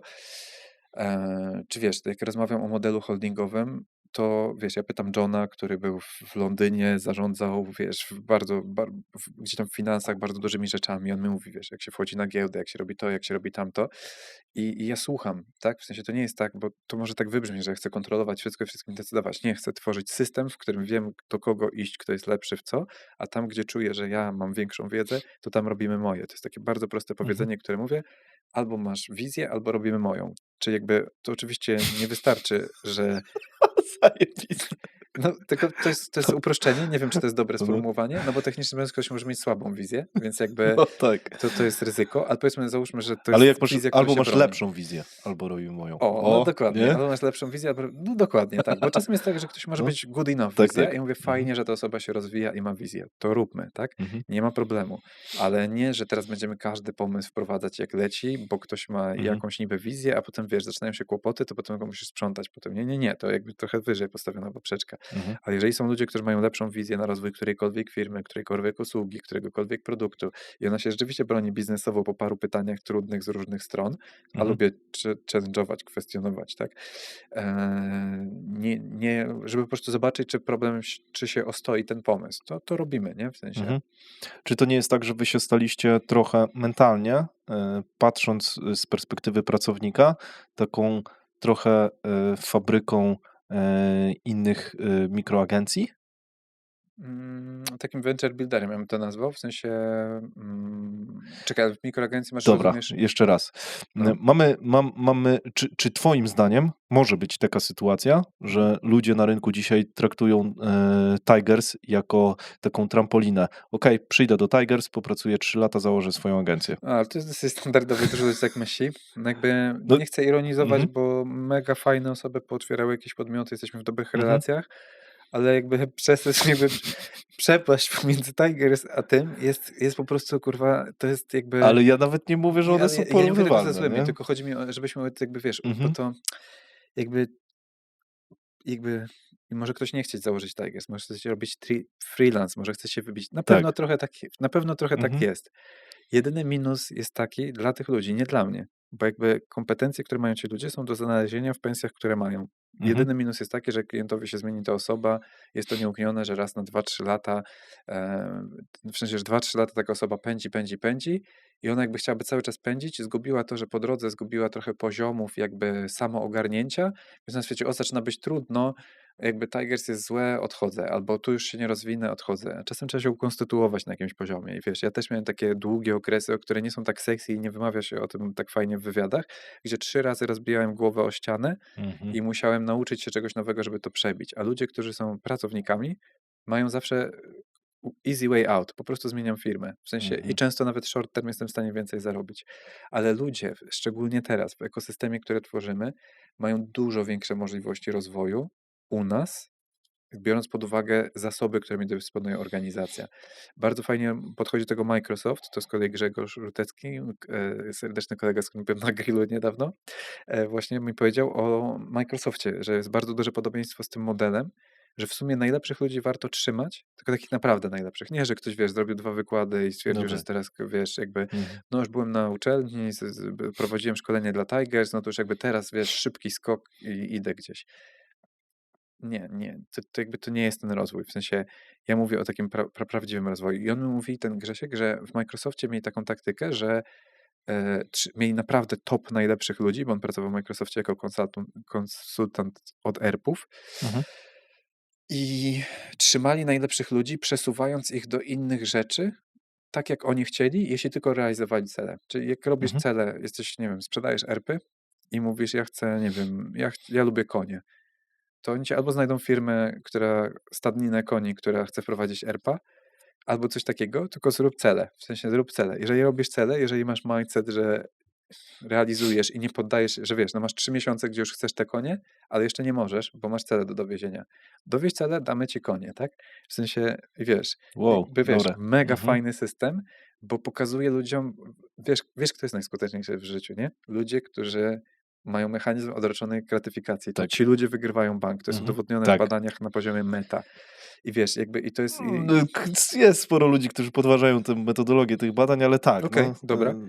No to też to mnie, to też tylko Ale tak tak, ja też w to obserwując, wierzę. tak, Nie, w ja sensie też w to wierzę obserwując jakby, totalnie. jeżeli grasz Mhm, naprawdę dużą grę, to rzadko kiedy na przykład szybki skok na kasę, czyli na przykład zobacz, tak. jakbym teraz opierdolił tak jest za 15 milionów na przykład, nie? No to, bo podejrzewam, że tu trochę zbili tę wycenę, wiesz, dokręciliby tam, wiesz, poczętować. No zresztą już sprzedał. Wydaje się, że super. Puściłeś w tym podcaście publiczny challenge i ofertę na rynek, więc zobaczymy, czy ktoś Nie no, w sensie, przyjdzie. czy przebije, tak? No bo za 15 nie sprzedam. No wiem, no. Ale w Nie sensie no, za 15 plus 15, no to 15 spoko. Eee, za 15 puścimy milionów. w newsletterze, może ktoś No i teraz kupi. wiesz, sprzedałbym to, No. no nie? I miałbym jakiś tam earnout przez 2 lata. Mhm. Jeszcze jak rozmawiałem, to wtedy nie wiedziałem, że Karoliny nie będzie, więc jakby to w ogóle wiesz, to ja bym robił ten earnout. No dobra, to 20-15 albo 15-20. W sensie jakby spoko. W sensie, Podtrzymujesz dalej. trzymajmy, że powiedzmy, że sprzedałbym dzisiaj za 15, co No. wydaje się, wiesz, no jakby dla większości ludzi mówię, co on pierdoli. W sensie jakby 15 milionów można zgarnąć, to jest de facto zabezpieczenie na całe życie, którego dzisiaj nie mam, nie? No. Więc w małej grze, short term grze, ktoś mi daje cukierek i mówi, dobra, wiemy, że jest trudno na rynku, Mhm. masz tego cukierka i spierdalaj, tak? W No. sensie jakby to jest taki dla mnie, Tak. taki jest dla mnie klimat tego, Mhm. tego, Tego nie? dealu. No ale, Znaczy w sensie inaczej, żeby było ale jasne, bo jednak mogą słuchać wziąłbyś, tak? osoby. Nie, mówię o tych No. 15 A, czystych, bo dobra, 15 plus 15 to jest zajebista oferta. Ja mówię o samych 15, dobra, którą no. dostałem. Tak, Ja żebyśmy byli doceniam, to precyzyjni. były super merytoryczne, Mhm. fajne osoby, e, Nie no, mega wiedza, doceniam i tak dalej, żeby było jasne. ale Ale to jest jednak na niska poziomie piłka, nie? mentalnym to jest takim, dobra, sprawdźmy, bo oni No, mają swoje cele, ja mam swoje cele. mhm, I jakby ja nie odbieram tego jasne. negatywnie, że złożyli taką ofertę. Więc ktoś może krótkoterminowo stwierdzić, że mi się to nie, w sensie, że, Mhm. że robię źle, tak? Albo by się skusił na to i by, wiesz, ogłosił wielki exit, wiesz, mam startup, by napisał i tak dalej. A ja mam w dupie mam startup, w sensie lubię redakcję również. Ja Kurwa, chcę robić kolejny rzeczy, sponsor poszedł ja w chcę pieprzyć. robić rzeczy, nie, żartuję, mam startup na to nas pisał, jest spoko, tylko chodzi o to, że ja chcę, żeby ten mam startup No, napisał, jak już będzie o tym też w australijskim Forbesie, tak? W okej, sensie no, jakby, wiesz, mhm. czy w jakimś innym, tak? Więc chodzi mi o to, że Ty masz długi zakład tak, to nawet nie jest obstawiony. zakład, bo ja gram w Mhm. dla mnie życie to jest gra komputerowa, to jest jedno z przekonań, które mam Okej. i ja chcę dalej grać. Ja nie chcę wyjść z gry, ja chcę grać. I te exity są tylko ewentualnie środkiem do tego, żeby w dowolnej firmie, dlatego ja tak buduję, żeby zasilić resztę firm do dalszej gry. I prawdopodobnie to nie Tigers pójdzie pod młotek, tylko jakaś inna firma, która Mhm. ma lepszy model biznesowy i lepszy mnożnik, bo Mhm. 15 milionów w firmie technologicznej opitoić to jest dużo łatwiej, znaczy łatwiej, Tak. życzę każdemu, tak? Ale jakby jest dużo łatwiej na mniejszej skali i wcześniej niż takie Tigers, które jest jednak wciąż firmą usługową, nie? No tak, zapraszamy do odcinka z Grzegorzem Warzechą. No. Da się, nie? Da się Też nieźle. oglądałem połowę, co prawda, ale fajne. Nie no, powiedz, że cały, no można tu kłamać czasem. Nie, dokończę, była ciekawa. Okej. Dobra, a czy nie masz czasem takiego problemu, że jesteś na przykład rozproszony? No dobra, ty masz 6 spółek, więc może ciebie ten problem nie dotyka, ale jak grać długoterminowo, nie? W jedną grę? Bo to jest problem, nie? To jest duży problem. Ja mam go u siebie, nie? I nie jestem w stanie, bo kurde, 5 pomysłów na biznes dziennie, nie zatrzymam tego. Nie jest, mój mózg po prostu nawala i cały czas chce. Z drugiej strony czuję, że to może być, że raz przez to trochę skaczę. Dwa, czuję, że to jest trochę zakorzenione gdzieś tam w tym, że są tam jeszcze nieprzepracowane rzeczy chyba właśnie związane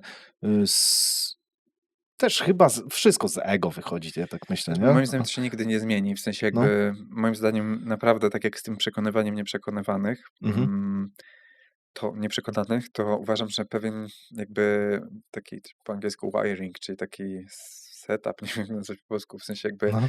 no taki Setup to nie po polsku, taka tak. rama, którą jakby mamy genetycznie, w sensie, która się kształtuje w Mhm, jakimś bardzo wczesnym etapie na podstawie jakichś pierwszych doświadczeń, no, częściowo z genów, częściowo z rodziny, częściowo z otoczenia. To jest w ogóle tam zbadane, że ileś procent z każdego z tych źródeł na bardzo wczesnym etapie, że jakby bardzo ciężko jest to odwrócić na takim metapoziomie i moim zdaniem w momencie, kiedy mamy dużo pomysłów, to żaden podcast, żadna historia ci w tym nie, może ci to porządkować, możesz chwilę się tym pobawić, wyjść mądrzejszy, możesz być coraz szybciej podejmować decyzje. Pytałeś o decyzyjność. Przy mojej liczbie decyzji w trakcie dnia, to jakbym nie podejmował szybko decyzji, to mój mózg by eksplodował po tygodniu. W sensie jakby nawarstwiłoby się. tak, to nawet nie Mhm. chodzi o to, że tyle decyzji muszę podjąć, ale ja mam tyle danych, które przechodzą, gdzie wiem, że trzeba coś zrobić, że jakby eksplodowałbym, gdy będąc w spółkach w aktywnej roli, nie podejmując błyskawicznych decyzji. Okej, Więc to może wyglądać na nieprzemyślane, ale ja wiem, że musisz zwalniać pamięć, impact, tak, muszę, tak? RAM, dokładnie. okej. Dlatego robię Wikipedię firmową, gdzie jest wszystko. Dlatego pracuję asynchronicznie,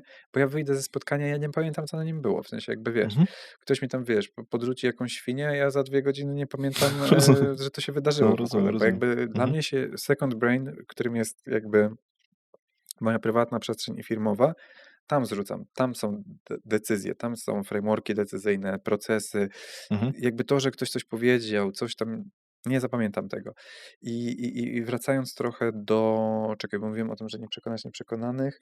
Tak, mi Mm, chodzi o trzymanie jednego zakładu, nie? a, No bo tak, tak. kurczę, Jestem Paweł słaby jestem w to. trzymał 10, prawie dekadę, Paweł tak? jest dość Nie, ponad ekstremalnym ty przypadkiem, bo no, rzeczywiście niesamowite, nie? on dosyć dobrze wie, w co gra i to wymusza posiadanie inwestora. To jest plus posiadania inwestora, że on ci w sensie Okej. nie mówię, że Paweł by sam tego nie Mhm, wymyślił, tylko chodzi o to, mhm, że ludzie, których znam, którzy mają inwestorów, oni wiedzą, jaki jest mechanizm jakby skeszowania tego sukcesu. On jest jasno określony. Ja mhm, jestem jako pełna kontrola full udziałów. Ja mogę wszystko i dlatego potrzebuję spędzić 12 godzin w weekend z czatem GPT, czy 10, czy 8 różnie, na rozkminienie modelu każdej spółki, bo ja zacząłem de facto zachowywać się, jakbym miał inwestorów. Właśnie to jest takie świeże moje odkrycie, okej. żeby wyostrzyć zakład dla każdej spółki. Dla Mhm, całego holdingu jeszcze nie wiem, jaki jest zakład. Wydaje mi się,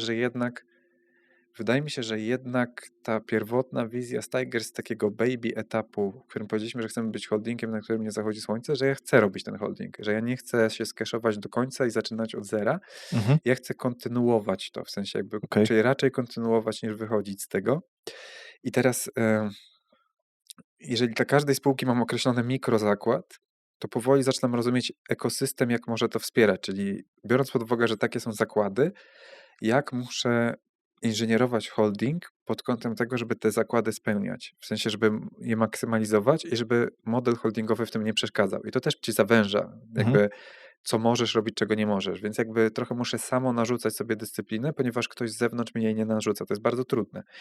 Dlatego tyle czasu spędzam na myśleniu, właśnie na tych, wiesz, 50 strategicznych pytań z mojego newslettera, czy tego typu rzeczy, ponieważ mhm, bez takiej drobiazgowej, jakościowej rozkminy, patrząc na to, ile jest tych mikrokontekstów, to no, ciężka jest ta gra. I dlatego musisz zarządzać na grubych klockach. Dlatego ja mówię, ja nie chcę one-on-one'ów, ja nie chcę gadać o jakichś operacjach, o takich rzeczach, bo te operacje dla kogoś są bardzo ważne, bo to jest jego obszar. On jest równie ważny jak coś innego. Tylko ja nie mogę, ja nie chcę, w sensie mogę doradzić, ale ja nie chcę, wiesz, decydować o tych rzeczach, w których ludzie mają wystarczające kompetencje, żeby decydować. A nikt dzisiaj u nas w holdingu, może poza tam Johnem czy Miliwojem, nie mają kompetencji do tego, żeby mi doradzić, w jakim modelu biznesowym zrobić spółkę, nie? Więc jakby z drugiej strony też im tym nie zawracam gitary, tylko przychodzę i mhm. opowiadam o tym tu w wywiadzie, wytłumaczę to menadżerom mniej więcej, albo im po prostu wyślę ten wywiad i jakby wiesz, i robimy, tak? W sensie, no jakby no, jeżeli ktoś ma jakieś cenne doświadczenie, pracował w firmie, która robiła coś podobnego, to mi powie, a jak nie, to robimy. Albo masz Mhm. wizję, albo robimy ono. Na tym to polega w Okej. praktyce. To brzmi tak jakoś groźnie, autorytarnie, ale no jakby, a co mam, przepraszam, teraz biegać i pytać, czy ktoś, kto kocha marketing taki czy owaki, czy sprzedaż taką czy owaką, czy uwielbia Chiny, w jakim modelu mam robić spółkę, co o tym myślisz, coś tam, przecież dobra człowieku, daj mi Tak, nie, spokój, w no, sensie, masz rację 100%, nie? Może to jest totalnie nieporównywalne, co teraz powiem, ale ja uważam, że pytanie się ludzi, jakie pytania zadaliby mojemu gościowi, jest tak idiotyczne, bo wiem, że oni zadają tak płaskie pytania, że i nie od są w tego tym tu jesteś, świecie. żeby zadać lepsze Tak, pytania, więc jakby dokładnie. dokładnie, więc jakby i widać w tobie taką ciekawość i zrozumienie tego, której nie uzyskasz. Ja też mam czasem, robię webinar o AI-u, o co zapytać, nie? No i jakby fajnie, że ludzie się udzielają, ale jakby finalnie i tak Tak, odpowiadam na inne pytania, bo jakby wiem, że tam jest większa wartość. Ale no, skąd oni mają to wiedzieć? Oni nie wiedzą, no co ja tak. buduję, więc jakby mogę odbić od tego, zacząć, czyli ludzie myślą w tę stronę, a powinni myśleć w tę stronę. Też jest cenna informacja Mhm, zwrotna. Więc to nie jest tak, że to w ogóle nie ma sensu, ale na pewno nie jest to coś, co mhm. warto wdrażać do siebie, No nie? dobra, z jednej strony mówisz, że ty nie masz czegoś takiego, że się fokusujesz i jesteś w stanie trzymać długo zakład, z drugiej strony jednak robiłeś Tigers i mówiłeś o tym, że potrafiłeś 20 razy robić rekrutację na jakieś stanowisko i rozwiązywać ten sam problem, jak jego się nie dało rozwiązać. Jak? Dlaczego? I czy widzisz tutaj jakiś schemat, mechanizm? Wiesz co, no w sensie, właśnie to chodzi o to, że to jest taka trochę po chińsku odpowiadając, w sensie trochę umiem i trochę nie umiem, no bo z jednej strony trzymam ten zakład tak jak wychodzi finalnie, No właśnie. ale jednak ta możliwość wyjścia z niego Mhm. jest dużo większa niż u innych, więc jakby cały czas mnie kusi. To jest ja kiedyś miałem na tapecie nawet Odyseusza przywiązanego do masztu, ich syreny, takie Tak. wyglądające jak harpie, bo tak to w mitologii greckiej wyglądało, że jakby, żeby się przywiązać do tego masztu, nie? I jakby z jednej strony poznać ten ekosystem i spełnić tą potrzebę ciekawości, poznawania świata, a jednocześnie przepłynięcia przez to bez tego defokusu. Jednym z moich głównych Okej. takich prokrastynacji, które robię, to jest wnoszenie bardzo dużej wartości biznesowej do różnych spółek, zamiast robienia meta kierunku. W sensie, wiesz, że ja wejdę, pomogę temu, pomogę tamtemu, wiesz, tu zarobią, tu domkną, tu coś tam i wiesz, i niby jestem skuteczny, a tak naprawdę nie robię swojej roli, która jednak polega na czymś innym, nie? Okej, czaję. I to jest jedna rzecz i wydaje mi się, że znowu autorefleksja poprzez te 50 strategicznych pytań, czy obserwowanie swoich myśli na temat różnych rzeczy i dzielenie ich na czworo, tak? Osłabianie słabych przekonań, wzmacnianie dobrych. To jest ta droga, żeby gdzieś tam utrzymać jakiś fajny kierunek i klarować, czym on jest. Tylko to jest niekończąca się praca, tam nie ma nirwany. W sensie, Mhm. tak jak mówię, za rok mogę mieć zupełnie inne wnioski. Może się okazać, że ten scentralizowany model jednak coś tam w nim nie działa i trzeba było trochę skręcić. I to nie znaczy, że on, w sensie, wiesz, to jest naturalne, na tym to Mhm. polega. Fajnie to w ogóle Duna mówi, w sensie jako książka, bo tam trochę pokazuje, że są siły systemowe, z którymi musisz płynąć. W sensie, że jakby nie ma finalnej odpowiedzi, idealnego modelu władzy. Czasem, to w ogóle jest piękna książka władzy, że jakby czasem musisz robić rzeczy, które byś nie zrobił. Cały ten Paul, który jakby on chce uniknąć tej brutalnej drogi i robi wszystko, żeby nie pójść nią, bo on wie, że ona będzie krwawa i tak dalej. Mhm. A już nie wchodzę w to, co jest dalej w książkach, jak ktoś nie czytał, czy coś polecam, bo to się kończy naprawdę, w sensie jakby rozkmina o filozofia władzy i tego, jak to jest skomplikowane i że pewne rzeczy są nieuniknione i tak się wydarzą, że nie ma tych finalnych odpowiedzi, tam jest bardzo silna. Mhm. I moim zdaniem trzeba się pogodzić z tym, że żaden właśnie podcast, żaden doradca, żaden top człowiek nie ma finalnej odpowiedzi. My kształtujemy swoje własne odpowiedzi, tak? Viktor Frankl trochę o tym pisze w Człowiek w poszukiwaniu sensu, tak? Że tak naprawdę to, co trzyma nas przy życiu i przy motywacji, jest bycie ku czemuś, jakieś uzasadnienie sobie. I że ludzie w obozach koncentracyjnych, którzy mieli jakiś cel i on wiedział, że chce przetrwać, żeby zobaczyć, czy jego żona przeżyła, żeby się z nią spotkać, to go trzymało w najtrudniejszych rzeczach. To było bogaciary, jak to mówię. Ale jakby, że to... I to takie poważne, ale w sensie, że to go trzymało mocno przy Mhm. życiu. A na przykład człowiek, który myślał, że miał wizję, że 31 marca przyjdą ci Rosjanie i wyzwolą ten obóz, e, jak 31 marca wybiła północ i nie przyszli, to umarł następnego dnia, nie? I to Mhm. pokazuje znowu ta siła umysłu, która nas prowadzi do czegoś i że to jednak my finalnie definiujemy. To nie możesz pójść do tego gościa i powiedzieć: słuchaj, weź se, wiesz, odwróć myślenie, tutaj wiesz i tak dalej, tylko no jeżeli to jest to, co jest na co stawiasz, to tylko ty możesz znaleźć tę odpowiedź. To jest w ogóle jeszcze jedna książka, Zaprzeczenie śmierci, którą lubię polecać. Ostatnio właśnie menadżer marketingu z firmy Fortune 500 mnie zaskoczył, mówi: no, ja tam na tym twoim LinkedInie tam czasem czytam te posty, to było dla mnie zaskoczeniem i że tam poleciłeś książkę, że to w ogóle game changer. Bardzo trudna książka, która właśnie mówi o ogromnej wadze odpowiedzialności za swoje życie. Że jakby, że my chcemy, żeby ktoś nas poprowadził. Bardzo mamy dużą Tak. skłonność, że ja pójdę za takim liderem, za taką filozofią, bo chcemy zdjąć z siebie ciężar znalezienia, jak żyć. Że wiesz, że ktoś mi powie, że work-life balance jest dobry. Ktoś mi powie, że hygge, czy tam jakieś, nie wiem, jakieś inne tam, wiesz, filozofie, zen, tak? W sensie to jest wszystko zrzucenie na jakiś framework odpowiedzialności za swoje życie. Ja wolę z tych frameworków wyciągać elementy i zbudować swój własny, bo żaden nie pasuje. Finalnie, jak będziemy próbować wsadzać w siebie gotowe frameworki, jak na dyskietce, się okaże, że nie wszystko nam w nich pasuje.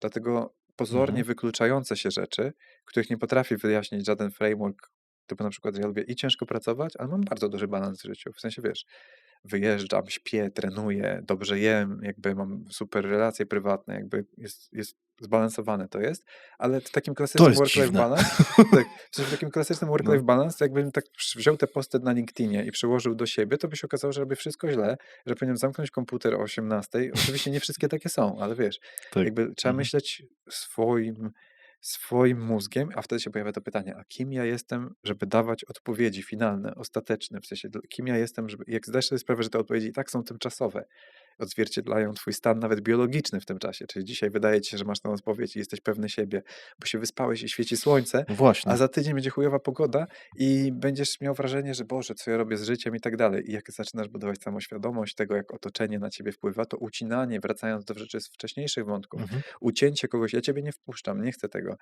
Ja zmieniam otoczenie. Jest zimno tutaj i ciemno, wyjeżdżam. W sensie jakby wiesz, jakby potrzebuję przerwy w ciepłym kraju, spoko, zarobię sobie na tym i pojadę, tak? Mhm. I to wcale nie jest zarezerwowane dla przedsiębiorców. W sensie tak samo jakby ludzie z Tigers i też robili miesięczne wyjazdy. Mamy taką że jak ktoś to miesiąc, my taką praktycznie hybrydową 50-50, dużo tej zdalnej pracy, tego wszystkiego, ale jak ktoś na przykład chce na miesiąc wyjechać i jest zaufaną osobą, której wiemy, że mimo tego, że nagle zmienia model pracy, to się nie rozsypie, to niech sobie jedzie nawet i spędzi ten czas w ciepłym kraju słonecznym, jak tego potrzebuje, może sobie zarobić w tym systemie, czyli niczym nie różni od przedsiębiorczości. To jest po prostu intrapreneurship versus Mhm. entrepreneurship, nie? Tak. Mhm.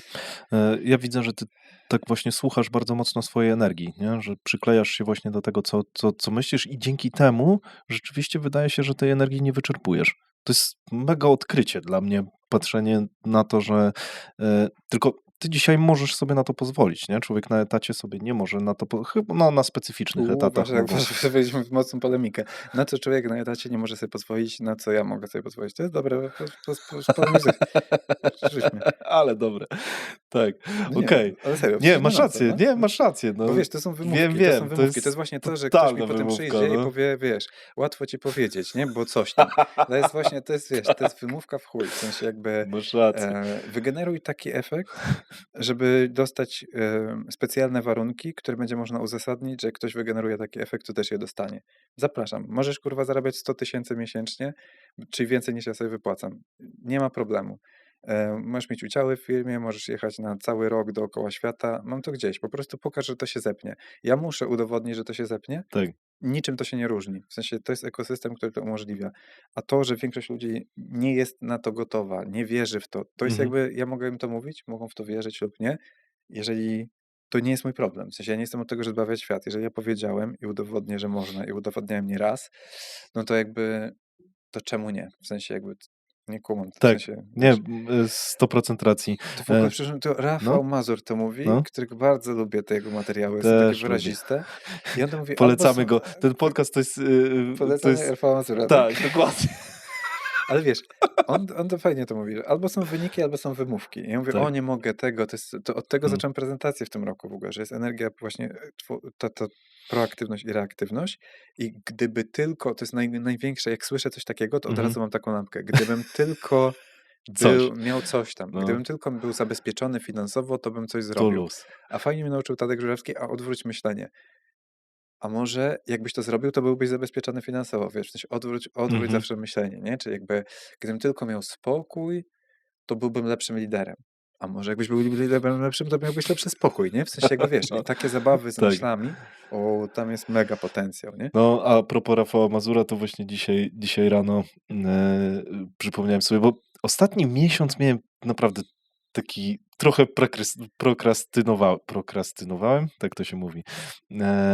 I przyznaję się do tego i zastanawiałem się dlaczego, co jest, nie? I mówię sobie, kurde, chyba nie robiłem sobie takiego ćwiczenia, jakie robiłem wcześniej, że co rano mam takie notatki, bo ja mam taki system notatek, który jest bardzo obszerny, później skondensowane cytaty z tych grubych notatek Mhm. i później jeszcze mniejsze takie kondensaty, które mogę sobie jako mantra powtarzać codziennie rano. No. To nie jest medytacja, tylko to jest po prostu synchronizacja do tego, co chcę, nie? Do tego, Mhm. co myślę. I dzisiaj przeczytałem sobie całą notatkę i na samym końcu ostatnie zdanie przeczytałem: zaakceptuj to, co myślisz, przypomnij sobie, jaki masz plan i zrealizuj swój plan. I to mi walnęło, mówię, kurde, tego mi zabrakło A przez to jest też, ostatni tak, miesiąc. To jest kojarzę po to. prostu... Tak, bardzo mocne, tak. To jest No coś, tylko co wiesz, potrafi zsynchronizować totalnie i myślę sobie, dobra, okej, chcę prokrastynować, no dobra, okej, chcę, zaakceptuj to, ale rób swoje, tak, nie? tylko właśnie Mhm. ludzie we wszystkich firmach, w których jestem, niezależnie od tego, czy są udziałowcami, pracownikami krótko, długo i tak dalej, oni mają dużo większy potencjał niż im się wydaje. Mhm. Mm, ale jakby firma tego nie załatwi za nich. W sensie jakby, bo my kiedyś wpadliśmy w taką pułapkę, że zrobimy ścieżkę rozwoju do eksperta, do tego, do tamtego. A, że wychowajmy sobie W sensie to jest jakby potrzebne w intrapreneurship. dużej firmie, żeby Mhm, mieć ścieżkę rozwoju, która jest klarowna, no bo mhm, znowu te osoby niżej nie mają takiej decyzyjności, więc jakby potrzebują jasnych wytycznych, co mogę mhm, zrobić, żeby zarobić więcej, żeby robić inne rzeczy i tak dalej. I to jest fajne. mhm, Ale jeżeli chodzi o takie naprawdę grube rzeczy, to tego nigdy się tak nie robi, moim zdaniem. W mhm. sensie ja nie chcę, żeby to w tej firmie tak to wyglądało. No bo no, jak ja piąłem się do góry w jakiejś tam firmie, gdzie pracowałem, to tam nie było w ogóle czegoś takiego jak ścieżka rozwoju Mhm. i byłem ciśnięty jak śmieć i jak były w ogóle jakieś spiski, żeby mnie w ogóle tam, wiesz, dojechać i tak dalej. No, I nie przeszkadzało mi to. Po prostu ja sam sobie jasne. wytyczałem tę No, drogę i mhm, mówię, i teraz, jeżeli jesteś w stanie wygenerować wartość biznesową, której nie da się kupić na rynku, czyli po prostu myślmy nie, że to jest coś złego, tylko pomyślmy sobie obiektywnie. Moja praca jest dzisiaj warta, nie wiem, 15 000, nie? No jakby, co muszę wnieść, żeby moja praca była warta więcej i jak to udowodnię? W sensie, jak zrobić to, żeby, wiesz, tylko trzeba zawsze podejmować decyzje, nie, że short term, że 2 miesiące coś zrobisz, a potem ja zostanę, wiesz, te. z wynagrodzeniem wyższym i dyskusjami 100 osób, dlaczego tyle nie mogą zarabiać. Mhm, Tylko porozmawiajmy jak przedsiębiorcy, co musi się wydarzyć, żeby osiągnąć pewien pułap i zmapujmy, gdzie jesteś wystarczający, gdzie nie, jakie mamy obawy ja, ty i tak dalej. Wyznaczmy drogę do tego celu. mhm. Jak zaczynałem Albo budować w ogóle holding, osiągnij to i dopiero potem no to postaw to w ultimatum, nie? ogóle, w Wiesz, bo sensie jakby to, tak. to jest nie do I przejścia dla upewnij się, niektórych że ludzi, nie nie? zostanie po tobie dziura, tak? W Tak. sensie w tym miejscu, gdzie byłeś, to wiadomo. Mhm, I tak samo musiałem to robić u siebie w swoim gdzieś życiu. To jest moim zdaniem ten kierunek, tylko to jest jakby utopia, to się nigdy nie wydarzy. mhm. Większość ludzi będzie po prostu przychodzić do firmy i w niej pracować i to jest super. Mi to nie Kurde, przeszkadza. Ja to to jest mega szanuję, ciekawe. lubię. Wiesz, chodzi o to, żeby zejść z tego, bo ja tak jak zaczynałem, to miałem taką wizję, b że menedżerowie w spółkach holdingu będą CEO-sami kolejnych No spółek. właśnie, nie? No i brzmi zajebiście, No, tylko totalnie. ilu tych ludzi i potem się okazuje, że nawet najlepsi z tych ludzi mówią: „Kurde, CEO jest bycie to mnie w tym modelu to jest przynajmniej za trudne. W sensie ja nie chcę tego, nie mam przestrzeni No. prywatnej takiej i tam to się da przezwyciężyć. W sensie pewnie Karolina przez następne 2 lata mogłaby to ułożyć sobie pod siebie tak, żeby to działało. Ja byłem z tym okej, bo ja mam jakby firmę wciąż, w której to działa. Ona mogłaby zarabiać jeszcze więcej, może by dostała więcej udziałów, może coś tam, bo ja mówię: Mhm, „Dobrze, naprawdę to działa”, a ona stwierdziła, że no nie chce poświęcać kolejnych 2 lat życia na ryzyko związane z podejmowaniem tego i prawdopodobnie i tak super jej będzie w nowym mhm, układzie. Więc znowu ja to ważne, żeby zaakceptuj swoje myśli, zaakceptuj to, co się dzieje. Akceptacja tego, co się dzieje, też jest super ważna w tym wszystkim, nie? mhm. Żeby nie walczyć z tym. No w sensie, jak ktoś nie chce, to nie ma go ciągnąć, co? Kurde, ale to jest mega ciekawe, że skupiacie na topkę ludzi, moim zdaniem takich, którzy rzeczywiście mają ambicje, a mówisz, że to się nie wydarza, nie? Że nie ma tam takich ludzi. To, Bo to jest to takie jest widoczne. specyficzne, Wiesz, no. gdzie to się kończy?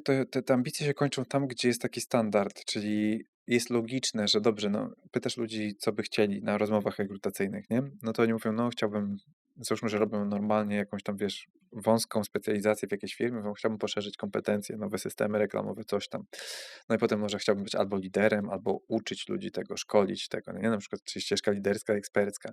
No dobra, to już szkolisz i tak dalej, i nagle patrzysz, co dalej. No i nagle się okazuje, że bez naprawdę wyjątkowej, weźmy na tą ścieżkę, no ścieżka liderska jest mega ciężka, w sensie relacje międzyludzkie, to, że ci ludzie Tak. schodzą, ci narzekają, nie rozumieją, musisz tłumaczyć, a ty jeszcze czasem nie rozumiesz, bo firma ci, wiesz, cały czas odjeżdża, bo się rozwija szybko. Mhm, Przejebane, w sensie jakby, a z drugiej strony bardzo wdzięczne i odporne na AI w przyszłości, więc jakby warto być liderem. I eksperci to samo tak naprawdę, nie? Że wychodzisz z prostych rzeczy, pniesz się na coraz, stajesz się autorytetem merytorycznym, to jest sporo warte, to jest fajne, ale co dalej? No i teraz nagle się okazuje, że bez unikalnej własności intelektualnej, którą możesz stworzyć, tak naprawdę jesteś tylko jedną z wielu osób, która ma senior kompetencje w czymś tam. W jednym, dwóch, pięciu kanałach mhm, marketingu, w strategii, w czymś tam. Takich ludzi jest sporo. To jest pytanie, co takiego możesz zrobić, żeby stworzyć unikalną własność intelektualną, która jest monetyzowalna, żeby ją wsadzić do firmy i zmonetyzować, i żebyś miał z tego dużą działę i ta firma ci to wypromuje ciebie i tak dalej.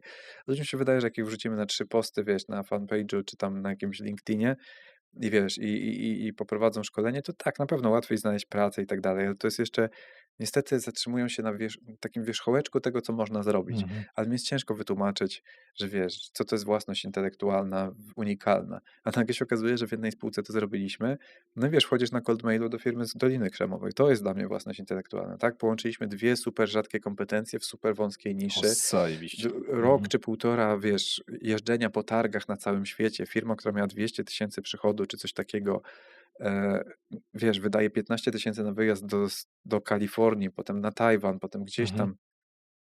No i wiesz, no jakby, no podejmij ten bet, to było ryzyko, tak? Pewnie łatwiej by było robić coś prostszego i tak dalej, tylko potem i ty jesteś zastępowalny, i ta firma jest zastępowalna, i to są te bety, w których jest największa wygrana. No ale ja nie wymyślę za kogoś, jaką własność Mhm. intelektualną ma stworzyć, bo albo ma jakieś unikalne skille i chce dalej je rozwijać i ma na siebie pomysł, albo Samo to oczekuje. wymyślenie jest też częścią tego, Tak, albo że daj mi powinno pomysł to na mnie, daj mi tak. pomysł na mnie. No nie, w sensie Mhm. jakby mogę ci dać pomysł na ciebie do pewnego szczebla w organizacji, a dalej oczekujemy, że to ty tworzysz, w sensie to Mhm. tworzysz, więc takich ekspertów, no i wtedy jest jeszcze kwestia, czy po drodze zbudowałeś zaufanie, czy jest zaufanie, że Content Hub, który tworzymy, może wyskalować twoją własność intelektualną, kończymy to tworzyć teraz, czy może wyskalować twoją na przykład nawet międzynarodowo, bo to Mhm. będą budżety wszystkich spółek płynąć na jeden portal marketingowy, łączący unikalnie te kompetencje i to, czego ludzie nie potrafili dotychczas połączyć międzyspółkowo, to ja zorganizuję połączenie tego właśnie w takie kolekcje treści, gdzie przenikamy wiedzę z różnych spółek i ci ludzie się rozwiną do unikalnych kompetencji. I wtedy oni znowu O! pomyślą, no wiesz, nagle się okaże, że stworzymy połączenie marketerów z AI-em, unikalne na rynku i ludzie będą, no to teraz mogę zrobić 3000 więcej, to pójdę do innej firmy i tam to zrobię, bo tam będę bohaterem. A my już będziemy mieli dalszy pomysł. To jest Tak, pytanie, tak, kto tak. zostanie, żeby widzieć kolejne pomysły, bo Kto jest. goni, a kto jest trendsetterem, nie? Dokładnie, i chodzi o Mhm. to, że tam nie ma tego sufitu, w sensie, dobrze, zrobiłeś Mhm. to przeskalujmy to na zagranicę, to może odpalmy jakieś, wiesz, jest tyle możliwości zrobienia tym, ale ludzie bardzo często jakby uznają, to, powiedzmy, to jest te umowne 15 baniek, za które sprzedam firmę i jakby, a potem to, że musisz trochę zacząć od zera, trochę wypadasz z ekosystemu, przynajmniej na jakiś czas, bo właśnie ludzie, z którymi pracujemy, często wracają. Karolina jest przykładem osoby, która wróciła do firmy, nie? W sensie Mhm. po przerwie. I nie tylko, niektóre osoby, które pozakładały, też z nami jakieś projekty robią i tak dalej i fajnie nam się działa. Czyli twierdzisz, że Tigers da większą dźwignię niż to, co zrobią sami. Jeżeli dobrze to rozegrać na 100%. Mhm. No Dobra. bo wyobraź sobie, wejdę w to, Ja sorry, czuję jakby to. Mhm. weź sobie, zakładasz agencję, nagle musisz, wiesz, windykować, obsługiwać, pozyskiwać klientów, użerasz się z tymi ludźmi, nie stać się na dobrego sprzedawcę, w ogóle nie wiesz, jak Tak. to zrobić, więc sam sprzedajesz, klienci ci wchodzą na banie, nie zapłacą faktury, podatki, księgowość masz słabą, mamy zajebistą księgowość wewnętrzną i tak dalej, mamy zajebistą windykację wewnętrzną, mamy kancelarię, która to może zwindykować, mamy wszystko. Mhm. Nie, Więc teraz ludzie jest nie pytanie, doceniają infrastruktury istniejącej. Sam to miałem kiedyś i wychodząc ale to jest nieuniknione i oni dalej będą tak, no, jak ty wyszedłeś, tak oni będą wychodzić i no. tego nie można edukować. Ja mogę Mhm. uwierzyć, że ktoś to usłyszy, to 5 osób w to uwierzy i z 3 coś zrobimy, a za 2 z tych rzeczy będą zajebiste. I na to liczę, nie? W sensie jakby spoko. Ale chodzi o to, że no dobrze, no i zarobisz, wiesz, no weźmiesz tych klientów, miałeś tam, dostawałeś 15 000 w Tigers, jak się postarałeś, dostaniesz, nie wiem, 20, ale będziesz sobie wypróbować tam flaki z tym wszystkim, a tak naprawdę 20, potem zaczniesz zatrudniać ludzi, to ci spadnie. Możesz racjonalizować, że masz wolność, decyzyjność, że tam możesz tam nie wstać o 9, gdzie też podejrzewam, że dla A-playerów można różne jakieś tam robić, wiesz, jakby nikt tego aż tak nie rozkminia. No i tak u nas na 10 można przychodzić, jak już trzeba. Więc już naprawdę to nawet ja wstałbym na 10, więc też wiesz, jakby ekosystem jest zajebisty, no tylko z jakichś przyczyn trzeba go dobrze tłumaczyć i pokazywać, a jednocześnie nie ciągnąć ludzi na siłę. Bo jak ktoś nie Mhm. chce z tego korzystać, to ja sam mogę pitolić i tak z tego nie skorzysta, a ja wiem, co chcę zrobić i to zrobię. No to jest mega ważne, bo ja mam wrażenie, że większość przedsiębiorców jednak ładuje tą energię właśnie w ludzi, żeby ich ciągnąć trochę na siłę. I kurde, z drugiej strony, jak masz, wiesz, 20 osób w firmie, no to musisz wyłonić jakichś liderów, więc ładujesz, kurde, w tych ludzi na siłę i na siłę im ładujesz wzrost i na siłę im pokazujesz, że słuchajcie, tu możecie, a oni później się czują trochę rozpieszczeni przez to.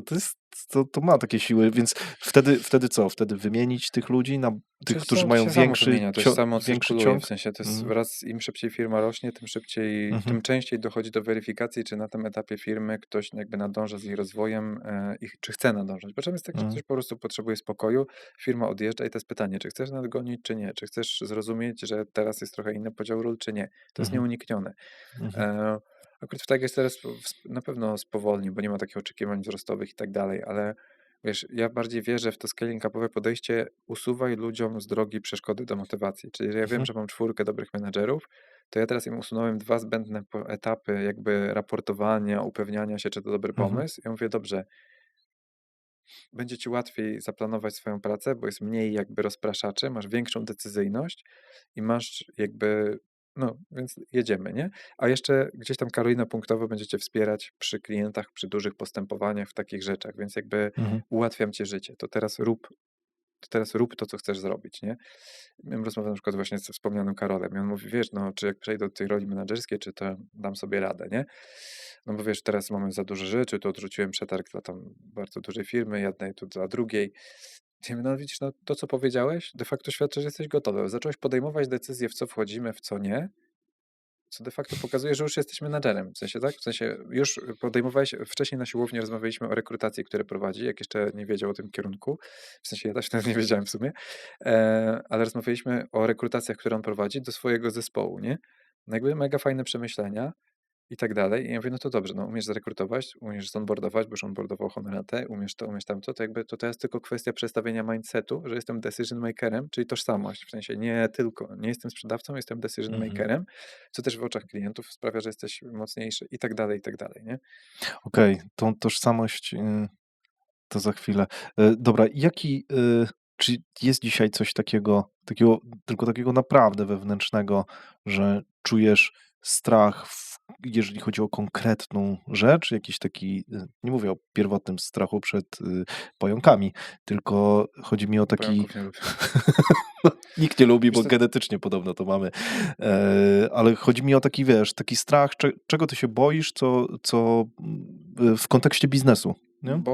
boję się niczego, mam lęk, co jest głębsze, w sensie Mhm. jakby jest poważniejsze tak naprawdę, bo strach to jest, wiesz, no jakby to jest tak jak można sobie zramować, że to jest ekscytacja, tak jak rozmawialiśmy, Tak. tak, Mhm. że pobudzenie po prostu, które Okej, możesz lęk przeramować. rzeczywiście to jest lepsze Lęk jest słowo. poważniejszy, w sensie Ty jest powinieneś trudniejszy. sobie te pytania zadawać. Nie, no w sensie, wiesz, jakby są bardzo fajne te pytania, w sensie, no pokazują, że jakby dobrze wiesz, z kim o czym rozmawiać, bo mógłbyś mi zadać mnóstwo pytań, które by w ogóle nie trafiły. To też przez to, że pewnie rozmawialiśmy, utrzymywaliśmy jakiś kontakt, więc jakby jest łatwiej jakby, wiesz, złapać Wiesz ten co, klimat. to jest dlatego, że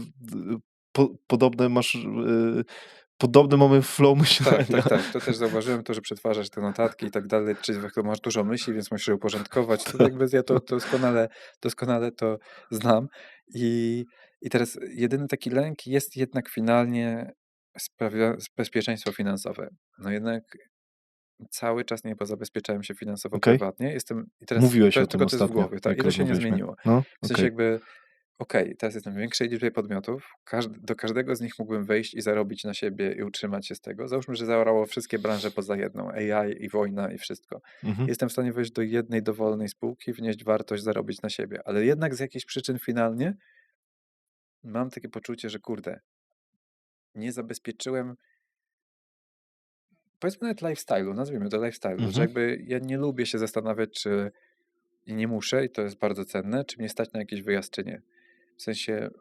W sensie, wiesz, no jakby, no i czy nie wiem, czy mogę wyjechać, czy nie, czy takie rzeczy. I chodzi o to, że nie mam tego Mhm. zabezpieczonego, że gdyby to bardzo walnęło, to nie jestem na tyle pozabezpieczany, żeby to zrobić. Czyli nie masz 10 mieszkań, które ci zapewnią pensję, Dokładnie. żebyś mógł mieszkać w hotelu przez cały Bo rok. wszystko ładowałem w Mhm. firmę i tak dalej i to Okej. się nie zmieniło. To miało się Mhm. zmienić w tym roku, były turbulencje, były Mhm. trudności różne.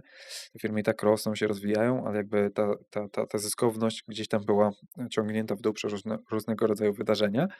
Nie przeszkodziło mi to, jakby fajnie żyć i tak dalej, ale nie zbudowałem tego w tle. I dlatego też myślę o exicie z jednej firmy, żeby to nadrobić. Czyli jakby to też myślę, że gdyby ten jeden exit mógłby mi Okej. pozwolić zabezpieczyć się na tyle, żeby zagrać grubiej w innych miejscach, nawet z tego, bo te firmy mają na tyle duży bufor finansowy czy tego typu rzeczy, żeby robić jeszcze ruchy. ale jakby nie chcę wszędzie być naciągnięty jak struna, bo w pewnym momencie, jeżeli są nieprzewidziane wydarzenia, to o tym pisze ta książka Geniusze Strategii, czyli On Grand Strategy po angielsku. Mhm. Bardzo fajna książka. Jak strategia nie bierze poprawki na zasoby, no to się rozpada. I tam jest przykład Xerxesa, który przekraczał Hellespont i jak morze go zatrzymało, to kazał je wybatorzyć, nie? I stało 300 000 czy 200 000 ludzi i biczowało morze za to, że nie posłuchało Xerxesa, tak? No jakby Zajebista historia. bliższy jest mi jednak mental, wiesz, jakby i to dlatego jest tak inspirujące i to mam gdzieś głęboko wgrane, bo nawet ten obraz Aleksandra Wielkiego, który u mnie wisi w gabinecie, to on też miał ten imperatyw, że jakby wiesz, jemu się kończyła kasa i on musiał wydawać bitwę i wygrywać. Ale Mhm. ja nie chcę być Aleksandrem Wielkim, który wszystko stawia cały czas na wiesz, na po prostu ostrzu noża, bo to fajnie brzmi, fajnie się czyta w książkach od historii, ale Tak. jakby podejrzewam, że jego życie było przejebane. W sensie Mhm. jakby ten gość, zresztą to widać, on miał i stany lękowe, jakieś napady, jakieś furii, wiesz, on potrafił po pijaku zabić swoich generałów i tak dalej. To Okej. on miał tak przejebane, że to się w głowie nie mieści. Tylko ale no, do historii idzie taki obrazek, że wiesz, świetny strateg i tak dalej. Tylko wiesz, jak on wyszedł do bitwy pod Granikiem, nad Granikiem i się okazuje, że jak jutro nie wydamy tej bitwy, to przegramy, a Persowie mają lepsze pozycje, jest ich w sumie więcej, jest w ogóle we wszystkim są lepsi, ale w sumie musimy zaryzykować i wiesz, i on w pierwszym rzędzie przez rzekę, żeby ochronić przejście piechoty, raniony Wow. w głowę, Mhm. coś tam, wiesz, no jakby tam on tyle razy wyrzucił szóstkę na kostce, że jakby Mhm. wiesz, może takich Aleksandrów Wielkich było 1000, tylko kurde jeden Tylko wyrzucił szóstkę mhm. 60 razy z rzędu na przykład, Mhm. nie? Mhm. To oczywiście było oparte na jakimś tam zmyśle strategicznym i już kończąc wykład historyczny, no jakby wojsko, którym dysponował rzeczywiście było jakby nadrzędne wobec wszystkiego, co dało się spotkać na polach bitwy w tych czasach, więc jakby on miał pewne atuty, ale jednak są granice ryzyka, które dla mnie są nieakceptowalne, szczególnie w Mhm. momencie, kiedy de facto zaczynam jakąś rodzinę budować, czy coś takiego, to wiesz, to nie chcę już tego. Okej, czyli, ale ty cały czas widzisz większą dźwignię właśnie w biznesie i dlatego nie ładujesz, na swoje konto? Bo gdzieś to cały czas przesuwasz i to No, to ucieka i śmieszna to historia, bo ja gonisz. bym kupił mieszkanie w zeszłym roku, nawet No, pierwsze, po czym okazało się, że moja zdolność kredytowa jest żenująca, ponieważ tak mało bo sobie nie masz wypłacałem. Tak, kredytów, no w tak? sensie to, że jeżdżę Aha, samochodem, który jest okej, drogi, ale płaci za niego spółka, nagle się okazuje, że no jakby wiesz, ja się nigdy tym nie interesowałem, więc okej. nagle się okazało, Mhm, że podejrzewam, że 70% ludzi w Tigers, czy 50 co najmniej ma lepszą zdolność kredytową okej. ode mnie. Mhm. Więc w zeszłym roku wszystkie na przykład pieniądze z konsultingu, na którym zarobiłem chyba z bańkę, zarobiłem Właśnie wyliczyłem też bańkę, no. przez JDG przepuściłem, nie? Dobrze. Jakby, no i zbudowałem zdolność Aha, kredytową, ale musiałem pożyczyć pieniądze do Automation House'u. Wolałem okej. pożyczyć do Automation House'u, żeby zrobić więcej operating systemu, czyli wewnętrznego klienta, zamiast zarabiać na zewnętrznym. Co w sumie z perspektywy czasu było błędem, chociaż pewnie ciężej byłoby przekonać klientów do zakupienia naszych rozwiązań, gdybym ich nie pokazał, że mamy je zrobione, więc jakby Mhm, błędem, nie błędem. Najlepsza decyzja na tamten moment. Więc jakby wiesz, no pożyczyłem sporo tej kasy tam, wiesz, jakby dużo wydawałem na jakieś tam podróże, tego typu rzeczy. No i teraz mam zdolność, nawet złożyłem jakieś oferty na mieszkanie, ale mhm. okazuje się, że ktoś przychodzi z gotówą, no to ogólnie Tak, możesz sobie powiedzieć, co ale chcesz. oczywiście, Złożyłem no. już 2 oferty i za każdym Nie, razem mało ktoś tego, teraz wchodził, nie? przychodzisz z gotówą, to też nie masz szans, bo cię przebija ktoś, i daje wartość nierynkową. To Dla mnie to jest jest te obrzydliwe i czasy żenujące, więc są chyba zaraz wynajmę czasy są jakieś po grube. prostu większe mieszkanie, bo już naprawdę jest mi ciasno w tym, w którym jestem i chyba w ten sposób, i chyba rzeczywiście dalej będę stawiać na te A, firmy. okej, bo ty chciałeś kupić mieszkanie, żeby w nim mieszkać. Tak. O, dobra, to No i okazuje się, że nietypowe. kredytowo, Ale to nietypowe, a, tak patrząc na twój mindset, moim zdaniem, nie? nie, bardziej chodzi o to, że jak już No płacisz, to chyba żeby coś tam, jakaś tam 10% tej raty, co płacisz, żeby gdzieś tam chociaż się no odkładało, tak, ale nie to taki uważasz, old że school, w sensie jakby, lepsza dźwignia będzie, jak kupisz, i komuś wynajmiesz, a sam wynajmiesz inne? Bo może, ale nie chcę tego, wiesz, to no, nie jest moja okej. gra, w sensie jakby Dobra, wiem, że dobra. dużo ludzi to kmini, No, dla mnie to jest defocus, w sensie jakby dobra, rozumiem. jak da się kupić mieszkanie, nie wiem, może jestem tradycjonalistą, ale jakby na pewno myślę, że pierwsze Taki mieszkanie. typowy Polak chce mieć Tak, swoje, tak, tak. tak? W sensie, Okej, wiesz, może mam dobra. to Mhm. wgrane i ten lęk o finanse też mam wgrane z domu. Moja mama zawsze bardzo ciasno trzymała budżet domowy, bardzo o to dbała. No ale kurde, masz lęk przed finansami, ale idziesz jednak w ten zakład, czyli mocniejsza siła jest przedsiębiorcy niż lęku przed To braku są takie, wiesz, zabezpieczenia. wewnętrzne sprzeczności. To jest jak chińskie Okej, myślenie. Jedno nie wyklucza drugiego. Z jednej strony okej. paranoiczność, z drugiej, wiesz, Aha. jakby mega, wiesz, jakby... Ja uważam finalnie, że jestem racjonalnym optymistą, czyli jakby Mhm, podejmuję pewne... Jest taka książka Rational Optimism, bardzo mhm. polecam.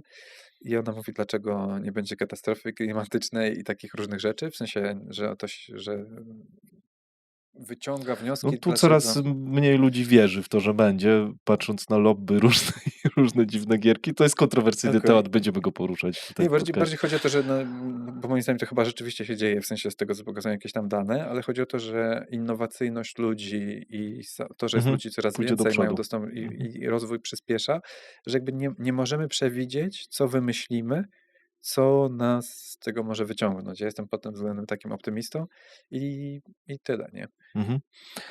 Spoko. Ludzie tworzą sobie przeciętną wizję swojego życia, obrazu siebie i bronią tej wizji, sprowadzając się do przeciętności.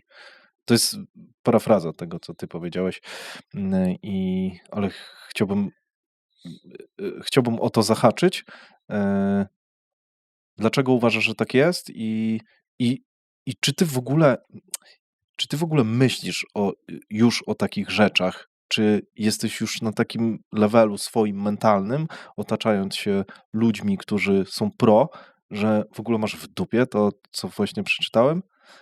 Nie, no w sensie, ale w jakim sensie miałbym mieć to w dupie, Y, że mają taką wizję i czy mi to przeszkadza, czy nie? Czy w no sensie. właśnie, czy w Nie, ja ogóle chcę dobrze dla całej ludzkości, więc mhm, finalnie mi to przeszkadza. okej, Nie mam takiego, że let it go, zaakceptuj i po prostu wiesz. mhm, Ja chcę, wiesz, mnie to martwi. Ja widzę ludzi, którzy na przykład, nie wiem, dajmy na to, wychodzą z Tigers, trzymajmy się tego przykładu, no, tego. I wiesz, ja mówię, człowieku, co ty robisz? W sensie, co ty kurwa robisz? W sensie, idziesz do jakiejś firmy, która ma zupełnie inny mindset do ludzi. No ja znam właścicieli tych firm, znam, wiesz, jakby masz posłuchać ich wywiadów, jak oni myślą o tym. Jakby jakby właśnie pytanie, w imię czego? W imię jakiegoś, nie wiem czego. Wiesz, ja mam takie, kurde, gdybyś przekminił, co jest możliwe, a tu jest naprawdę możliwe. Chodzi o to, że to jest naprawdę możliwe, że to nie jest jakaś, mhm. wiesz, to nie jest To nie jakaś jest formułka bullshit. HR-owa, to jest ten, Mhm, jakby to i mam takie, że kurde, dlaczego tak nisko stawiasz sobie poprzeczkę? W sensie jakby, dlaczego nie pomyślisz, jak wykorzystać to, co jest w tej firmie? I oczywiście ja wiem dlaczego, bo mieliśmy 7-etapowy łańcuch decyzyjny, gdzie te po prostu rzeczy grzęzły, nie? Więc jakby ja wiem, że to nie są idealne rozwiązania, że to nie było takie łatwe, ale wiesz, mówimy o jakiejś otwartej komunikacji i dopiero po jakimś poziomie rotacji ludzi jesteśmy w stanie otwarcie porozmawiać o jakichś rzeczach, dlaczego coś się działo, bo wcześniej, nie wiem, tak cię przejmowało, że jakiś sceptyk usłyszy, że popierasz firmę i nie mogłeś tego powiedzieć na głos, wiesz, ja mówię, kurwa ludzie, kto wam ukradł marzenia, w sensie jakby, dlaczego nie bronimy tego, co daje taki fajny ekosystem. No i teraz wiesz, jakby ja rozumiem, że czasem jest ciężej, nawet z perspektywy tych CEOs, nie? W sensie, wiesz, Wojtek, z którym prowadzę tę chińską firmę, mhm, on dopiero będzie w stanie zarabiać więcej niż ludzie u niego w firmie po 3 latach wypruwania sobie flaków tak, że ci ludzie by się wypalili 3 razy po drodze. W mhm. sensie jakby, i nie dlatego, w sensie po prostu on musiał, nie miał wyjścia, w sensie postawił jakiś bet i to bycie udziałowcem w firmie jest o tyle fajne, że nie możesz uciec tak łatwo, że jest ciężej powiedzieć, zamknąć, nie? No i on No ale jakby z drugiej strony nie wypala się, bo wierzy w to co robi, nie? myślę, że miało, jakby wszyscy z nas mieli jakieś tam, wiesz, dołki i ten. Mhm, Myślę, że już parę razy naprawdę go wyciągaliśmy, wiesz, jakby z trudnych sytuacji. Tak samo mhm, zresztą Karolina też miała swoje, wiesz, i tak mhm. dalej. I od tego też trochę jestem, żeby też trochę jakby wspierać w tych momentach albo challenge'ować w tych, kiedy trzeba, więc tak też postrzegam swoją rolę. Ale wiesz, no gościu w tej chwili naprawdę ma zespół, w którym ten amerykański management, on się zarzeka, że do końca roku że zrobi firmę wielkości Tigers, nie? W sensie jakby drugą taką firmę. I no jakby, wiesz, posiadanie 40% udziałów w firmie wielkości Tigers, tylko w lepszym modelu biznesowym sprzedającym na zagranicy i posiadającej unikalne IP, czyli de facto więcej warte, no to jeżeli Tigers wyceniają na powiedzmy 15 Plus milionów, 15. tak, no miejmy nadzieję, to wyobraź sobie, co taka firma o globalnym, bo klienci ze Stanów, z Indonezji, Mhm, z Brazylii, wiesz, jakby taka firma z unikalnym IP, interfejs na Chiny, jaki tam może być mnożnik, nie? W sensie, tak. i jak on powie, ja chcę się skeszować, może to jest ten bet, Mhm, może to jest ta firma, nie? W sensie jakby, mhm, ja mówiłem zawsze, że to jest możliwe, on miał trochę mniejsze doświadczenie biznesowe, które budował właśnie na naszej wspólnej spółce, nasze pierwsze przedsięwzięcie, w które wszedłem zewnętrzne. No i wiesz, no jakby okazało się, że ta obietnica jest prawdziwa, tylko trzeba było się przemęczyć. I to nie dotyczy tylko wspólników, to dotyczy wszystkich. Tylko wiesz, nawet jak ja to pokażę, że to jest możliwe, ktoś powie, ale ja nie mogę być jak Wojtek, jak już Wojtek będzie, wiesz, po wielkim sukcesie, w sumie już jest w trakcie, ale powiedzmy, damy ten przykład, ale ktoś nie widział tej drogi, nie widział Wojtka, jak zestresowany wychodzi na wspólne gdzieś tam jakiegoś town halla i opowiada, jak jest kurwa ciężko i tak dalej. I to jest ten system, że jakby nie przekonasz nieprzekonanych. W sensie jakby Mhm. wracam do tego. Ja mogę dać najlepsze argumenty, pokazać case'y, pokazać, wiesz, jakby wszystko.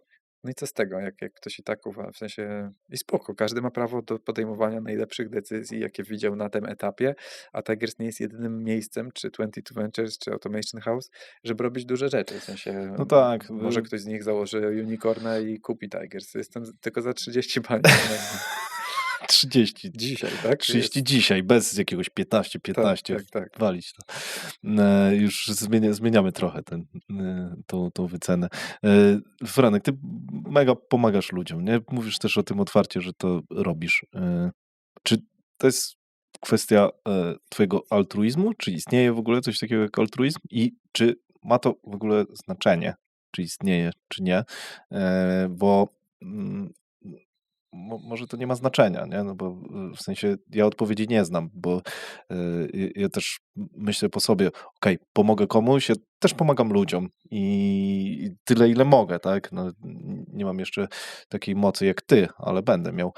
E, I ludzie, którym pomagam, czuję, że robię to bezinteresownie, no ale jednak robię to, bo chcę to robić i to nie jest Oczywiście tu można altruistyczne, pójść nie? grubiej, bo tu można powiedzieć do tego, czy istnieje wolna wola i czy to jest automat, Tak. czy robisz to własne, więc jakby no, nie ma sensu moim zdaniem wchodzić w tę rozkminkę, ale w skrócie moim zdaniem wolna wola nie istnieje, a to, co robimy jest, nie ramując tego negatywnie, egoistyczne, bo daje nam wyrzuty Mhm. dopaminy, więc jakby, no ale no jakby long story short, ktoś pomaga, a ktoś nie, więc jakby doceńmy to, że to się dzieje.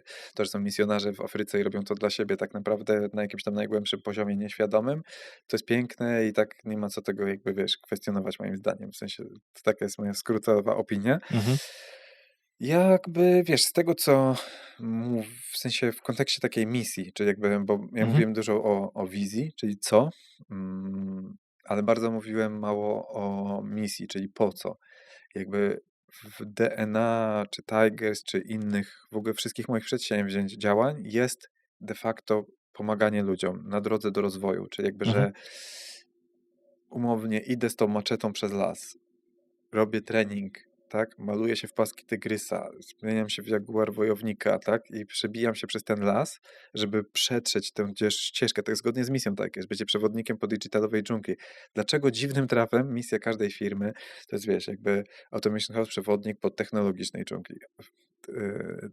Po jedwabnym digitalowym szlaku, chińska spółka. Tak, w sensie, dlaczego chcę być przewodnikiem i pomagać ludziom? Z jednej strony fajnie, jak ludzie idą za tobą i wierzą ci i ufają na podstawie ekspertyzy, bo to buduje twój self-image, że jesteś skuteczny. A Mhm. ten self-image, że jesteś skuteczny, jakby napędza to, że jesteś skuteczny, więc to jest jakby win-win. Znowu, wszystko jest win-win.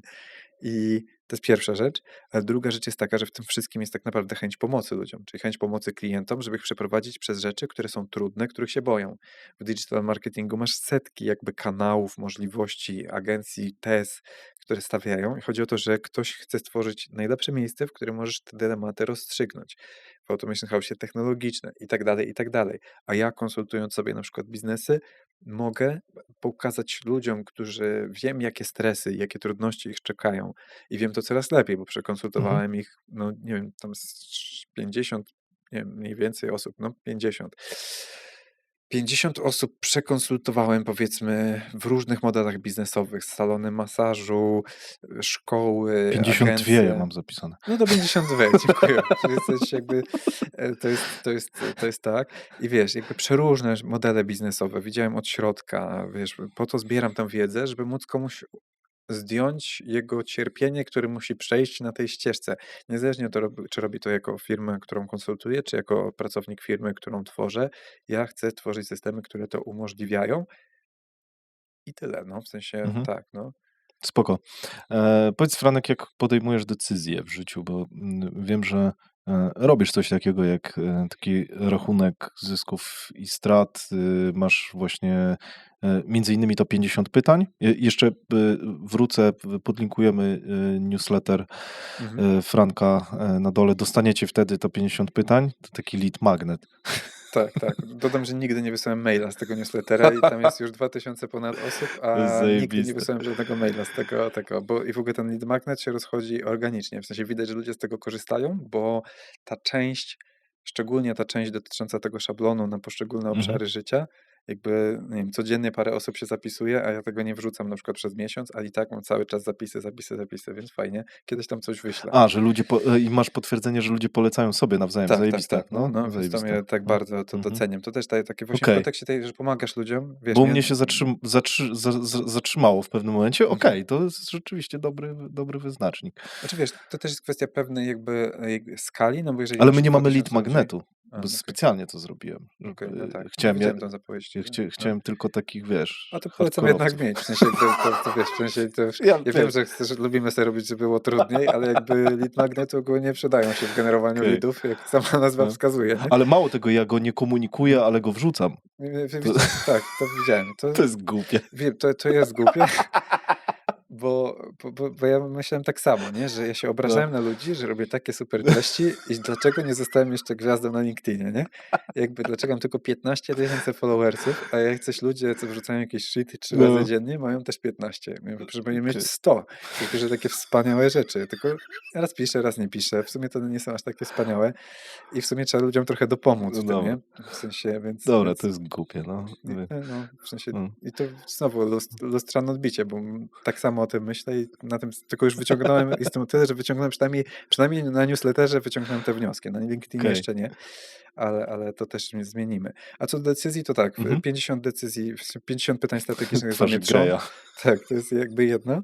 Z drugiej strony ten life balance wheel, tego już nie korzystam, ale na jakimś etapie to było dla mnie bardzo przydatne, Mhm. żeby w tych obszarach, które sobie wyznaczyłem, ocenić jak się czuję i jakby starać się Mhm. dążyć do tego, żeby wszędzie było przyzwoicie, żeby w ogóle wybrać co, bo najpierw jest ważne, w czym decyzje są ważniejsze niż same decyzje, bo jakby jak robimy, wiesz, jak nie ma tego kierunku, to co mówiłem na początku, Mhm. no to jakby możesz podejmować świetne decyzje, ale w gównianej grze. Chodzi o to, że Tak. grać w dobrą grę, w swoją grę, dobrą grę.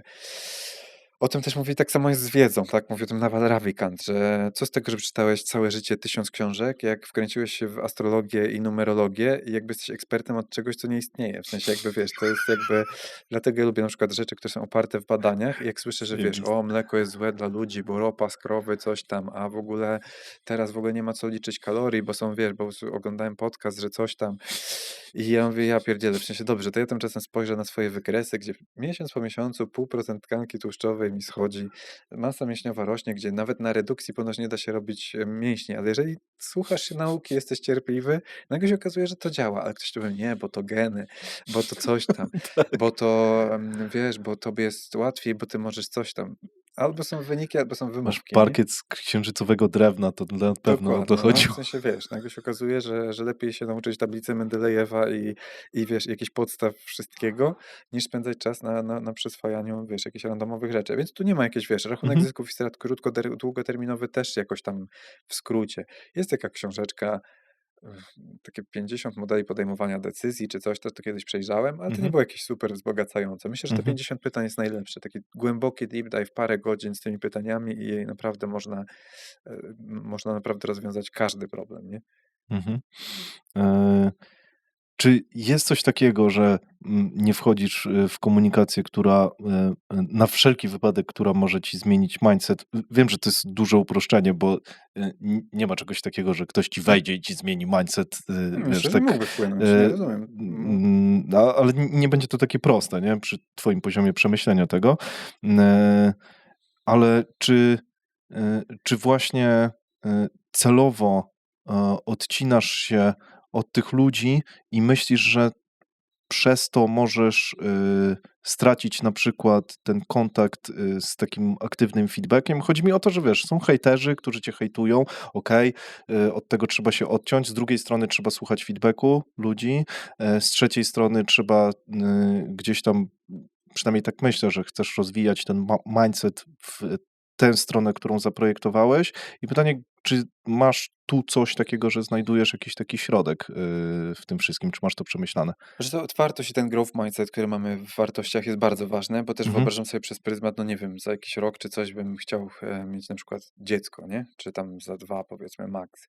No jeżeli O, miałem ten temat na agendzie, miałem go nie poruszać, ale okej, nie, sam go spoko, jest poruszyłeś. jakby bardzo jakby szczęśliwy prywatnie, wierzę, że jest właściwa osoba i Mhm. tak dalej, więc czemu nie, tak? W sensie to już jakby myślę, że to też może być bardzo rozwijające. Więc jedna rzecz Może. i chodzi o to, że no teraz bez tej otwartości, no nie chcesz być takim ojcem przedsiębiorcą, co wiesz, wszystko wie najlepiej, jest taki zawzięty i tak dalej, bo potem Mhm. widzimy, jakich ludzi to produkuje. Ja mam trochę ludzi, co mają znajomych, co mają takich rodziców i oni są naprawdę skrzywdzeni przez to, więc taka otwartość i takie trochę bardziej filozoficzne podejście na pewno jest do utrzymania, więc ja nie mówię, żeby Mhm. wycinać wszystkich, co myślą inaczej, bo to jest bez sensu, to jest głupie. Tak. Ale myślę, że ciężko jest tak opisać taką, wiesz, to nie jest taki Mhm. framework matematyczny, że jeśli do 30% masz rację, to ja tego posłucham, a jak do 40%. Wiesz, no tak jak mówię, jeżeli intencja jest zła, zawsze wycinam. Mhm. Jeżeli może, wiesz, to też jest sytuacyjne, czyli czasem jest taki moment, gdzie sam specjalnie zanurkuję tam, gdzie jak czuję, że jestem silny i mogę energetycznie to przyjąć, to pójdę sobie do jakiegoś psychoterapeuty z jakimś najtrudniejszym tematem, który akurat jeszcze nie przepracowałem, a wiem, że jest. Dajmy Mhm. na przykład, na przykład z tą słabością, że nie lubię tej słabości, to mnie drażni, w sensie nie lubię tych takich woke trendów, gdzie nie możesz czegokolwiek powiedzieć, bo każdy się, wiesz, obrazi i wiesz, się triggeruje byle czym, nie? I to mnie jednocześnie triggeruje, więc jakby z tym chciałbym kiedyś zrobić taki deep dive, ale na przykład teraz nie mam na to przestrzeni, więc teraz czy dopuszczam to do siebie? No jakby w tej chwili nie dopuszczam, jakby jestem taki, ale jednocześnie mam tę świadomość i na jakimś etapie będę chciał się na to otworzyć i przepracować. Tylko jest takie powiedzenie, że jeszcze się taki nie urodził, co by wszystkim dogodził i jakby i nie możesz rozwiązać wszystkich problemów w firmie, wszystkich problemów swoich naraz i często ludzie oczekują tego szybkiego progresu.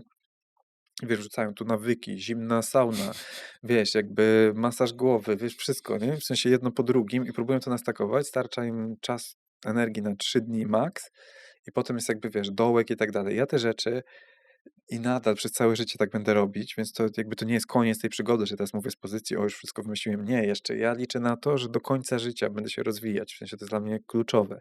I jest udowodnione, że neuroplastyczność mózgu jest możliwa nawet do w bardzo starym Mhm. wieku i jeśli masz na to duży ciąg, emocje są z tym związane i parę innych czynników. I teraz chodzi o to, że jakby ja dokładałem te rzeczy, tak, jakieś nawyki. Ja teraz nawet nie kminię tego, że o, ja teraz buduję jakiś nawyk. Ostatni nawyk budowałem jakiś tam z angielskim, porobiłem to trochę. Teraz już to robię automatycznie, ale Mhm. przestałem to naprawiać. W sensie jakby uznałem, dobra, nie chcę mi się już pracować nad tym, wiesz, akcentem wszystkim. No jeżeli jesteśmy w stanie sprzedawać do firm z Doliny Krzemowej, to jak mi ktoś tam pisze, że wiesz, że angielski mógłbym bardziej coś tam, mówię, dobra, sprzedaj to do Doliny Krzemowej, to jakby wtedy jakby śmiało. W sensie jakby nie ma problemu. W sensie jakby akurat nawet na tym kolumnie nie było. Chodzi mi o metaforę robienia Mhm. międzynarodowego biznesu, że trochę inaczej to wygląda i każdy, kto był na spotkaniu biznesowym w Singapurze czy gdzieś tam, to wie, że ich angielski Singlish jest kurna 300 razy gorszy niż taki Niż angielski takiego Ponglish. Polaka, tak? W sensie niż Polinglish, tak? Więc long story short, jak widać, jakby dociągam coś, nie mam akceptację, że nie musi być wszystko perfekcyjnie i te nawyki, wiesz, budowałem nawyki treningów. Ja sobie zdałem sprawę ostatnio, że miałem 2 razy przez 1,5 roku trenowania boksu tajskiego, gdzie też miałem ups and downs i tak dalej potężne. Miałem taką myśl, żeby nie pójść na trening i to były jakieś ekstremalne sytuacje, to bo kończę trening o 13 i o 14 muszę być w biurze i zrobić webinar, do którego nie miałem czasu się przygotować. Ja mówię: "Chuj, idę na trening", w sensie jakby nie ma przebacz, w No. sensie, bo tak to lubię. Czyli wybrałem aktywność, która sprawia mi przyjemność, żeby nawyk był łatwiejszy, bo zmuszanie się do czegoś, że wiesz, będę medytować, będę coś tam, no jak tego nie lubisz, to jakby znajdź sobie inną formę medytacji. Mhm. Może niech tą medytacją będzie forma aktywnej medytacji.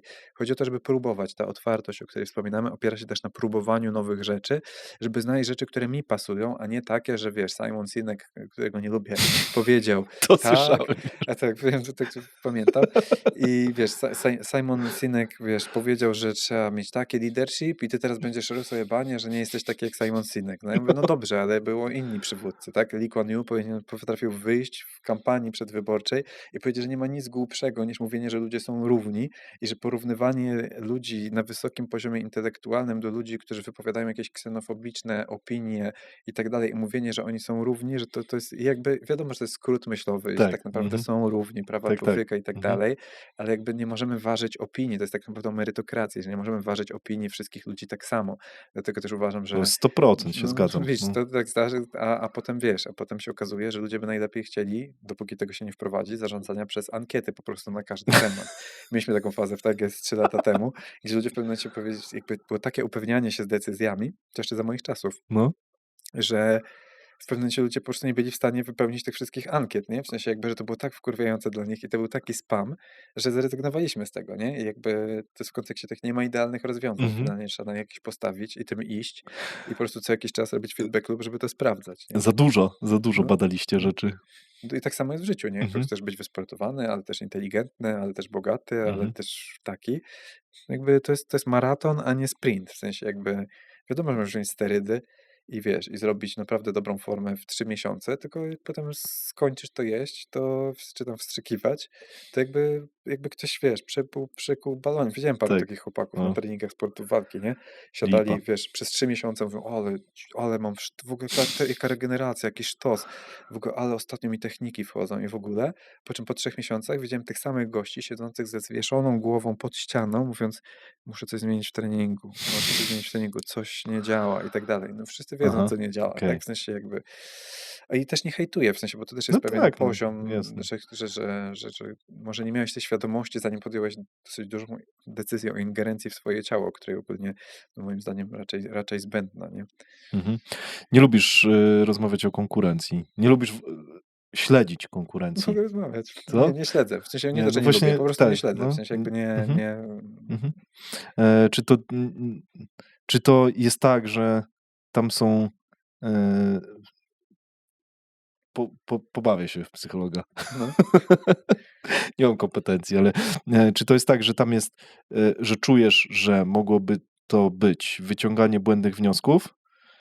2, trochę poczucie niepewności, wkurwienia, jak patrzysz na konkurencję, której na przykład dobrze idzie. 3, coś takiego jak wyciąganie wzorców, powielanie czegoś, co sprawiałoby, że gonisz, a nie wyznaczasz trendy, a 2, że możesz zasugerować się błędnymi rozwiązaniami, bo nie widzisz całego obrazu.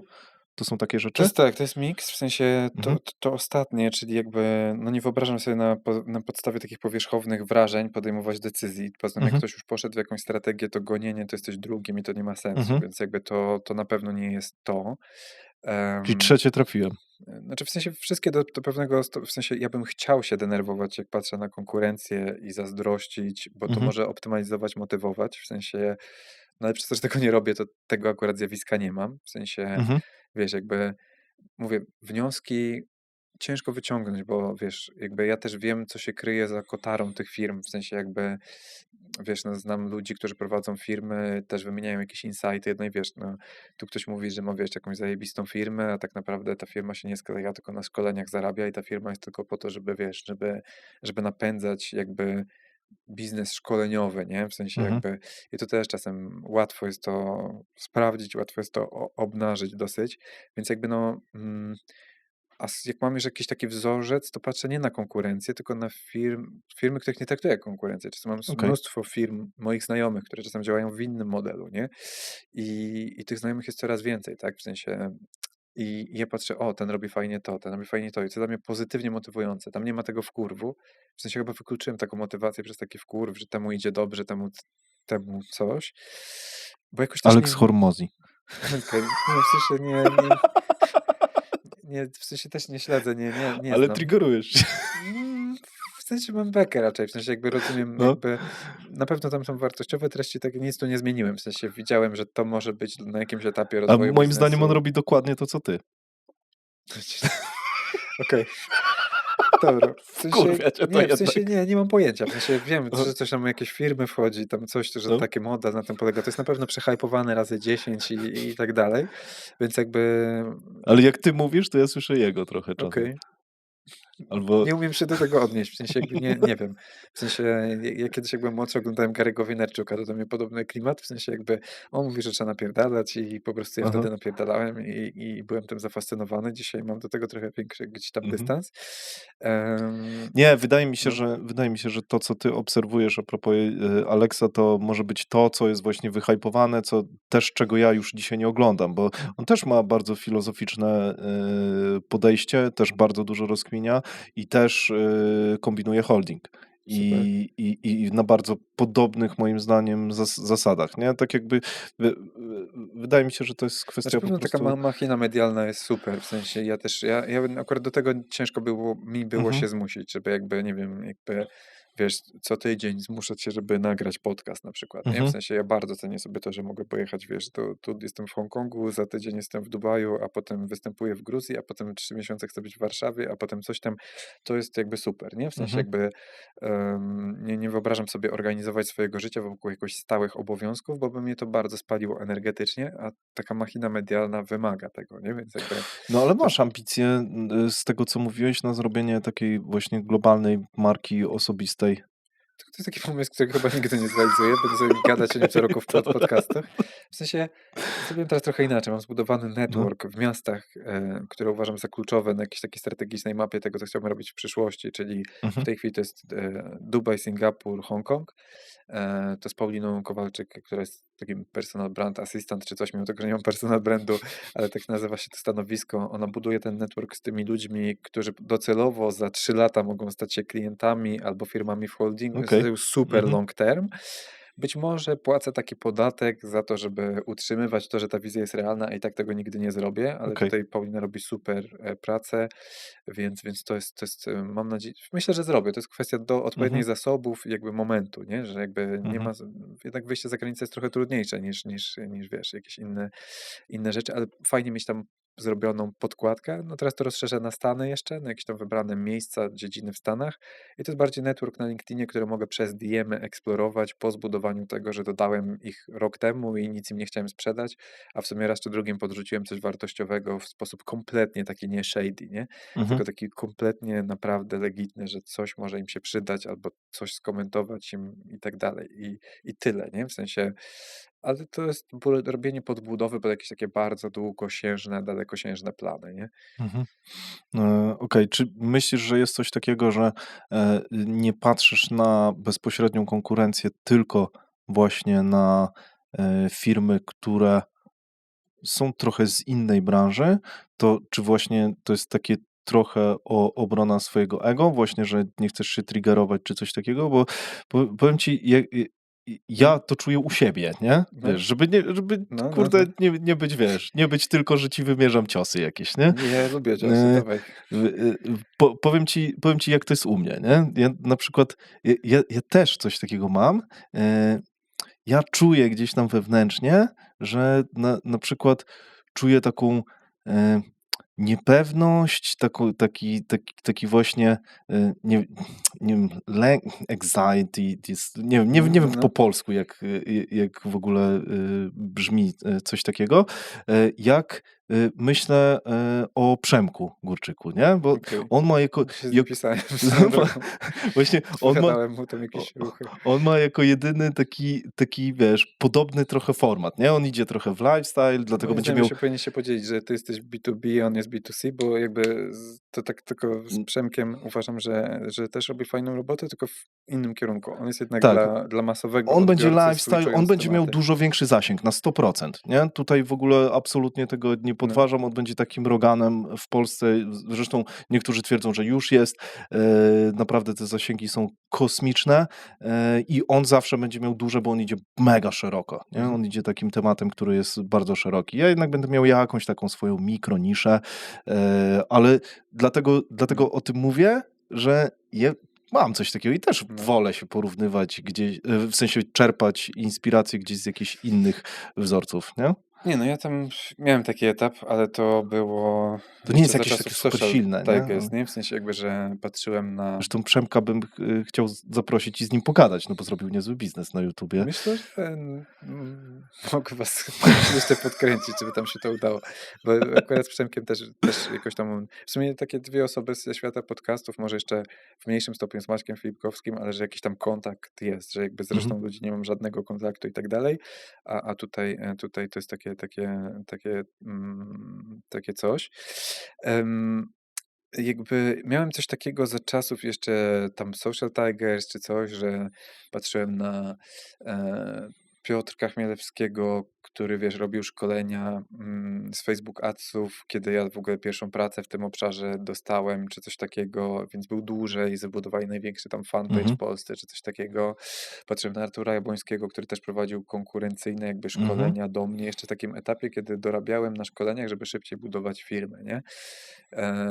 I wydaje mi się, że na pewnym etapie nasze ścieżki biznesowe się rozeszły. No jakby nie chcę, żeby się zabrzmiało, ale obiektywnie jakby jestem w większym biznesie, bardziej skomplikowanym, na Mhm. dalszym etapie rozwoju i zdecydowałem się wyjść ze świata marketingu, nie opowiadać o tym na konferencjach, jak robić marketing, nie prowadzić podcastów, nie wrzucać treści i tak dalej. I uważam, że to jest moja przewaga, że są porównywalne firmy, holdingi w Polsce, ale że to jest moja ta przewaga, ta wolność i swoboda do robienia ruchów, że nawet jeżeli wytrąciłem sobie z ręki pewną broń, bo jednak umówmy się, to jak ja robiłem marketing do pewnego momentu było dużo skuteczniejsze niż to, jak go później delegowałem. No bo Mhm. w momencie, kiedy to ja No tak. występowałem, pisałem księgę adsów i to było wszystko wymuskane, to Tigers było top 1, jeśli chodzi o angażowanie wszystkich i tak dalej. Teraz na szczęście Michał niesamowicie to chwyta i rozwija i to wraca na niesamowite tory. Gościu z mega fajną dyscypliną i to może wrócić, że znowu będziemy mieli tą tubę propagandową, a jak wjedziemy w Content Hub i te spółki zrzucą się z tymi budżetami, będzie, wiesz, będzie pozamiatane, no ale jakby to wymaga dużo dyscypliny i to jest pewien bet, że może się udać, ale ja straciłem tą tubę w pewnym momencie, wycofując się na tylne siedzenie, straciłem zyskowność i swobodę do robienia ruchów, jak się wycofałem na tylnie siedzenie też biznesowo, no to mi dało pewnego rodzaju miejsce, z którego teraz mogę się wybić trampoliną dalej i zobaczymy.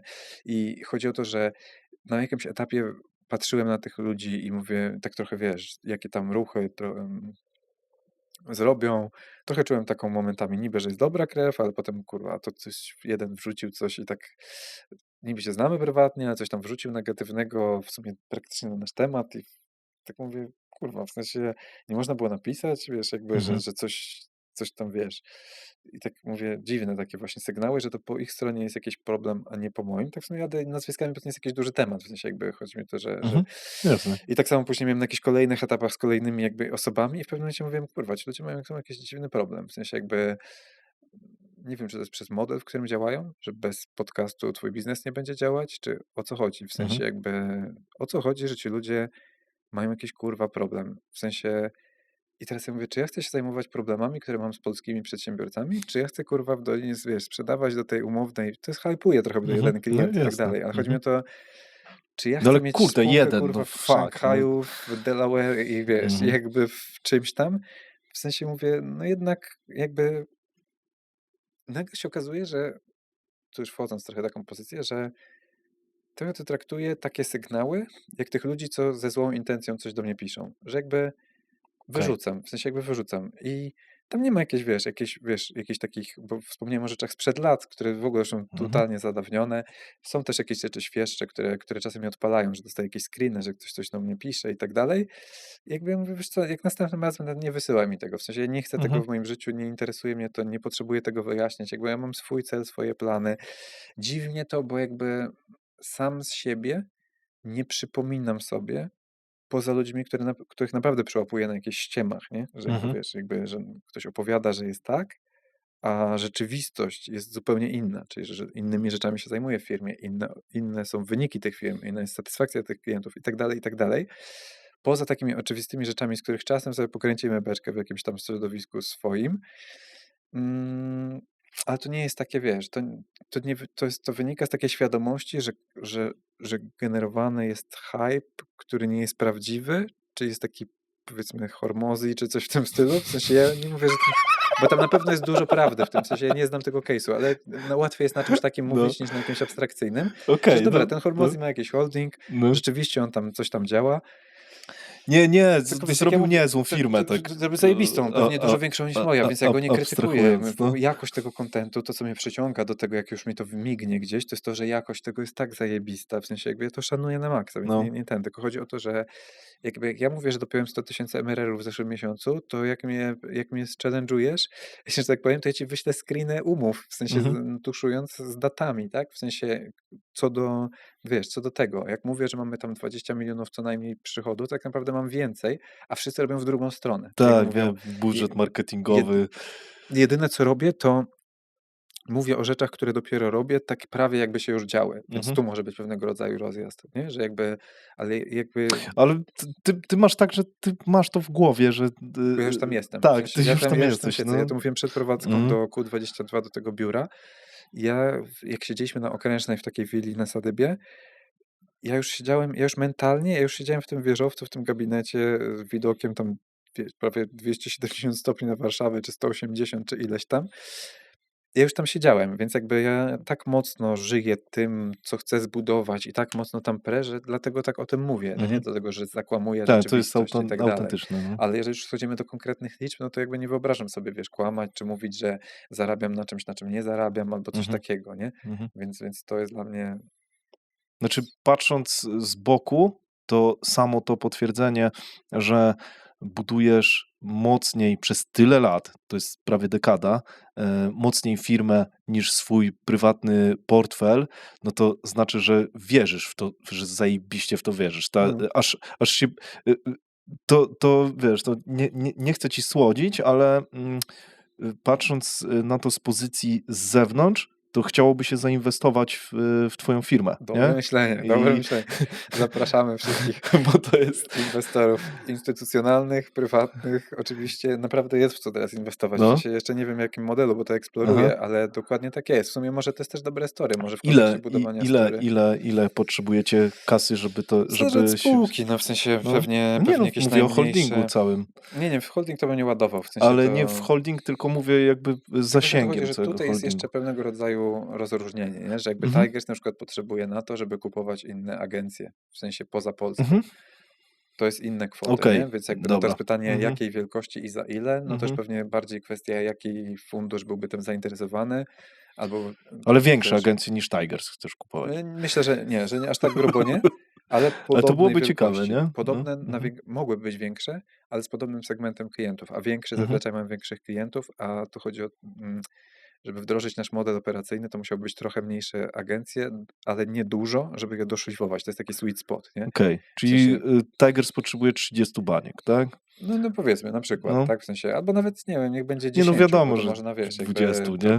to można wejść na większość, a nie wykupywać całości i pokazać komuś, że będzie miał z tego 10 razy tyle, jeszcze Mhm, teraz się skaszuje, no to jakby, mhm, to wiesz, to jakby spoko. E, więc Tigers tak, w Automation House z bańka na rozwój technologii wystarczy i szczerze mhm, to jesteśmy pewnie w stanie wewnętrznie sfinansować, mam też złożony grant na 10 baniek, więc jakby mhm, zobaczymy, tak? Ale to nie szkodzi, żeby to dokapitalizować, żeby to się działo szybciej, nie? Jakieś inne spółki, no nie wiem, zakup spółki marketingowej w Chinach całej na przykład, to by się mhm, przydało. I my wiemy, ja wiem, na przykład już wiem, z Johnem mamy ustalone i właśnie z Wojtkiem i z Johnem, który zna się na tym po prostu, dlatego tutaj się do niego odnoszę, że moment, kiedy przekroczysz $100 000 MRR-u, a jesteśmy w zasadzie prawdopodobnie dzieli nas od tego miesiąc, mhm, bo te 100 000 dobiliśmy, to było w złotówkach, teraz mówimy o 100 000 total MRR-u, to bardzo szybko teraz już nie jest wreszcie ten sweet spot.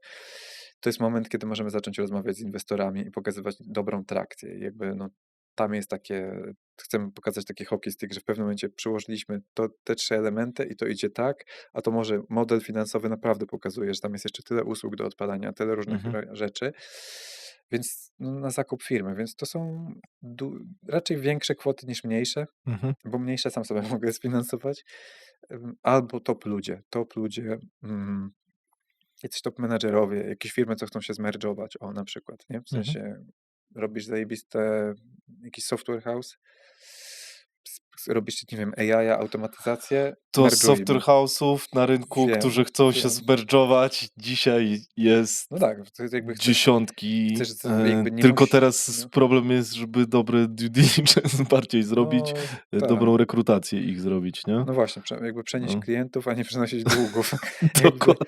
więc jakby, ale ja to znam, bo jakby w Automation Mhm, House nie było różowo, to też mhm, technologia i też w sumie software house w pewnym sensie, mhm, więc ja rozumiem, o co chodzi. I wiesz, no, jeżeli możesz się włączyć i tak naprawdę od pierwszego dnia bardzo dużo rzeczy może się poprawić w strukturze przychodów i kosztów, no to czemu nie? Taki software mhm, house jak najbardziej. Tylko fajnie, żeby to było komplementarne, bo my już nie chcemy zmieniać tego, co robimy. My robimy te operating systemy i ich moduły sprzedajemy do innych firm. Chcesz mieć uzdatnioną sprzedaż, marketing, HR i tak dalej, ale nie w postaci pseudo-automatyzacyjek pojedynczych, tylko całych klocków, które się będą składać do większych klocków, żebyś mógł sobie zobaczyć tą firmę w telefonie, jak wiesz, jak po prostu, żebyś mógł w ogóle rozmawiać z firmą, jak z softwarem, tego typu rzeczy, że mówisz, siemka Tigers, jakie dzisiaj mamy wyniki sprzedażowe? On ci odpowiada, dzień dobry Franek, miłego dnia, dzisiaj sprzedaliśmy 100 000 i takie rzeczy jak chcesz robić, to takie rzeczy my chcemy robić, więc takie chętnie się zmerdżujemy i podziałamy, nie? tu mam Nawet kilka łącznie z pomysłów. CEO, tam może być CEO, tylko Mhm. CEO, który będzie robić tę rzecz, w sensie nie wymyślamy, już koniec wymyślania, teraz CEO z wiemy, co robimy. kagańcem. Nie z kagańcem, bo to jest jakby pozytywne, to jest jakby, Okej. ja Nie no, jakby, trochę się śmieję. jakby chodzi mi Mhm, o to, że kierunek, strategia tej firmy jest zrobiona, działa, więc jakby nie mhm. chcemy, możemy to tweakować, poprawiać, Tak, a ale nie jest wymyślać strategia. od nowa. Mhm, Jest cykl, w którym pracujemy na strategiach i on się już zamknął. mhm. Teraz następny się otwiera we wrześniu. No. Okej, dobra. Franku, jeszcze jeden temat. Przebywanie z przedsiębiorcami o podobnym mindsetie.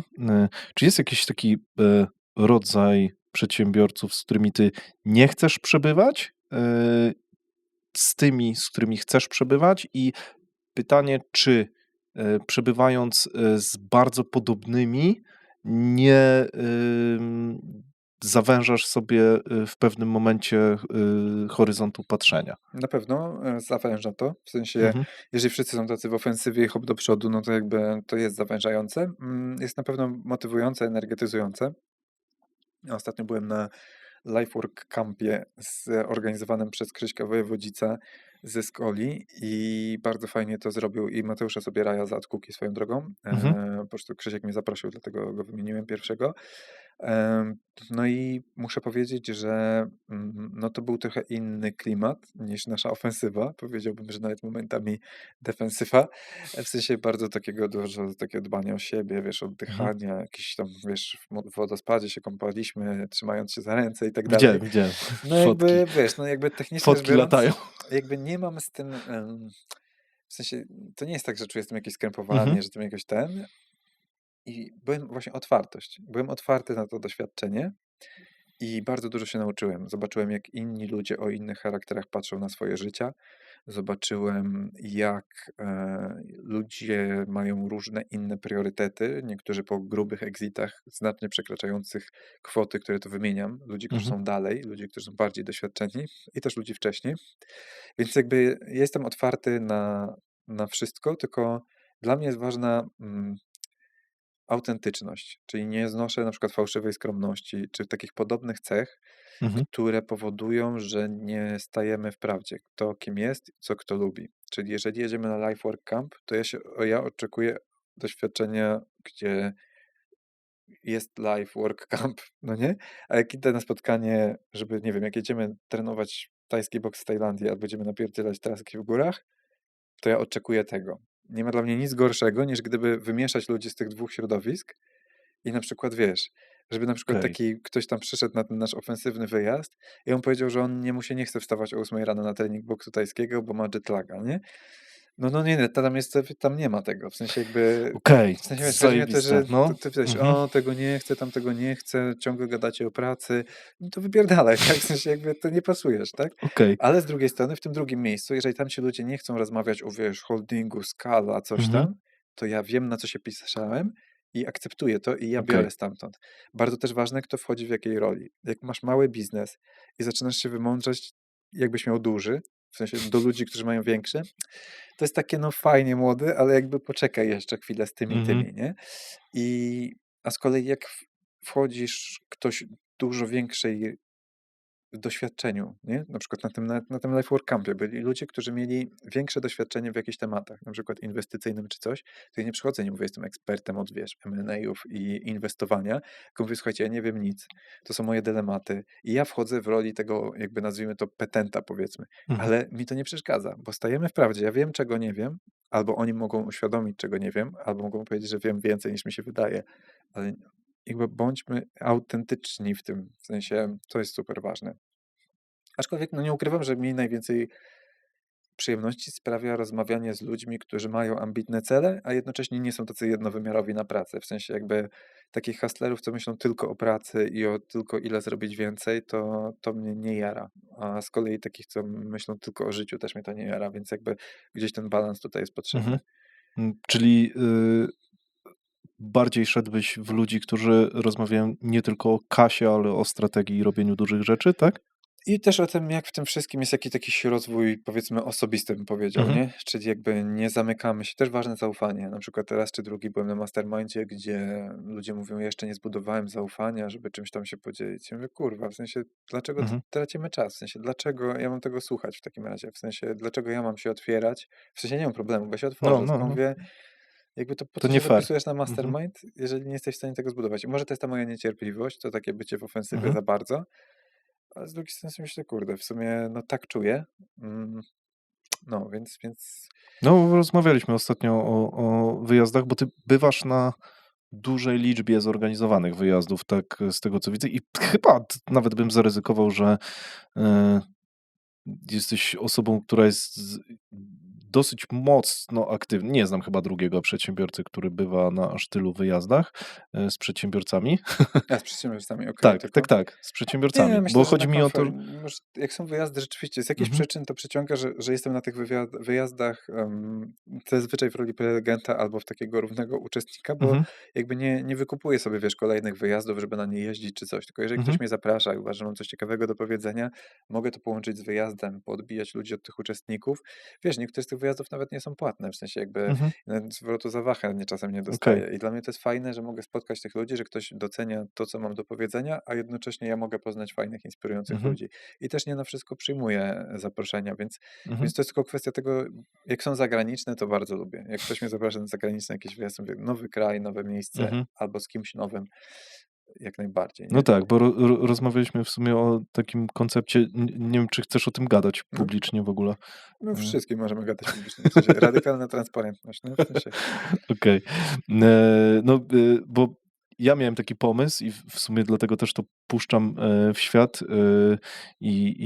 o którym ci mówiłem, że robimy 20 slotów, gdzie 15 slotów jest dla ultraprzedsiębiorców, 5 slotów dla, powiedzmy, ludzi, którzy chcą się zanurzyć w to towarzystwo, którzy, no, ja czuję, że ty, będąc jakiś czas w takiej topce w sumie i przedsiębiorców, i robiłeś konsultacje z tymi 52 firmami, i masz kontakt z takimi przedsiębiorcami na wyjazdach, masz też swój network i też byłeś na małym, prywatnym wyjeździe z kilkoma przedsiębiorcami i czuję, że takie zanurzenie daje takie właśnie to takie głębokie zrozumienie i to takie głębokie no, poczucie, y, że nie mając już innych bodźców, nie, tych takich, no nie wiem, no nazwijmy to, y, nie wiem, może komuś się skojarzy pejoratywnie, ale mam to w dupie, tych takich zwykłych ludzi, tylko przedsiębiorców i że to pełne zanurzenie daje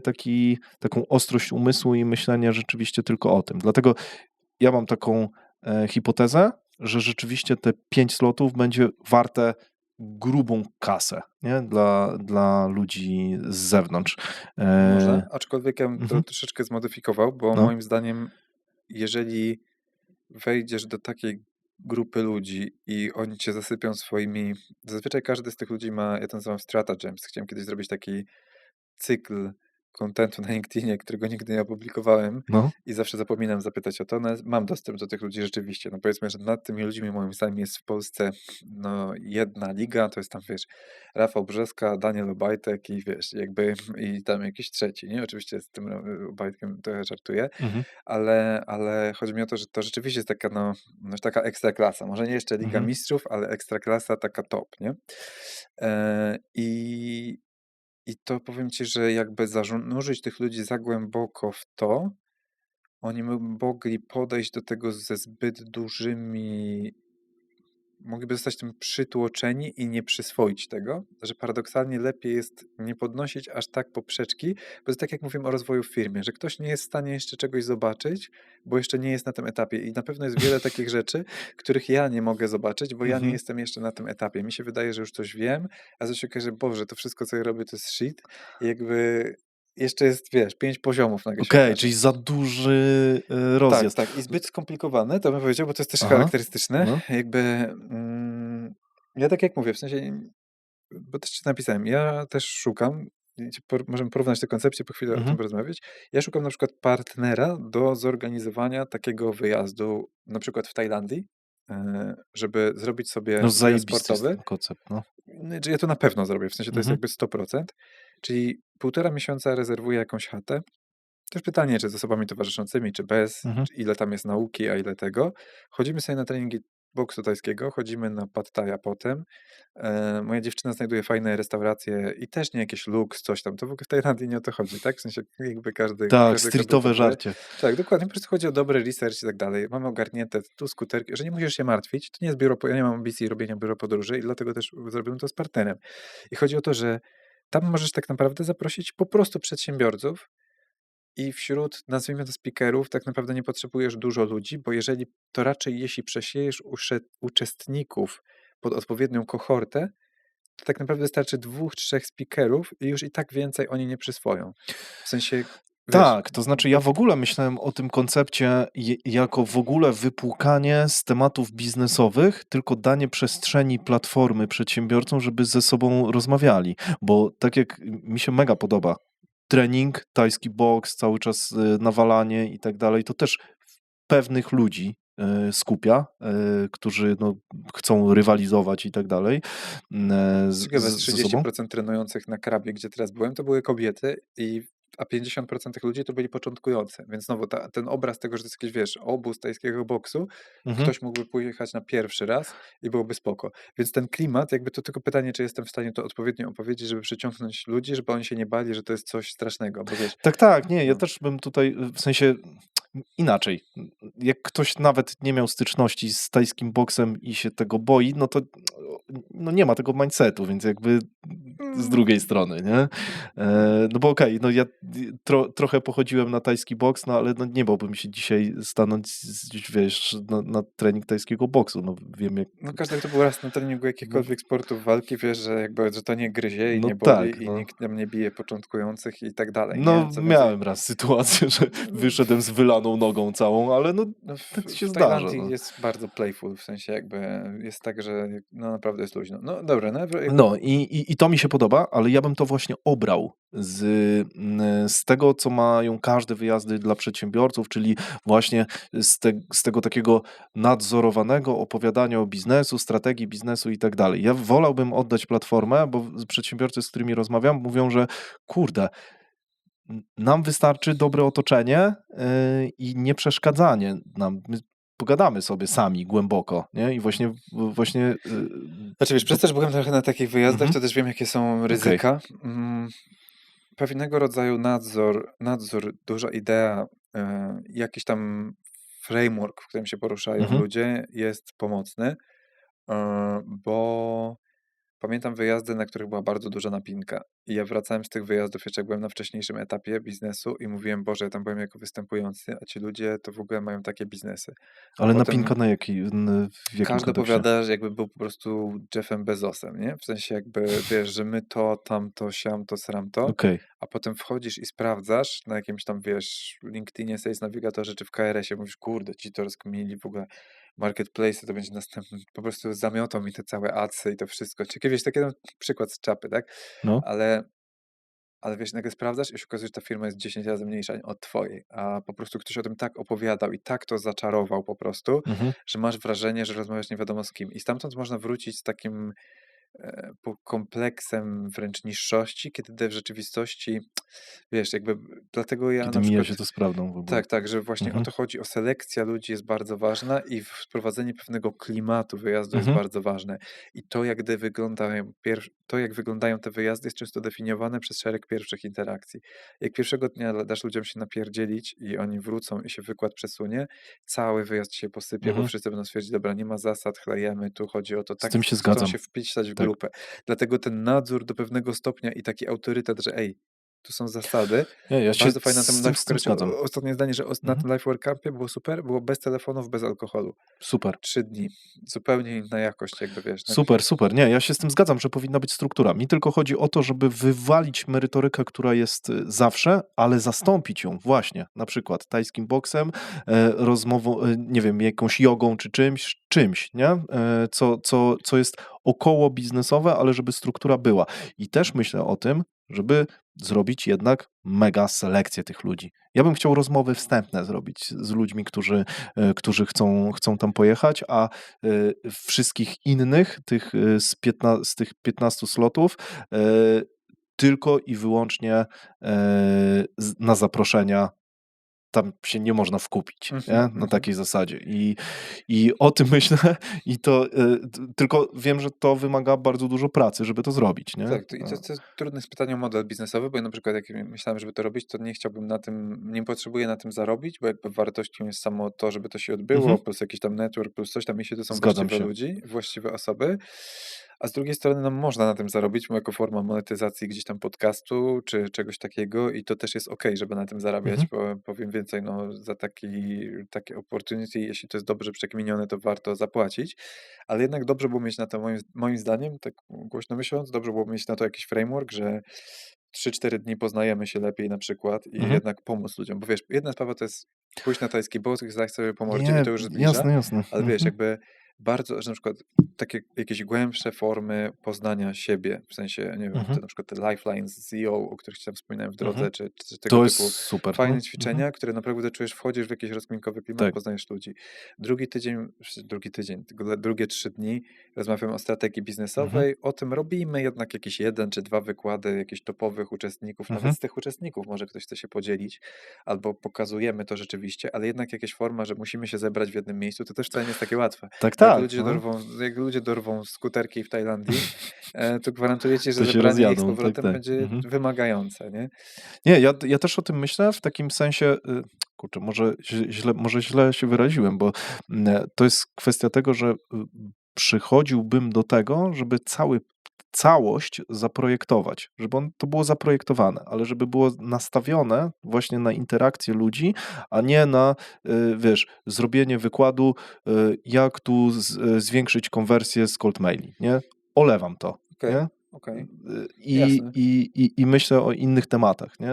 O tematach nie takich, które są poruszane, tylko na przykład jak zabezpieczyć sobie swoje finanse na przyszłość, mając holding firm, No można. nie? No jasne, jasne, rozumiem. Niezaopiekowane, Tak, w nie? sensie to jest duże pole do flexu, w sensie jakby tu ludzie mogliby mocno gdzieś tam jakby gdzieś popłynąć, ale tak, no rozumiem, w Nie? sensie to jest spoko. Mhm. Jest tylko właśnie dla mnie zawsze takim dylematem jest, jak długi wyjazd Ale to i wiesz, ja kupuję ten twój koncept, że jest 1,5 miesiąca wynajęta chata i ludzie sobie wlatują i wylatują i to jest zaplanowane w ogóle. że masz turnusy de Tak, facto, nie? No tak, dosłownie. bo tego, ja nie Mega, wiem, czy bo ja bym wytrzymał tyle z ludźmi, w sensie jakby 1,5 miesiąca, no, więc tutaj to jest super pomysł, bo ja też czuję, że są takie kampy, na które widzę, że niektórzy przedsiębiorcy przylatują sobie na 2 dni tak. i spadają, a one są 5-dniowe i tak dalej, Często więc najwięksi kozacy tak robią, tak, bo im dokładnie, jest wszystko jedno, czy zapłacą za ten bilet, czy nie, a chcieli na przykład dokładnie, poznać ludzi i coś tam, wiesz, jakby ten i to jest dokładnie tak, zupełnie no. inna akcja. No do Tajlandii trochę ciężej przylecieć, w sensie tak szybko wpaść, dlatego, wiesz, no tam jest pytanie tylko, czy żony wypuszczą ludzi Nie no, wiesz, na tydzień, czy na 10 tak. dni, czy coś, ale jakby zrobić takie przynajmniej 2 turnusy, a po 5 dni, czy 10 bym sobie dodał sam z jednej i z drugiej strony, to mogło być bardzo fajne. Plus, wiesz, po miesiącu czy półtora takich treningów, to można naprawdę zostać naprawdę maszyną do zabijania po 2 razy dziennie, to jest coś pięknego. no, No, mega. Dobra, o dzieciach nie będziemy gadać. spoko. Nie mam za dużo do powiedzenia na razie. Właśnie właśnie myślałem o tym temacie, żeby tylko po prostu zaczepić, bo ostatnio o tym wspominałeś, że masz jakieś blokady w głowie, że dzieci mogą ci ograniczyć twoje aktywności, ale, No nadal to mam, ale jest to nieuniknione. No, w sensie nie wyobrażam sobie umrzeć bezdzietnie, więc lepiej to zabezpieczać, nie? No, ale dobra. to powiem tylko, że No, jakby dobre wsparcie w domu i właściwa osoba to jest jakby kolejna rzecz, którą tak jak firmę, otoczenie, to jest jakby kiedyś widziałem taki niesamowity, prosty filmik w internecie, że dobór partnera to jest dobór najbliższych tam 65 000 posiłków, 100 000 tam dni, czy iluś, w sensie no strzelam, tak? ważna Ale jakby, decyzja, no. że nagle się okazuje, że jedna po prostu z absolutnie kluczowych rzeczy, którą możesz sobie wyobrazić, żeby czuć się dobrze w życiu, nie? W sensie i dbanie o tę relację. I tutaj naprawdę pierwszy raz w życiu nie mam jakby żadnych wątpliwości i tak jak mam, wiesz, wizję na firmę, tak samo mam wizję na, wiesz, relację prywatną i ona jest spójna i to jest super, nie? Zajebiste. Franku, konsultowałeś 52 firmy. Ja też tak wyliczyłem, że to jest około bańki, bo to było 20 koła za sztukę. No To było trochę więcej, to miks taki, w mhm. sensie mogło być trochę mniej niż milion, bo też niektórych No wcześniej, jak tak, nie no. byłem pewny, czy Mhm, to, co robię, mhm, jeszcze jest w finalnej formie, to nawet to było za ich 7 chyba sprzedawałem, mhm. ale no, Dobra, masz czasem coś takiego, że takie myśli w stylu, kurde, jeszcze mm, za mało wiem, dowożę w tej kasie? Abstrahując już, wiesz, właśnie. wręcz przeciwnie. W Mhm, sensie mam takie poczucie, że jeśli ktoś chce to wykorzystać, to ROI, ja dostaję wiadomości dosłownie, to z mhm, ostatnich 5 osób, które konsultowałem, bo teraz konsultuję mniej, 1, 2 osoby miesięcznie, coś takiego. mhm, W sumie to 2 w tym roku. No to często w pierwszym tygodniu, słuchaj, ta jedna rzecz już mi się zwróciła. Już możesz mhm, w ogóle, wiesz, jakby i wiesz, czasem jakieś decyzje personalne, czasem relacje ze wspólnikami, czasem w ogóle jakby wywrócenie komuś myśleniu o modelu biznesowym, że zobacz, że jeżeli tu, to oszczędzasz 2 dychy miesięcznie, nie? 4 dychy miesięcznie, a jak pójdziesz tu, wiesz, albo po prostu to na tylu różnych poziomach wychodzą rzeczy, przez to, że to jest tak meta program, w którym jakby i mapujemy te przekonania na swój własny temat, na temat ludzi, i wiesz, i ktoś się frustruje, że mu coś nie wychodzi z ludźmi. Ja mówię, człowieku, to wynika z tego i zobacz, że jak do mnie mówisz, to mówisz do mnie w taki sposób. Jeśli tak samo mówisz do ludzi, to oni nie zrozumieją. Wiesz, to są takie obserwacje. mhm, Już tyle tych firm widziałem od środka i tak mam to głęboko skminione, że to są różne rzeczy. Czasem potem, albo miałem sytuację, gdzie mega przedsiębiorca, mega, mówi do mnie, wiesz, bo ja się niejasno wyrażam i tak dalej. Ja mówię, co? W sensie jakby, co znaczy niejasno wyrażasz? Przecież mówisz, zajebiście wszystko rozumiem, co do mnie mówisz. A on mówi, nie no, wiesz, bo tak mi mówią w firmie, coś tam i tak dalej. I ja mówię, co? W sensie jakby, przecież to, co napisałeś w tej strategii jest tak zajebiście jasne. Ja nie widziałem tak dobrej strategii od dawna. W sensie, wiesz, że jest mhm, super jasne. A on mówi, wiesz, no, bo tam ludzie, ja mówię, wiesz, zdajesz sobie sprawę, że ci ludzie cię manipulują, w sensie jakby prawdopodobnie, tak to dla mnie brzmi, żebyś odpuścił, bo znaleźli taktykę, żebyś odpuszczał ze swoimi śmiałymi pomysłami i żeby utrzymywać status quo. W sensie, ja wiem, że to brzmi jak psychologia z dupy w skrócie, no, a to wynika z 2,5 tygodnia no jasne. pogłębiania Mhm, i tak dalej. Jak się, że wspólnik wsadził to drugiej osobie do głowy po to, żeby trzymać jakby kontrolę nad spółką, w którą był dużo mniej zaangażowany. Że nagle się okazuje, ja przychodzę raz w tygodniu do firmy, ja tutaj, wiesz, coś, nagle jak zaczęliśmy mówić sprawdzam, w trakcie tego programu, dzisiaj spółka jakby ma jest jednego wyczyszczona, wspólnika. ma jednego, ma mega jasną wizję, ma mega inspirującego lidera. Jest to spółka wielkości Tigers, więc to wiesz, większość tych podmiotów, które konsultuję, jest bardzo Wow. małych, a mówimy o naprawdę konkretnych rzeczach. I ja czuję, że komuś bardzo pomogłem. Widzę wdzięczność, entuzjazm, sam się uczę z tego, bo każda kolejna osoba uczy mnie czegoś nowego, uczy Mhm, mnie, jak wyglądają stosunki w firmach, procesy w firmach. Consulting jest jakby fajny, tylko nie mylmy właśnie, bo dużo osób udziela konsultacji na godziny i nazywa to konsultingiem. To ni chuja nie jest mhm, konsulting. I niewiele się dowiesz z tego i niewiele dasz wartości. Ja mówię o takim deep dive, że przez miesiąc asynchronicznie, krok po kroku metodycznie idziemy od prywatnych rzeczy przez wartości firmowe, przez tę gwiazdę polarną, dokąd zmierza firma, przez dalekoplanowe, krótkoterminowe, struktura, kto za co odpowiada, ciosamy, precyzujemy, budżet, forecastowanie, jak się forecastuje, jak utrzymywać widoczność w biznesie i tak dalej. Wszystkie kluczowe skille do budowania firmy, no przynajmniej do tych 20 paru milionów, które znam, bo wydaje mi Mhm. z tego, co się orientuję, to firmy, które mają miliard obrotów w ten sposób tym zarządzają też, ale jakby no nie mogę tego powiedzieć na własnej skórze. Ja to wziąłem z dużo większych firm, wzorce trochę poupraszczałem i wprowadziłem. Im mniejsza firma, tym bardziej to upraszczam, dostosowuję. Bardzo wierzę w to i nie mam tego, odpowiadając na twoje pytanie po tym wstępie, Nie absolutnie nie mam musisz, tej nie czuj się wątpliwości. zobowiązany. Nie mam wątpliwości co do tego, nie? I Zajebiste, bo masz tyle już potwierdzonych rzeczywiście faktów, że już nie ma co mieć wątpliwości. A na samym początku, czy miałeś coś takiego, że myślałeś sobie, kurde, może ja cię nie znam na tyle, żeby doradzać tym firmom? Bo ja sobie wyobrażam, że ja tak. bym miał coś takiego, nie? Myślę, że w 3 obszarach. Po pierwsze, tam jednak jest jeden moduł, który zakrawa na psychologię, Mhm. więc bawienie się w psychoterapeutę, jak nie jesteś psychoterapeutą, to jest shady, w sensie to Chyba jest jest wąskie. półlegalne. To, Znaczy, po pierwsze, to jest właśnie, tylko to jest moje ograniczające przekonanie, bo ja tam, broń Boże, nie bawię się w tak, psychologa, no, tylko jasne. używam technik, które Mhm. przeczytałem w książce, które służą do autoterapii i po Mhm. prostu mówię komuś, jak one wyglądają i mu je przekazuję. Nie robię Mhm. niczego, co zakrawa na psychoterapię. Ewentualnie dzielę się spostrzeżeniami czysto biznesowymi, że możesz być manipulowany i że Mhm. moim zdaniem, wiesz, no ja rozumiem, że psycholodzy mówią tak samo, na to polega dojrzała Tak. komunikacja, Mhm. że wzmacniasz kogoś, jak widzisz, że ktoś ma ten, no ale wiesz, no jakby ja nie mówię, że to jest psychoterapia, bo nie jest, w sensie jakby absolutnie nie jest. Więc to była pierwsza wątpliwość i jakby czasem się zastanawiam, czy ludzie się nie przestraszą tego na początku, jak bardzo meta, to w sensie, że chcą rozwiązywać te short-term problemy, ale Mhm. bardzo szybko jestem w stanie dowieść wartość i udowodnić, zanim oni zwątpią. Więc Mhm. jakby, Okej, więc to się zajebiste. przełamało.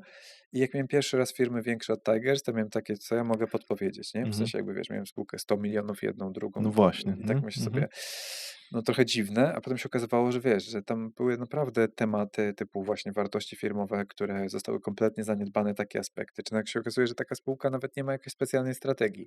Mhm. Się okazuje, że ona poleciała, wiesz, na networku, na dużych dealach, na Okej. super rosnącym rynku, a kiedy rynek zaczyna się robić cięższy, potrzebuje zadać sobie nawet pytanie i zobaczyć, wiesz, gotowy framework to jest dla Software house'y. firmy, to był akurat Software Mhm. House. Tak, tak. Mhm. Zresztą bardzo fajny, mega Mhm. inspirujący przedsiębiorca na czele i on nawet nie skończył. On powiedział: dobra, ja już wyciągnąłem to, co chciałem, dzięki, lecę to robić, dalej nie wchodzimy i wiesz, jakby spoko. A najlepszym papierkiem lakmusowym jest moim zdaniem frekwencja na tych spotkaniach tego mini community, no bo jeżeli wiesz, zrobiłem, na pierwszym było chyba 90 parę procent osób tydzień przed świętami, więc wiesz, no kurwa, w Zajebiście. zimie Mhm. jedziesz, ten ze Szczecina, ten z Gdańska, ta z Krakowa i tak dalej i ja to wszyscy są w stanie się spotkać na short notice, nie? Że im zależy, że chcą, że jest fajnie, nie? To kurde, ciężko przegapić taką okazję, żeby poznać takich Mega i ludzi, wiesz, nie? i, No i, wiesz. ich właśnie wyniosę No. wrażenie, że to tacy fajni, rozkominkowi ludzie, że mimo tego, że nie znali się, to momentalnie złapali wspólny Mhm. język, nie? Ale to dlatego, że ty pewnie przekazałeś właśnie ten mindset, ściągnąłeś odpowiednich ludzi i oni też ładnie Wydaje mi się się tak, że spieli, to nie? jest Mhm. pewnego rodzaju bańka fajnych ludzi. To jest wartość dodana, no bo ja za Mhm. to tam kasuję tyle, co kosztuje catering i sala, czyli Mhm. 250 zł za spotkanie, Mhm. nie? No to jakby to kolacja w Warszawie czasem potrafi więcej kosztować, jak się nie Tak. trafi do nie tej knajpy, co trzeba. I jakby, i wiesz, i tak to wygląda. I to dla mnie pokazuje, że ci ludzie jakoś widzą w tym wartość i Mhm. chcą to podtrzymywać. Nie chciałeś tego spisać jako framework i wypuścić jako książkę? Na przykład? Znaczy, to jest spisane w sumie, bo te zadania są spisane i są Mhm. opisane na Loomach i ja pracuję przede wszystkim na komentarzach, żeby Mhm. zoptymalizować swój czas, no bo jak miał każdego prowadzić No tak. full program przez cały miesiąc za 20 000, to mi się no, nie spina to, w sensie jakby czas versus efekt, Ocipiałbyś. więc wolałbym zamiast tłumaczyć, za każdym razem zamiast tłumaczyć, to wolę popracować na komentarzach, Mhm. pogłębić, popytać, czyli żeby jak najszybciej ktoś wrzucił z siebie coś na brudno, żeby mógł dać wartość, a A nie mógłbyś powtarzać to jak wypuścić Katarynka. jako właśnie automatyczny kurs? Nie, bo No ludzie nie. by tego nie zrobili. W sensie Okej. myślałem o tym, Mhm. ale to wiesz, no dobra, udostępniłem w newsletterze te 50 strategicznych Mhm. pytań i ten szablon. To jest powiedzmy 15% tego, co tam robimy, nie? Mhm. Powiedzmy, nie robimy tam wszystkich tych obszarów życia, ale powiedzmy Jasne. na karierę robimy Mhm. taką właśnie wizję życia w pewnym sensie, żebym ja zrozumiał, co ktoś chce, zapytał, po co ci to, dlaczego, wiesz, jakby pogłębił jakby, Mhm. i tak dalej. Trochę Simon Sinek, którego nie lubisz, ale Może, no w sensie no w sensie nie lubię tego klimatu bardziej, może nie tego, co on rozumiem, no. mówi. I jakby chodzi mi o to, że, jakby no i co z tego, że ja to komuś dam, jak ja widzę, że ta pierwsza iteracja tego, co ludzie wypluwają, jest powierzchnią. Mhm, No i jakby ktoś mówi: zrobiłem framework Franka, nie? Wypełniłem mhm. sobie wizję życia. Nie działa. Tylko wiesz, ktoś tam pisze: "Ja chcę mieć private jet". A ja mówię: "No chuj ci private jet". W sensie Mhm, jakby wiesz, no mówię o młodszych chłopakach, którzy tam często, wiesz, podkręcają się, widzą, wiesz, wizja, więc próbują wstrzelić się w jakieś wyobrażenie, do czego to służy. No to zwizualizuję sobie czerwone Ferrari i private jeta. Ja mówię: "Dobrze, a jakbyś miał", wiesz, ostatnio miałem mega fajny gościu, tak szedł jak burza przez program, cały i mówi, że on chce mieć tam, wiesz, jakąś, nie pamiętam, jakąś willę gdzieś tam, no taką w stylu za 30 baniek. A ja mówię: "Dobrze". Ironmana taką. No taką coś w tym stylu. Ja No. mówię: "Dobrze, ale jakby, wiesz", no i zaczęliśmy pogłębiać, jakby czy naprawdę potrzebujesz tego, w sensie, czy nie wystarczyłby ci po prostu fajny dom w Tajlandii, w którym możesz, skoro lubisz to, skoro lubisz tamto i tak dalej. I taki, wiesz, i nagle się okazuje, że no wiesz, ktoś wypełni to i każdy gdzieś indziej zapędzi się w jakiś kozi róg. Ten wpisze to tak, jak mu się wydaje, że wpada, ten w ogóle nie skuma, że ma jakieś schematy, jakieś różnego rodzaju rzeczy Mhm, i tak dalej. E, Tu wyjdzie jakaś bardzo duża niepewność siebie, ale nie jesteś w stanie tego skontrolować. Tu się okaże, że ktoś kogoś manipuluje, ale tego nie powiesz. Więc jakby bardzo ważne, jest ten wkład mój, jest jednak ważny. Więc myślałem o jakiejś wersji light, w której po prostu raz daję feedback, ale nie sądzę, żeby bez prowadzenia z kolei, żeby ktoś to zrobił, bo to jest okej. zbyt obszerne. Więc jednak ten takie bycie takim trenerem, który, wiesz, jakby idzie z tobą Mhm, i ty biegniesz i on może nie musi z tobą biec cały czas, ale jednak po tej wewnętrznej, mniejszej obwodzie koła, wewnątrz stadionu idzie obok ciebie, albo przynajmniej co przystanek mówi: weź przyspiesz, weź zwolnij, weź tam się napij wody i tak dalej, nie? W sensie tu podnieś stopę bardziej i tak dalej. To jest ta wartość dodana, mhm, a nie to, że sobie dostaniesz zadania, tak? Te zadania na upartego gdzieś za darmo mogą komuś mhm, wysłać, jakby go nie było stać, tak? W sensie, aczkolwiek nie nadużywajmy tego, proszę, bo to już przegięcie. mhm, W sensie, jeżeli kogoś nie stać na 20 000 w biznesie, który jest jakkolwiek legitny, ja wydawałem na consulting w swoim biznesie wszystkie firmy po kolei, sprawdzałem, wyciągałem ile się da wiedzy i wiele tej wiedzy opakowałem, nie? W sensie jakby to, co mhm, uzyskałem, pracowałem z Value Finance, szablon budżetowania to nie jest ich szablon, tylko to, jak sobie to później przerobiłem i w ogóle, wiesz, po latach mhm.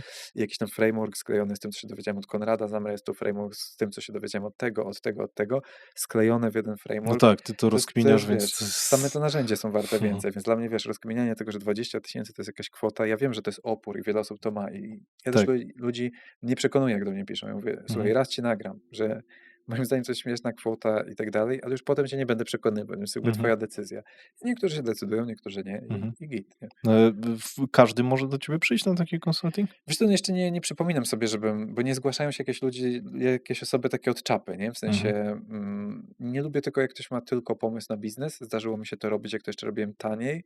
To jest zbyt abstrakcyjne wtedy. W sensie okej. musisz już, jeżeli ja mam kogoś przekonywać no akurat do mnie ostatnio wróciła ta dziewczyna i to było spoko, w sensie wniosłem wartość, też miałem z tego fan i tak dalej, ale za 20 000 bym jej tego nie sprzedał. W sensie Mhm, jakby uważam, że to byłoby przegięcie, bo jakby zanim ona się zderzy z tymi pierwszymi problemami, no musi być chociaż parę osób w firmie, mhm, żeby było na czym okej. rzeźbić i pomóc komuś przeskoczyć do następnego levelu szybciej. No to za 20 koła mieć kody, żeby Mhm. szybciej przejść, No, to wiesz, to jakby patrząc, że życie, nie? W sensie jakby życie jest ograniczone. Masz mało czasu, żeby zrobić duże rzeczy, jeśli chcesz no zrobić duże rzeczy, więc max im 100 lat, szybciej. tak? Więc no bez jaj, No. nie? Skupić sobie za 20 000 przyspieszenie o 5 to tanio. 50, dzisiaj widziałem jakiegoś takiego na Instagramie czy gdzieś, że 50 wiosen nam zostało. Że jak mówisz 50 lat, to brzmi dużo. A jak mówisz, że 50 razy zobaczysz wiosnę jeszcze, to masz No, takie: o kurwa, to jest to nie jest jakby, długo. nie jest tak wcale dużo, nie? Mm. No. Więc tutaj delikatnie strasząc śmiercią, zapraszam do Dobrze, współpracy. dobrze. Podlinkujemy, ja wezmę prowizję i Za lecimy. polecenia też płacę tak swoją drogą, więc jeżeli będziecie tutaj z podcastu, to chętnie się tutaj z Szymonem podzielę, nie? Tak, dużo ma tam was być. Franek będzie robił na mnie.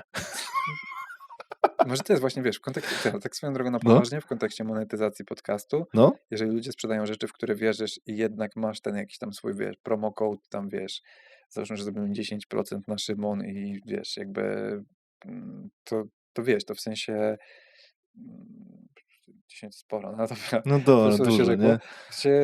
Jakby jakoś ktoś się złościł na to hasło, mogę Nie, być, nie, wiesz, ale i wiesz, może chodzi o nie, to, może że na to hasło dostanie coś więcej, wiesz, o co chodzi, nie? nie, Bo tam już jest za dużo, nie 10% dam więcej. Nie dam więcej, ale no, chociaż może, nie wiem. Nie, ale Dobra, dobre jeżeli jest ktoś to, się zgłosi, to coś podlinkujemy, no, wymyślimy, tak, coś coś wymyślimy, no. wymyślimy, będzie dobrze, to zróbmy niespodziankę. Zgłoście się na hasło O, Szymon i wymyślę, co tam można zrobić właśnie dokładnie, więcej. 10% odpalimy Szymonowi i wszyscy będą happy i nagle się okaże, że po co sprzedawać jakieś reklamy na AdSensie gówniane, dokładnie. jak można po prostu zrobić referral do czegoś dobrego i wiesz, jakby i tak autentycznie, no bo to nie jest jakaś No tak, zaplanowana no. akcja, w sumie to wyszło z naszej pogawędki, nie? Ale to będzie w annałach kiedyś marketingu, nie? Te 500 Oby. osób, które przyjdą na twoje konsultacje. Nie no, ja to kupiłem, nie? W sensie ja to kupuję, bo to rzeczywiście jest, tak jak mówisz, granie na kodach. Ty jesteś, Franek, trochę takim introwertykiem, co? No, Tak? no. Kupujesz w ogóle takie podziały? Wkrętasz sobie jakieś, że jesteś taki, a nie inny? Bo ty jesteś też takim strategiem, nie? Wiesz, jakby łatki zawsze są No. ograniczające i spłaszczają. Jak kiedyś próbowałem opisać siebie na LinkedInie, kim ja tam jestem, no to jakby finalnie wpisałem ten owner jako główny, że tam owner Mhm. tam 22 Ventures. Najpierw wymieniałem te firmy, teraz przestałem mieścić w nagłówku, więc jakby chyba zachowam to 22 Ventures. To jest takie trochę szkoda, bo w sensie ona nawet nie ma strony internetowej, więc jakby tak trochę firma krzak, ale Napisz 22 Ventures, które jest ownerem Tigers. Wystarczy, no nie? tak, ale to, Wiesz, to z no. kolei to ogranicza, bo tam jest dużo fajnych firm, no ale jakby, Okej, no. więc łatki tak, ale no myślę, że taki strateg, achiever, introwertyk, myślę, czy jakiś ambiwertyk, że jakby nie stresuje się wystąpieniami publicznymi w ogóle, jakby potrafię utrzymywać kontakty z ludźmi i tak dalej, ale jednak energię, to chyba Jung napisał, że Mhm. to chodzi o to, co ci daje energię, nie? No jakby dla mnie energia w samotności, w ciszy daje mi najwięcej energii. I właśnie to też bardzo cenię na przykład w mojej już narzeczonej, że jakby potrafi się zająć sobą, że my spędzamy fajnie czas, Mhm. ale jak chcemy posiedzieć w knajpie na telefonach, się nie odzywać, to nie ma, że nie wypada, nie klikaj coś, tylko Jezus, potrzebuję teraz się wyciszyć, nie? I Mhm. klikam sobie i ona sobie klika i wszyscy są Mhm. happy, a jak chcemy spędzić jakościowo czas, to możemy te telefony zostawić i zrobić i właśnie wszystko i tak samo chcę firmy prowadzić, tak samo chcę teraz właśnie w Tigers, że jakby jak nie ma coś potrzeby, to nie róbmy z tego, wiesz, historii, nie? No to wspomniałeś Junga, a propos tego, że czas w samotności. No to z tego co wiem, to on cię ochajtał bogato po to, żeby Tak, postawić mieć tą taką wieżę. samotnię Tak, i tak, tak. rzeczywiście się Dobry odciąć patent. od żony. I on chyba większość swoich dzieł właśnie napisał w samotności, nie wcale patrząc na ludzi, Czy czytałeś tylko Deep Work? Bo myśląc to było w Deep Worku chyba chyba. tak, no. Tak, w Deep Worku było, że właśnie, że najlepsze rzeczy Tak? powstają w odosobnieniu Okej. i to jest dokładnie to, dlaczego uwielbiam te wakacje. Nie jeżdżę na Ostatnio wakacje szukałem, gdzie dlatego, ja że to potrzebuję znalazłem. się smażyć na Mhm. słońcu, chociaż jest to przyjemne, tylko wiem, że w ten sposób powstaną jakościowe rozkminy, a już szczególnie w samolocie, nie? Gdzie nie możesz się ruszyć i wiesz, jakby no internet zaczyna być niestety w samolotach, więc jakby no to no ale można się wyizolować i skupić, złapać taki ekstremalny fokus. Mhm. Mówiłeś o łatkach, że ograniczają, ale z drugiej strony, z tego co słyszałem w innym materiale, to ty wykorzystujesz trochę te łatki po to, żeby się zboostować.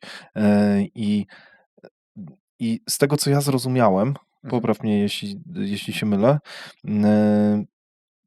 to że stawianie sobie przed oczami takiej swojej tożsamości kogoś, kim jeszcze może nie jesteś, albo stawianie właśnie wtedy, kiedy już jesteś i masz wystarczające dowody na to, że jesteś, może cię zboostować i z sekundy na sekundę możesz się stać tą osobą i lepiej dowozić przez właśnie obraz siebie. Tylko pytanie, kiedy?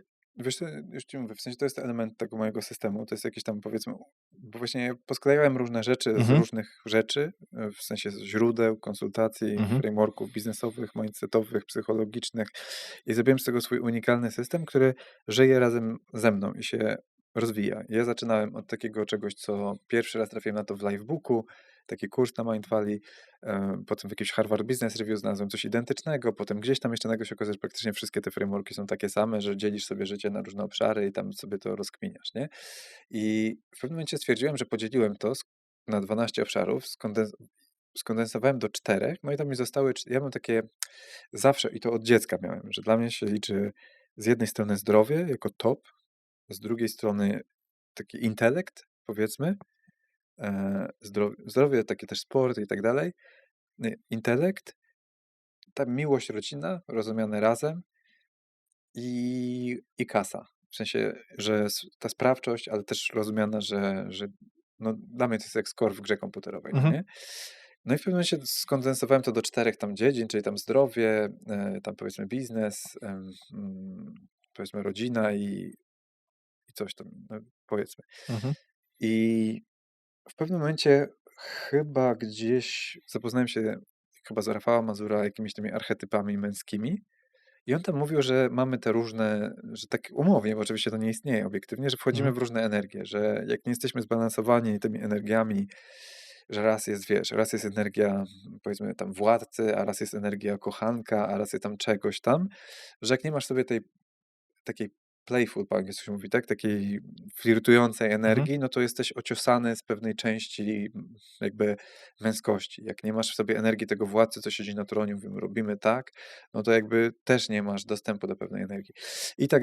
Tak samo z wojownik, on chyba mówił wojownik i czarodziej chyba, że i taki intelektualista, filozof. No i nagle się okazuje, że w kontekście balansowania, tak jak masz różne obszary życia, tak samo balansujesz idące z tym energię, nie? I chodzi o to, że nie da się powiedzieć finalnie, że ja jestem tylko wojownikiem, bo jak jesteś tylko wojownikiem, to masz takich gości natestosterowanych, którzy wdadzą się w pierwszą lepszą bójkę i w końcu dostają kosę pod żebra i tyle ich I widziałeś, nie? koniec. Mhm. Tak samo jak masz takich filozofów wiecznych, co wiesz, tylko pitolą, ale nie ma z tym wyników, no to jakby, wiesz, no to też jest jakby ryzykowna energia i tak Mhm. samo ze wszystkim. I ja nie do końca w tym, ale tak zauważyłem, kurde, mam te 4 de facto energie, czyli to się pokrywa z tym, co jakby wymyśliłem, to zanim on to wymyślił, Mhm. w sensie równolegle. On mi tak jakby uświadomił, jak można na to jeszcze spojrzeć i zacząłem sobie mówić, dobrze, to jak nazwać tę energię, bo ja nie czuję, że jestem wojownikiem czy czarodziejem, chociaż mogę się w to wczuć. Jak nazwać tożsamość, jak mówię o sobie.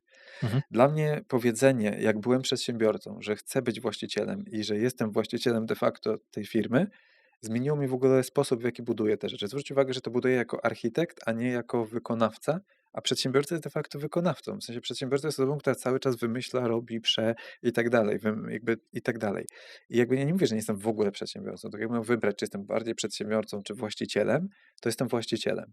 Mój docelowy mode to jest jakby inwestor, w tej chwili to jest właściciel łamane na architekt, coś takiego, ale chodzi o to, że rozumiesz swoją rolę bez rozpisywania. Oczywiście możesz to rozpisać na 100 stron, ale chodzi o to, że określasz, jak najlepiej siebie nazwać.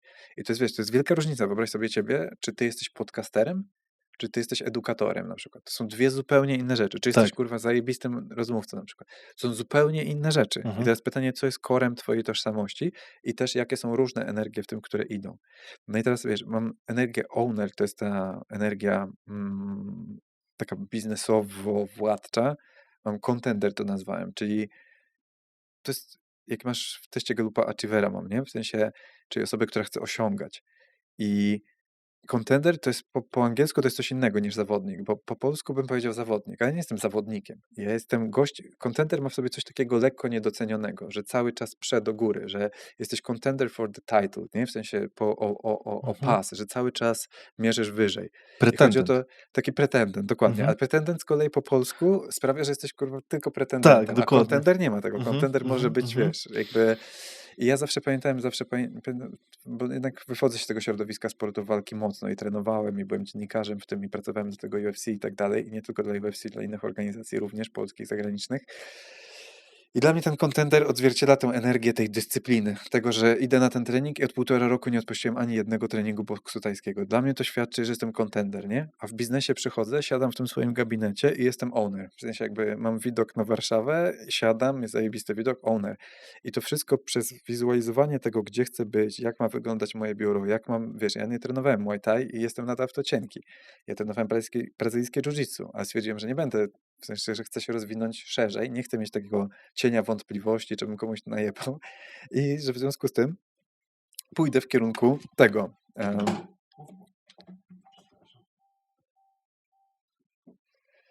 No i dam ci wrócić, w sensie Nie mów. Jesteśmy na tylu spoko. kamerach, że A, wiesz, jasne, nie, w nic nie sensie będzie widać. nie chciałem ten. Więc i wiesz, jakby uzupełniłem to, żeby wejść mocniej w tę energię, nie? Energia trzecia to jest jakby mężczyzna.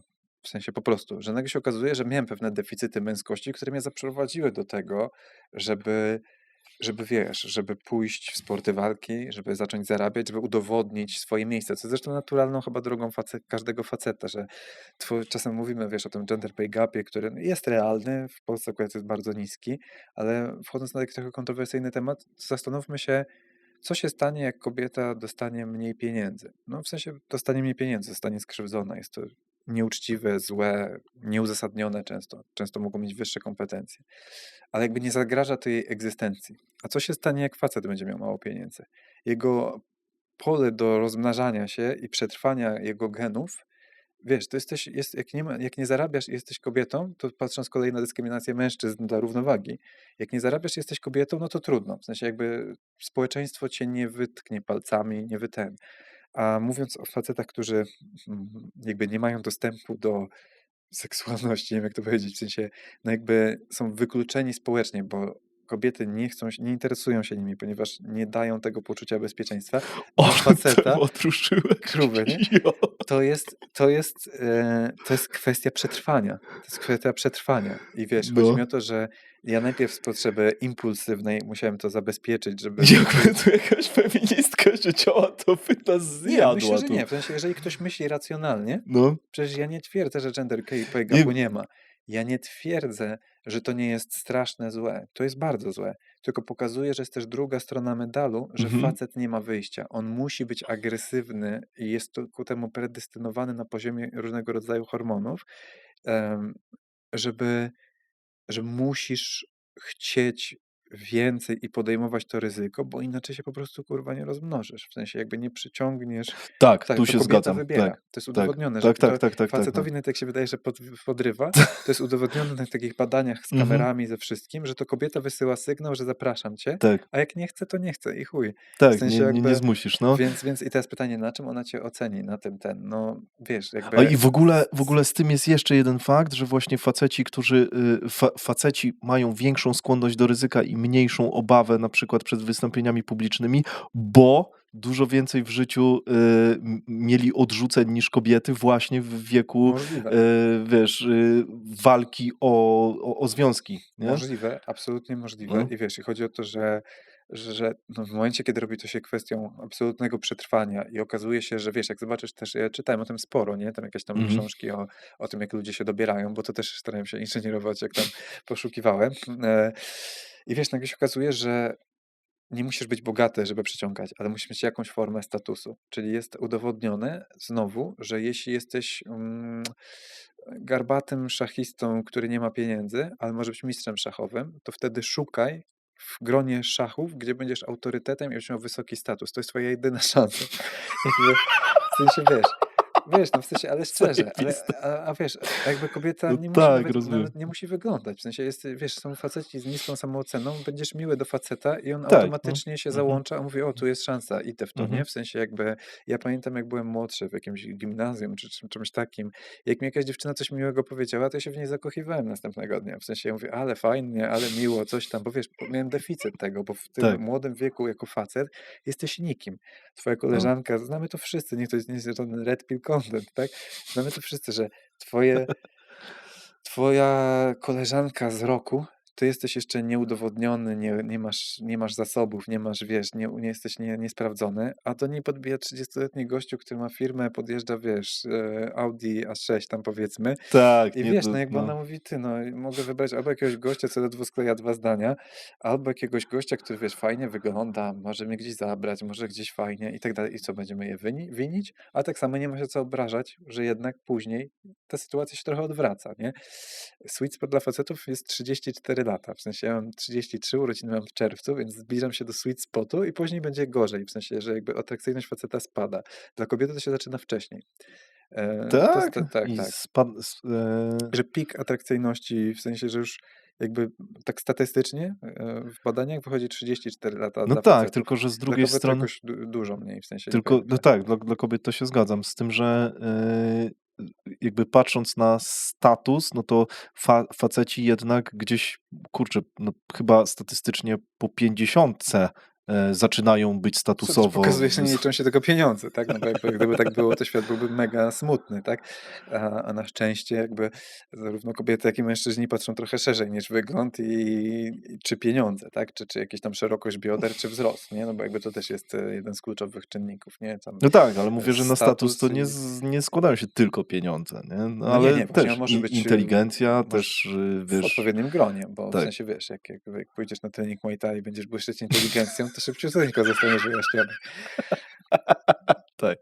To jest tak. Więc To tam jakby nie ma znaczenia, no, twoja erystyka. nie pamiętam skąd wyszła ta dygresja o tych wszystkich rzeczach, ale wiesz, ale jakby chodzi mi o to, że mężczyzna, energia mężczyzny, bardzo deficyt męskości, załatanie go, bardzo ważne. Uważam, że brakuje rytuału przejścia w kulturach dzisiaj, bo w wielu Tak? kulturach masz rytuał przejścia, że dobrze, wsadziłeś rękawice do rękawicy z mrówkami, wiesz, tam już nie pamiętam, w jakim plemieniu to było, i jak przetrwasz ten ból i wyjdziesz, to To jesteś jesteś mężczyzną. mężczyzną, no. A Ale dzisiaj w naprawdę praktyce czujesz, że brakuje, u nas czegoś bardzo, takiego? bardzo. Tak? Powiem ci, my byliśmy z chłopakami w Kazachstanie, w takiej Mhm. bani, e, i moment, gdzie musisz się rozebrać do naga przy facetach, jest taki, w sensie jakby to jest dziwne, w sensie ja rozumiem, że w szatni to jest jedno, No. ale chodzenie po czysto męskiej taki wiesz, taki basen, sauna, No coś, jest to widzisz gay młodzi, party dziwne, starzy, no. no w sensie dziwne, nie?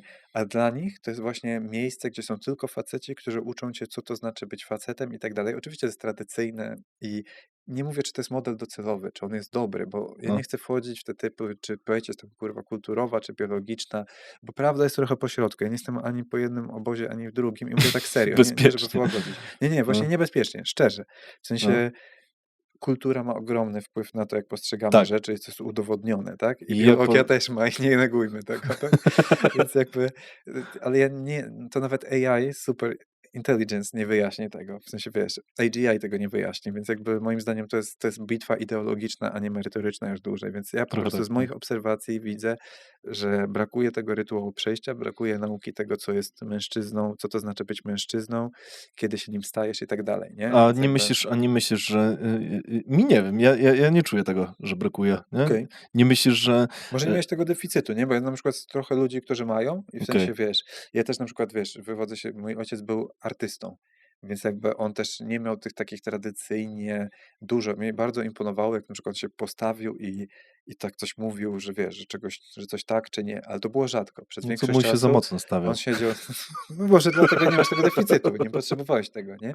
A wiesz, mój ojciec siadał i sobie gadał tak jak ja i machał sobie ręką i tak dalej. I wiesz, i jakby nauczyłem się od niego dużo takich intelektualnych rzeczy i tak dalej, ale stricte tej męskości, tego wszystko, tego typu, też biorąc pod uwagę, że zawsze miałem jakieś partnerki, którymi spędzałem większość czasu, to jak ja wyszedłem do czysto męskiego świata, ja byłem, tak jak wspominałem, w zeszłym roku, pierwszy raz byłem na czysto męskim wyjaździe. Pierwszy raz w Mhm, życiu, nie? mhm. I dlatego Ale ja też byłem potrzebowałem tej niedawno, energii. jakiś czas temu na No. Islandii, super opcja. Ale mi się wydaje, że no dobra, a nie myślisz, że każdy facet sam sobie powinien zrobić taki rytuał, skoro by go brakuje? No nie, bo potrzebujemy zewnętrznego potwierdzenia i moim zdaniem, jeżeli nie weryfikujemy się z rzeczywistością, na tym polega też to bycie facetem, że Mhm. rzeczywistość weryfikuje twoje wyobrażenie na twój własny Nie, temat i no tak, jesteśmy z tym no, ale możesz to konfrontowani. sprowokować. To jest bardzo dużo tego red pill contentu, w stylu, że wiesz, że dziewczyny mówią, że wszystkie, że są 10 na 10. Jakby, wiesz, podchodzisz do jakiejś dziewczyny, no nie wygląda 10 na 10, no w sensie No. ciężko mi sobie wyobrazić to i wiesz, kim jesteś, no jestem tam królową, jestem 10 na 10 i wiesz, i opowiadają takie, wiesz, historie o samej sobie, to jest odrealnienie, w sensie jakby, wiesz, chodzi o to, że facet, To nie kojarzę tego od nurtu, ty ale może nie wpadłeś w tą bańkę algorytmową, chyba nie. ja to trochę poklikałem i zacząłem to w końcu usuwać, bo to się robi Mhm. negatywne w pewnym sensie. Jak widzisz odrealnionych ludzi, wywiady, kto ci wpaja pewną wizję, że może tak większość ludzi nie myśli, ale są takie case'y. Facet jest bardzo często weryfikowany na swojej drodze i fajnie się zweryfikować. W sensie No tak, no. to jest spoko. Ale Dlatego mówię, wydaje mi się, że kurczę, nie wiem, ja jakoś tak czuję wewnętrznie, ale no, może rzeczywiście przez pryzmat tego, że może, nie wiem, może mnie zchallenge'owało kilka razy życie i dało po ryju i ja czuję, że jakby nie brakuje mi tego rytuału i wręcz wydaje mi się, że on istnieje, nie? W postaci Ale czego?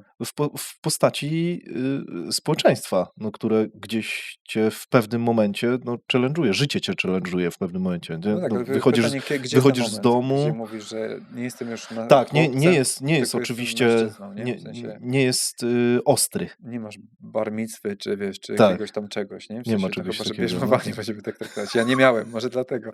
W sensie bez bierzmowania nie ma tego. Musiałem to przepracować wszystko. No. Ja miałem w późnym wieku, ale to inna historia. Ale No. wziąłem Achilles imię.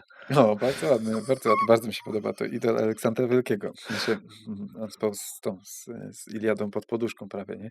Ale, Akurat to był Achilles Białegostoku, jak się okazało, ale dało się. no, a czwarta energia to jest Mhm, thinker, czyli jakby myśliciel, bo jakby na filozofa mhm. jestem za cienki w butach, w sensie uważam, że jak się nie studiowało filozofii jakoś grubo, to nie, ale jakby też lubię rozkminkę, wiesz, takie dla mnie idealna rozkminka, czytasz Harariego i on pisze, czy to zboże uprawia nas, czy my zboże, nie? No i jakby mówię, Tak, wow, ale no, zajebiste mega, nie? i tak dalej, i wiesz, i lubię w to wsiąknąć i te energie po prostu balansuję. I one są Takie to jest przejściowe. Chodzi zajebiste, o to, że no. to nie jest, że codziennie jestem, wiesz, myślicielem, który czyta książki. Ja ostatnio w tym roku przeczytałem na razie 2 książki, nie? Mhm, No to jak ktoś lubi się ścigać, to pewnie spoko, przeczytał 30, nie? no.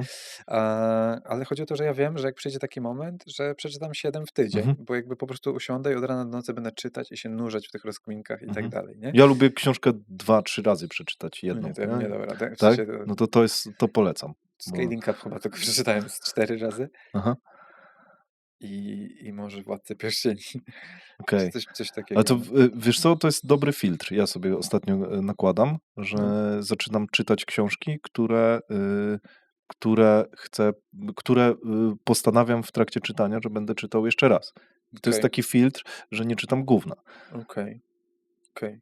nie? Ciekawe, no ale No, wiesz, no kwestia czasu na tak. czytanie, nie? W No, sensie no, jednak będąc w tych paru filmach, ten kalendarz jest naprawdę, naprawdę, znaczy no. każdego jest, w sensie czymś Tak, innym, tak, tak. należym tym, ale Mhm, w sensie to też wymówka, nie?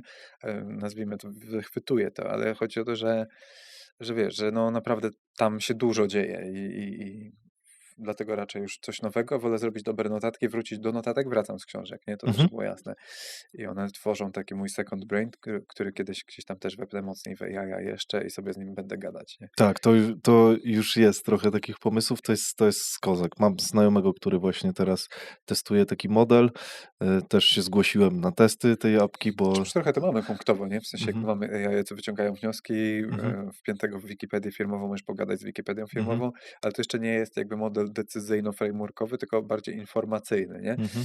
I żeby on, to trzeba było tam dobrze to Dobra, a to spiąć. jest tak, że wy kombinujecie od dolnych szczebli, tak jak większość firm, mam wrażenie, czy właśnie od góry? Bo mam znajomego, który twierdzi, że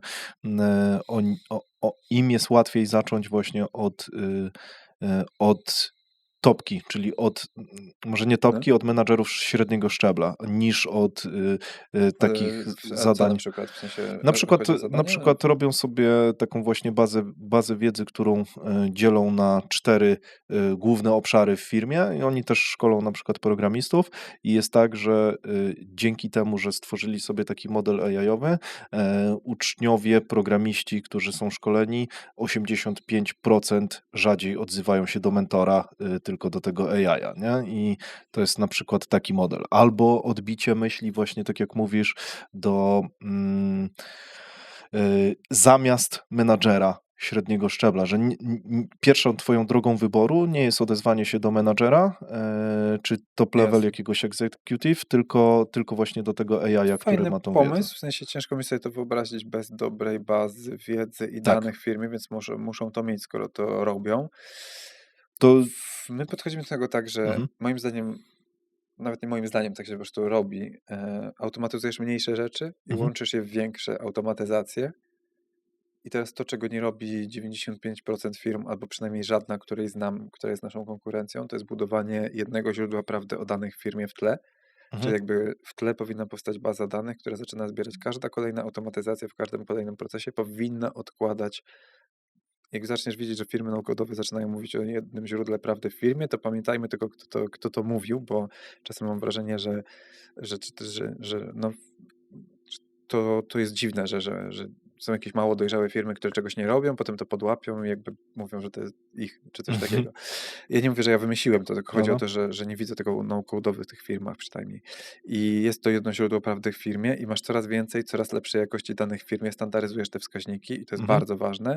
I dopiero wtedy, i tym danym są dane liczbowe w bazie wiedzy, w sensie w bazie danych i w bazie wiedzy tekst o Mhm. tym, jak robią procesy i jakieś tam i wtedy jakby jest dużo łatwiej zrobić coś większego, czyli na przykład analizę tych danych, Mhm. odbijanie myśli i tak dalej. Mhm. Ale mogę sobie wyobrazić prostego asystenta, który mówi, to są nasze wartości, tak się one objawiają w konkretnych Mhm. zachowaniach i wiesz, przetrenowanie go, żeby odpowiadał fajnie na temat jakichś tam codziennych sytuacji, nie? Tutaj ja myślę o konkretnych też sekcjach, nie? No bo masz rzeczywiście delivery, będzie miało zupełnie inną bazę wiedzy, tak jak mówisz, będzie sprzedaż, które będzie miało zupełnie Tak. inne podejście do tego, no bo tam jest model, tak? Model No w sumie bardzo konkretny. podobne, no bo też dobrze opisany proces, też Tak. mamy ten Sales OS, Mhm. Marketing OS i tak dalej. Mhm.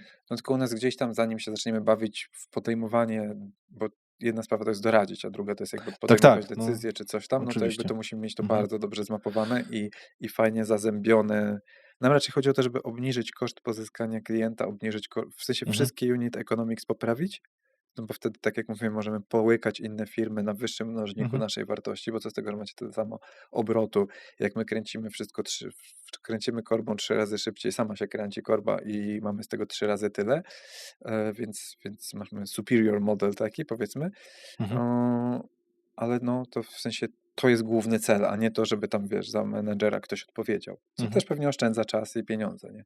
Tak, no tutaj ja myślę o modelach AI-owych ogólnie, że dzisiaj jest głównym problemem nie jest sam model, tylko rzeczywiście wytresowanie go, nie? Bo tam, żeby taki menadżer dobrze ci odpowiadał tak, jak to odpowiada menadżer, no to wyobrażam sobie, że te sesje musiałyby być na przykład, żeby to było perfekcyjne, nagrane i cały czas ten menadżer musiałby siedzieć i mówić, nie, tu odpowiedziałbym inaczej. I siedzi programista i bla, bla, Dokładnie, bla, czyli sobie musi być, tak jak dopisuje mówiłem bazę wcześniej, kodu, bazę wiedzy musi być następną. Nie? osoba, która Tak. nadzoruje proces i dlatego nie da się jeszcze Mhm. zrobić nic.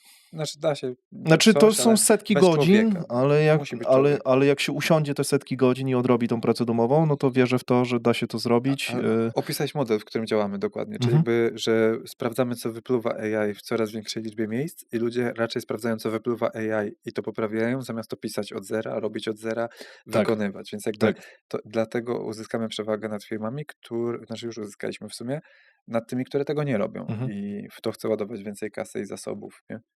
Super. Franku, tu grubo pojechaliśmy, No, mocno, mocno. bo zbliża się jakaś dziwna godzina, zaraz się ściemni. Dobra, myślę, że wyczerpaliśmy większość tematów. Ja dalej mam jeszcze z 5 stron tych tematów, ale no moglibyśmy siedzieć chyba jeszcze ze 2 dni, więc powoli zakończę. Tak, żeby podsumować te kilka rzeczy. W opisie będzie link do Twoich konsultacji. Jeżeli myślicie o wyjazdach dla przedsiębiorców i będziecie mogli przejść przez konkretną rozmowę kwalifikacyjną i będziecie chcieli to robić i to z wami rezonuje, o czym mówimy, to napiszcie w komentarzu, plus wyślijcie maila na kontakt@ostrategiach.pl. Oczywiście z tym komentarzem to żartuję, ale napiszcie komentarz jakikolwiek dla zasięgów, tak czy siak.